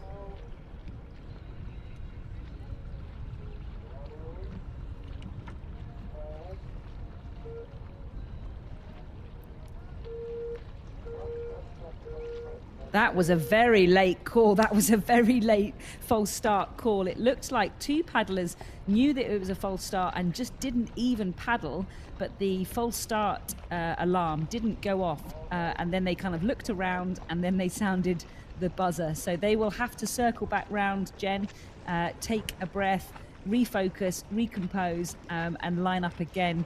Bit difficult to call who did it there because it looked like quite a few of them were ahead of the starting bucket.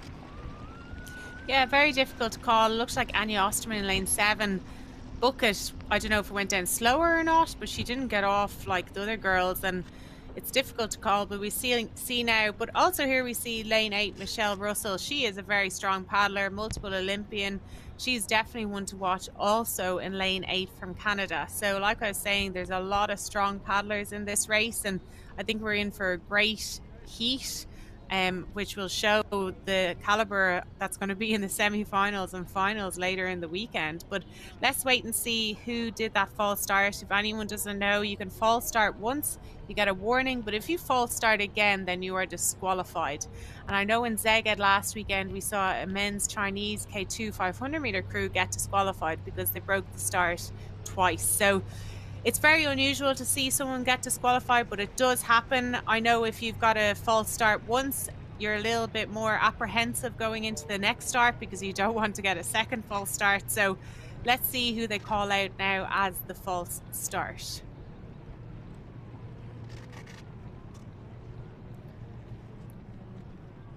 Looks a little bit like the wind might be slightly more crossy than it's been all afternoon down there at the 500-meter start. You can just see it moving the water slightly differently across all the lanes. So it'll be interesting to see whether that has any impact as they move further down the course towards this finish line. But here they are back into the buckets, hoping to get away cleanly. I didn't see who they awarded the false start to, so maybe it was a faulty start and they're not actually awarding it to anyone. But let's hope they get away nice and cleanly now for Heat 1 of the women's K1 500 metres. And they're off nicely there. Really strong start from lane 7, Osterman. And next to her, Russell, as you predicted, Jen, coming out of that bucket. They're looking now to get their boats up to speed as fast as they possibly can. That'll be through a combination of really locking that blade and putting down that power, and then ramping that stroke rate up, much like you do on a bike using the different gears. So we've got Osterman just in the lead ever so slightly from Rendesi and Klat over in lane 3 from Poland. All made a very, very strong start and looking to kind of set their position as they come down this course. Yeah, like you say, Anya Osterman, very strong start. She's always been a great 200-meter paddler. So from what I've seen in the past, she likes to take it out from the start and lead from start to finish. So she's settled into a nice rhythm here now, but I think she'll probably have more for the second half of the race. As you can see, the split times there through to 50. Osterman first in 52 seconds. Very fast split for the first 250 meters of this race. And here they come through for the final 200 meters. And for everyone who's only just joined us, just to let you know, it's only top 5 who get through from this heat through to the semi-final, or one of 2 best 6 times. So there's everything to fight for here. We've got Michelle Russell coming through now, also in lane 8 for the top position. And also we've got Rendesi really fighting through. So we can see Rendesi, Osterman and Russell fighting for that first position. It'll be interesting to see then who takes the 4th and 5th position. As the camera pans out, we might have more of a clue about who's in that as they go into the final 100 meters of the race. It looks like Rendesi is taking the lead now. Very strong paddler. And here it is, Rendesi coming to the finish in first place, 2nd Osterman, 3rd Russell. 4th is going to be, I think, Martina Klat, and I think 5th place Claudia Bailey from Australia, but I think we'll have to wait and get confirmation of those results. Yeah, I think that was a fantastic finish from Rendesi coming through the field. She looked like she was confident she had something more to give, but a fantastic race from Claudia Bailey from Australia in lane 2 over on the top of your screen there. Only 19, 20 years old, and I think she did get that fifth spot, but we'll wait for confirmation. But fantastic for her to be able to race against these athletes who are more experienced and deliver a performance like that. But good from the start, strong from all the boats, but really, as we predicted, Jen, quite even across that heat, and an exciting finish. Just literally pipped to the win, the Hungarian Rendesi, just pipping Osterman from Slovenia. Yeah, Rendesi did a very strong 1,000 meters earlier also. She's through to the A final, so that shows now in her 500 meters how she's a strong second half. But here we have it, 5th place, I think it's Claudia Bailey, with 6th place Knudsen. So Knudsen will be waiting to see if she gets one of the 6th best times, so one of the 2 by 6 best times to qualify through. So here we have 1st place Rendesi, Hungary, 2nd place Slovenia, Osterman, 3rd place Canada, Russell, 4th place Kat, followed by 5th place Bailey from Australia. So now they're under starters orders for the next heat, Emma. They are there already lined up, waiting for us. It looks like we're missing the Uzbek again. We've got Chen from China, Kuhn from Netherlands, Yask from Germany, Melanson from Canada. We're missing the Uzbek in lane 5. Then we've got Milthers from Denmark, Dolenko from Ukraine, and Sidova from Slovakia. So they're off and racing already.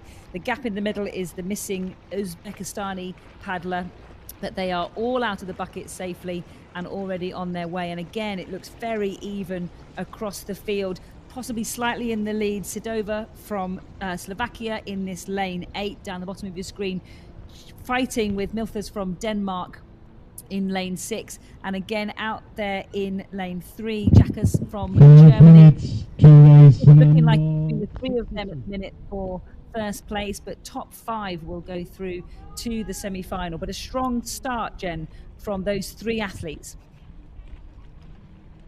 Yeah, absolutely. I think you need to look out for lane 2, Netherlands. Koninge, she won the Italian selections a week ago. The Netherlands country was at that competition, but she also competed in Paris last year and placed 8th in K2 500 meters and raced the K1 500 meters, placed 17th. So I think she's got quite a strong second half, but she might just be holding back because she knows that top 5 go through.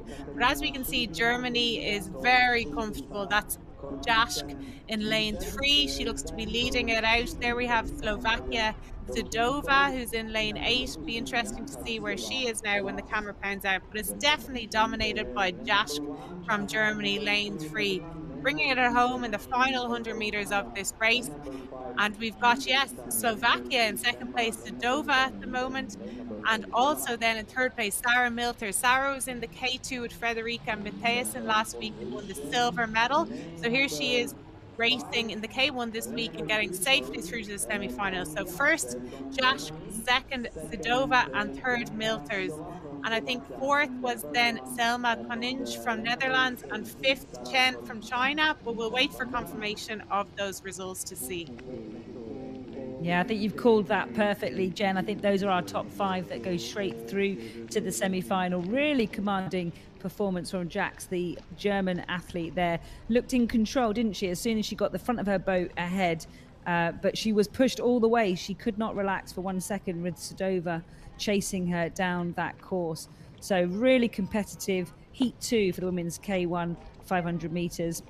And it'll be exciting to see the other boats in the remaining 3 heats. So stay with us. We've got 3 more heats for the K1 women's 500 meters. We'll just wait for confirmation of those top 5. But I'm pretty sure, Jenny, you got that spot on. And those are our 5 that go straight through. Yeah, and to remind people that whoever gets through to the semi-final here today will be guaranteed a final of some sort, maybe an A, a B, or a C final, depending on their semi-final result. And there we have it. Lane, we've got Germany first and Jax, Slovakia second, Sedova, third, Denmark, Milters, fourth, Koninge, Netherlands, fifth, Chen from China, and sixth, Dokienko from Ukraine. So Ukrainian will be waiting to see if she gets one of the 2 best 6 times to progress through to the semi-final. Yeah, really exciting. And already there's no rest for the wicked. The next heat are already lining up, cruising down towards their starting buckets. They've watched the race go ahead of them and they know it's their turn to go now. So we've got some exciting paddlers in this one. We've got the double gold medalist, Płaska from Poland in lane 3. She had a phenomenal weekend, didn't she, Jenny, last weekend in Szeged? Yeah, winning the K1 500 meters dominantly, I think was the best kind of performance I saw all weekend.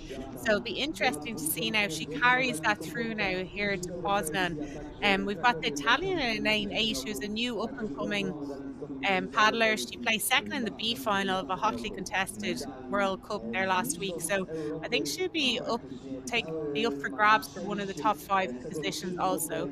But here they are on the start line under starters orders. As you can see, the wind is quite a strong tailwind there as they're trying to control their boats in the starting buckets.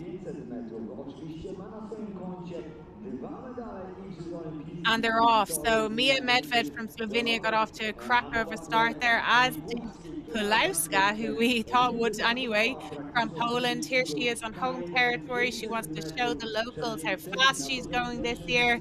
And we've got also Lucrezia from Zironi from Italy in lane 8, showing that she is in great form also.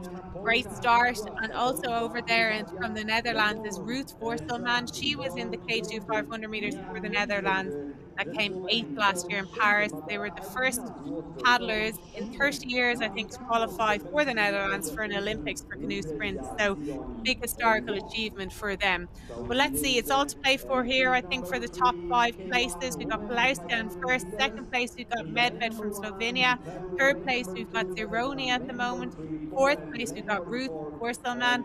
And fifth place, we have, I think it is France from Le Foulon in lane 4. So they're the top in the top 5 at the moment. However, that can all change in the second half of this race, Emma. Yeah, absolutely. I think you've got Poznan putting down a marker to show them. Don't forget, I won 2 golds last weekend, but it's very, very tight behind her for those remaining 4 places straight through to the final. She's looking strong. She's looking like she's going to maintain that lead, but just behind her is the real fight. The Zeroni, the Italian, over here in lane 8, really now putting the pressure on Poznan to see whether she can really nip that first place and get ahead of the Polish athlete. We've still got Poland just ahead, followed by Italy, Zeroni, and then Medvedev coming through in 3rd, just about, possibly, with Vosselman in 4th for the Netherlands, and the 5th spot going to Le Foulon from France. So an exciting finish for those middle places, but again, a convincing win. She looks like she's taking a deep breath there. Maybe not quite as comfortable as she thought it was going to be, pushed by the Italian Zeroni all the way. Yeah, absolutely. What a race by the young Italian athlete. And like you say, I'd say Pulowska was probably at ease a little bit in the final meters of that race, knowing that she was in control.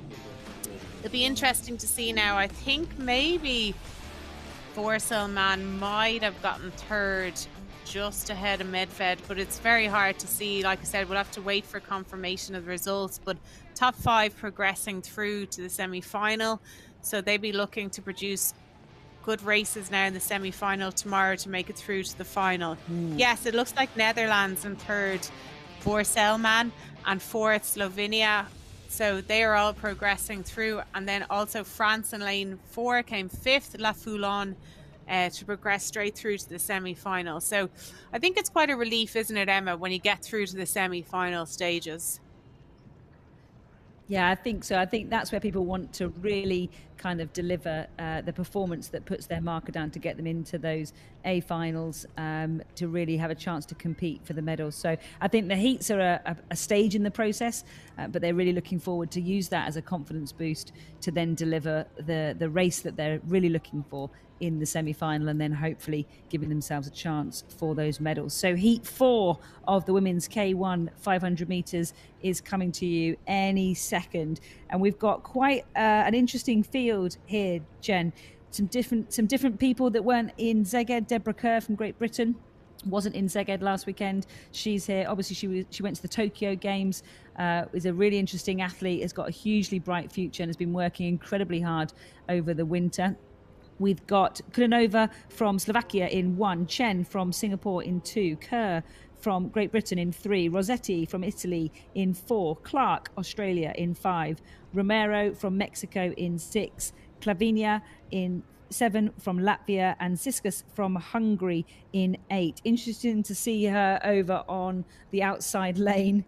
I'm sure she's going to be one to watch.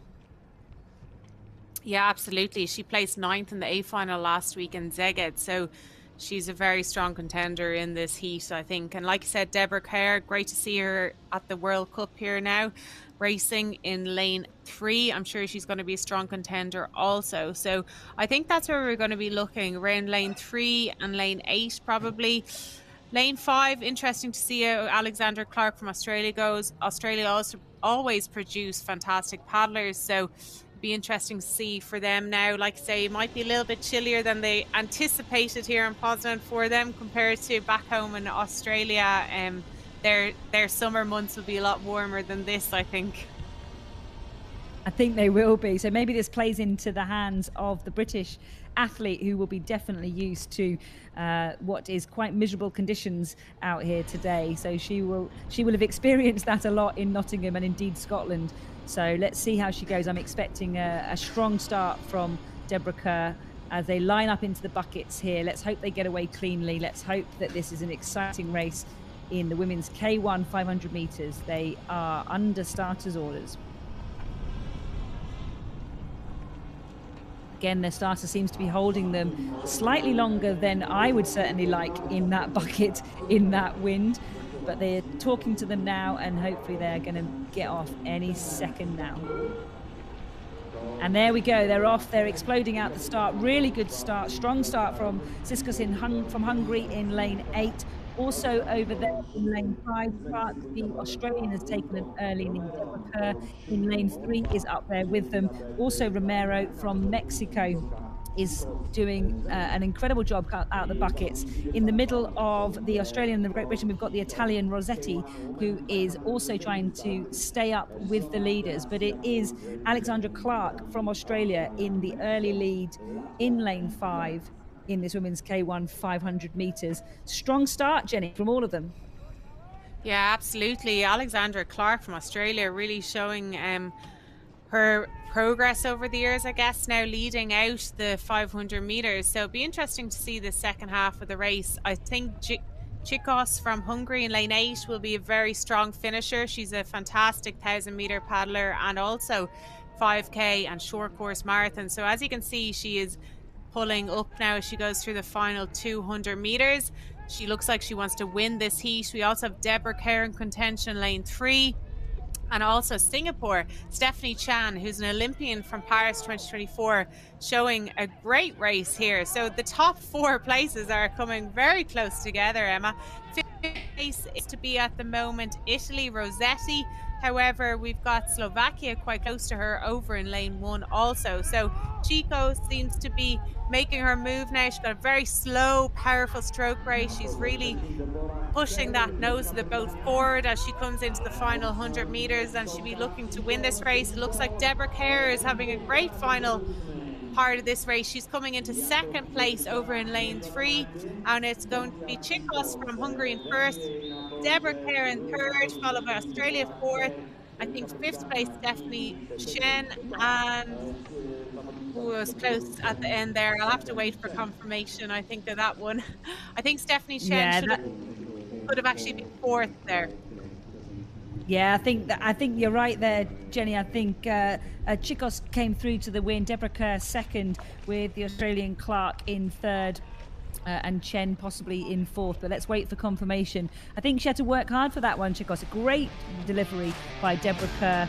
She had last weekend she was at a friend's wedding, a fellow paddler's wedding, so she didn't race in Szeged, but looking phenomenally strong off the start, and I'm really pleased to see her deliver a run like that. And that's an exciting, positive note for our British team. But a brilliant race by the Australian Clark, who led for most of it, just literally pipped by Chikos at the end, and Deborah Kerr just coming through to get second place.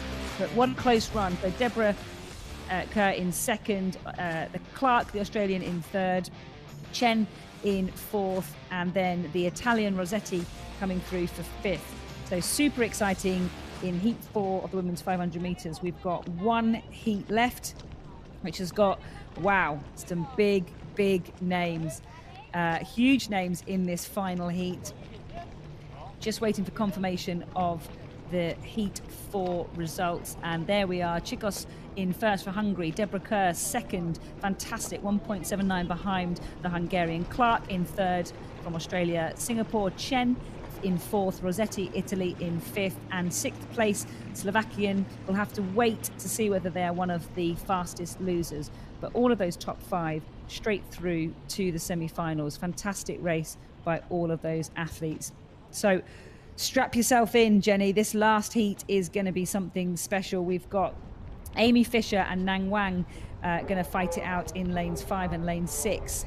They are hugely experienced and have both been in fantastic form in this season so far. So who do you fancy in this one? We've got a field of 8.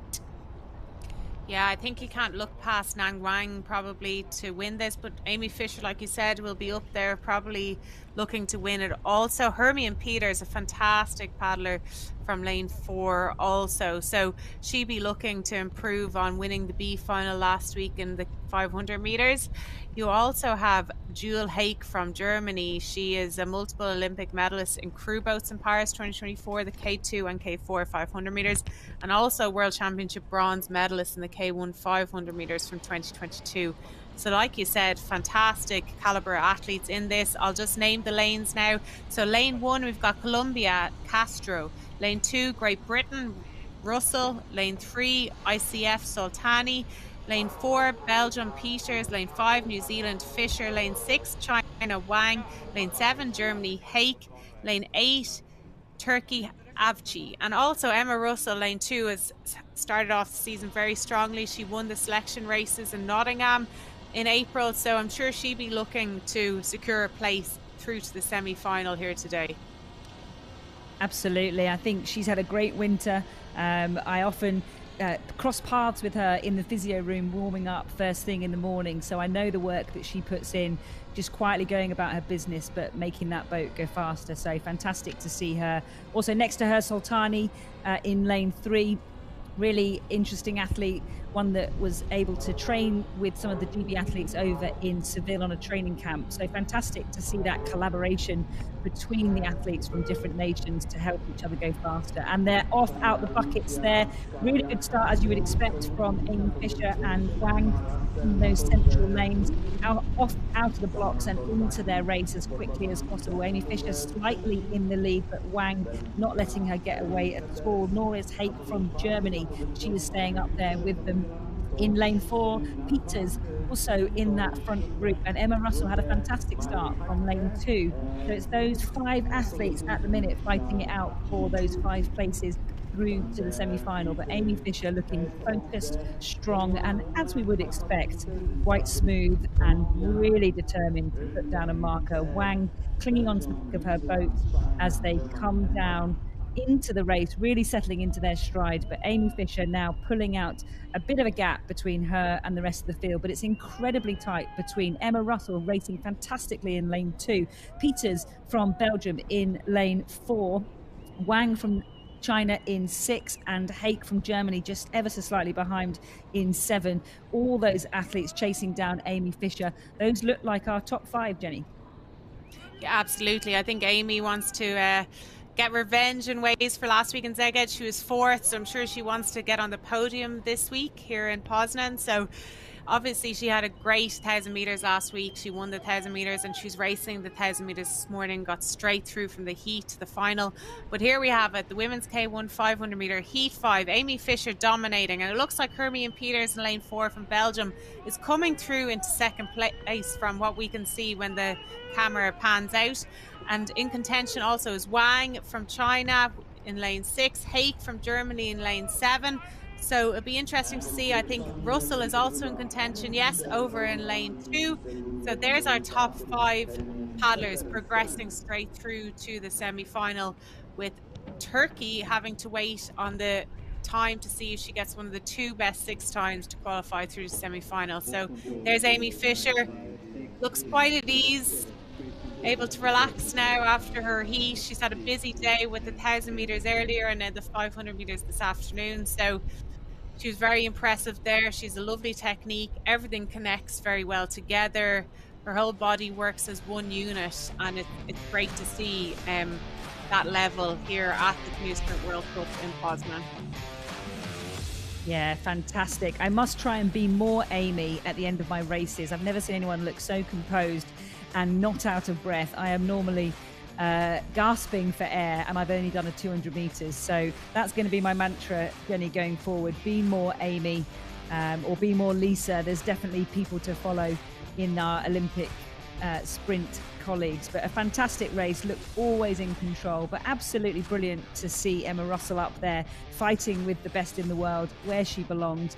But those top 5 athletes really putting down a marker, and that certainly is going to make the semi-finals interesting, and again an incredibly exciting final when we get to it later on this weekend. Yeah, definitely. I think Lisa Carrington also looks very relaxed nearly always at the end of her races. Like you say, there's no big deep gasp for air or anything. She's very at ease, and yes, it's definitely be more Amy or be more Lisa, I think. But here we have it, the results. First place New Zealand, Amy Fisher. Second place Belgium, Hermine Peters. Third place Germany, Jewel Hake. Fourth place China, Nan Wang. Fifth place Emma Russell, GB, all progressing straight to the semi-final. And Turkey, Hilal Avci, will have to wait and see if she gets one of the top 2 6 best times to progress through to the semi-final. Yeah, stay with us here. We've got 2 races left. We have had 65 races so far today in this canoe sprint World Cup in Poznan. It's been an incredibly exciting day so far. So stay with us for these last 2 races. It's the C2 women 200 meters, and there are 2 heats in this one, with the first 3 going straight through to the final, and 4 to 7, and next fastest 8th time through to the semi-finals to try and get themselves into those finals at the weekend. So really exciting to see these races coming up. 2 heats for the C2 women 200 meters.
You're joining us here in Poznan for the ICF Canoe Sprint World Cup and Paracanowe World Cup. Just 2 races left on this first day of exciting action. We've still got 3 full days of action ahead of us, so make sure you check on Planet Canoe YouTube channel, and if you missed any of the action from today or last weekend's World Cup in Szeged, you can catch it all up there. I'm joined in co-commentary by Jenny Egan-Simmons, multiple world medalist. Jenny, have you raced at Poznan over your really extensive and established career? What did you think of racing on this course? I have raced on Poznan many, many times, Emma. My first actual canoe sprint international competition was there, European Championships back in 2004. So as a junior, so it was my first European Championships, my first major international championship competition as a junior. So it always has a special place in my heart, I think, because it was my first, but I've raced there many times over the years, and I always love going to Poznan because the people are always very welcoming.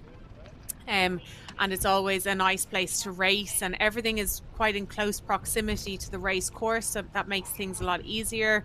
Some hotels are on site, whereas the hotels that are off site are only a very short drive away, so that makes things logistically easier. You can get back to your hotel and rest in between.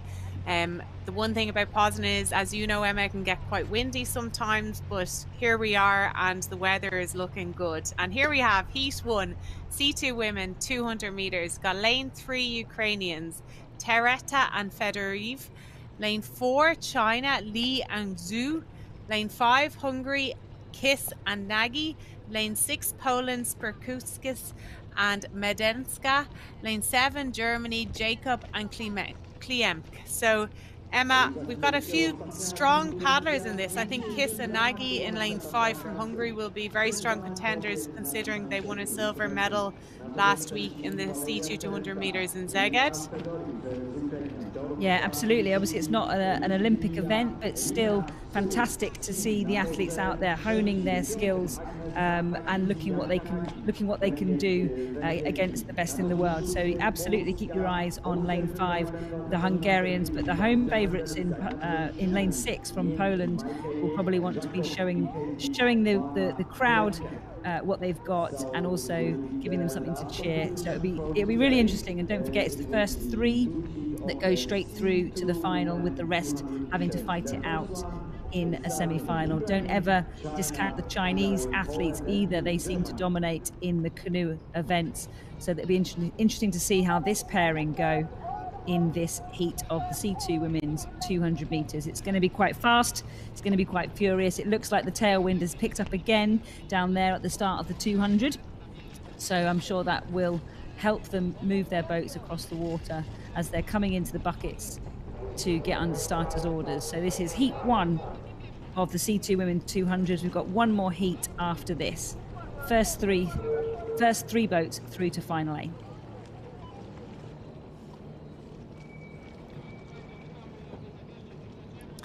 Yeah, the Hungarians also won gold last week in the C2 500 meters, so they had a very successful weekend in Szeged. So they'll be looking, I'm sure, to back up those 2 medals in Szeged with another 2 medals, I'm sure, here in Poznan. It'll give them great confidence going forward for the European Championships and World Championships later in the season. But as you can see here, we've got the Ukrainians. We were talking about this before. Some sea boat paddlers, they both paddle on the same side, whereas some sea boats, they paddle opposite sides. So it's very much, I think, the paddlers that you have in your country who are compatible with each other. So we'll see now who are the strongest of these boats.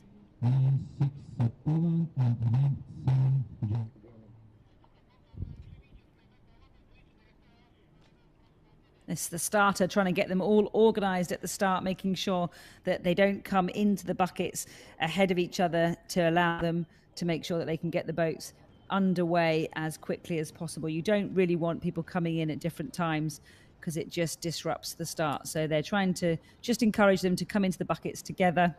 Not that easy when you are balancing on a knee and a foot in a very narrow C2, but those athletes look like they're absolutely nailing it as the last few boats come into the buckets, and the starter will get them away as soon as possible. China, the last boat in, and they are under starters' orders.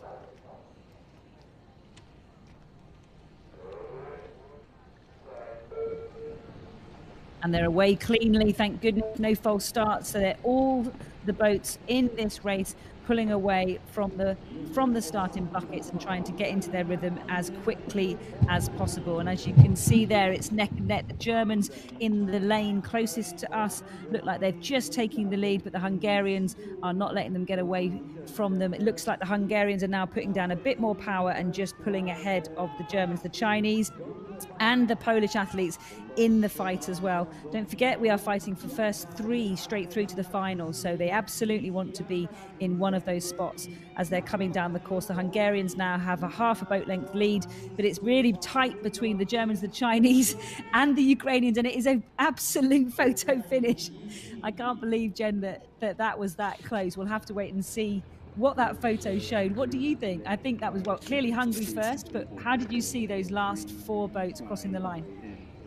I think it was Hungary, and China, but I'm not sure. We'll have to wait and see, Emma, to get confirmation. I wouldn't like to call it. It was so close, and great race there. Great fight all the way to the finish line.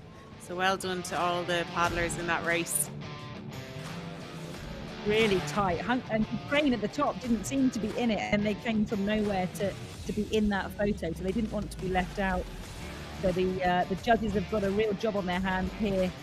The China and Ukraine at the top of the screen looked like they were close, but then Poland and that is a coat of paint between those boats. I'm not sure how they're going to separate 3 out of those 4 boats there. Obviously Hungary in first, but second, third and fourth look like an almost dead heat. So let's see what the judges have called using the technology and that ever important photo finish. I don't know, Jenny, did you ever paint the front of your boat a different colour to hope it stood out more in the photo finish?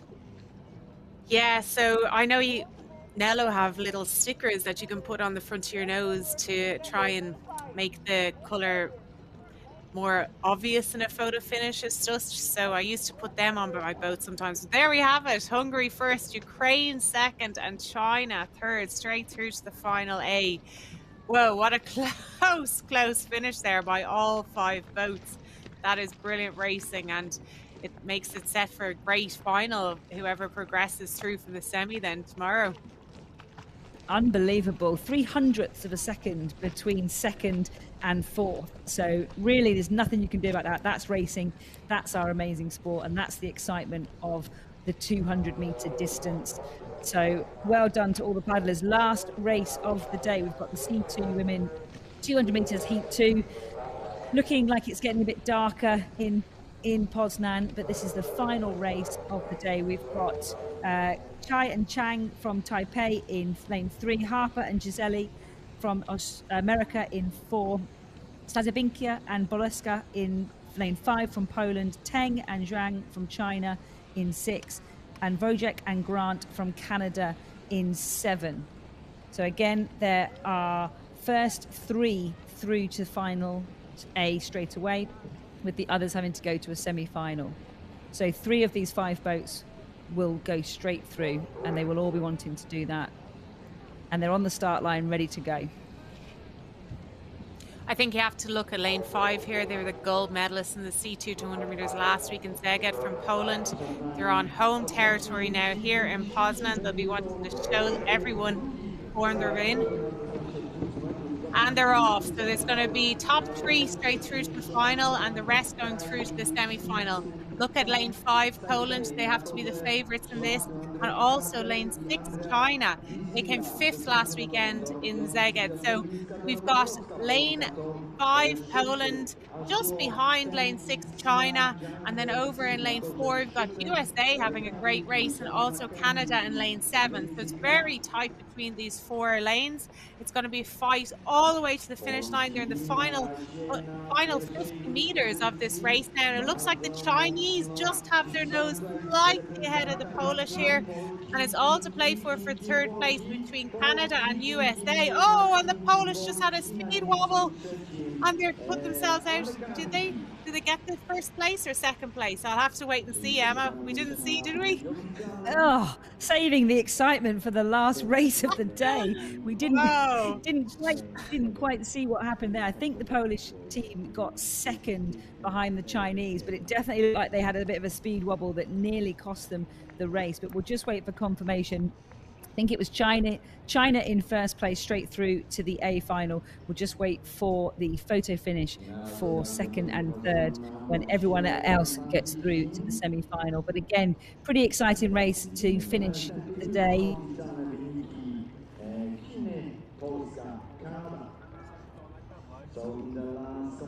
I think Canada might have gotten third from what I hear there on the commentary, but let's wait and see the results. Here we are. So we've got Poland, I still think, won it. China second and Canada third. So well done, Poland, for holding on to that with the speed wobble and all, I think. I think it was that lunge for the line that might have got it for them.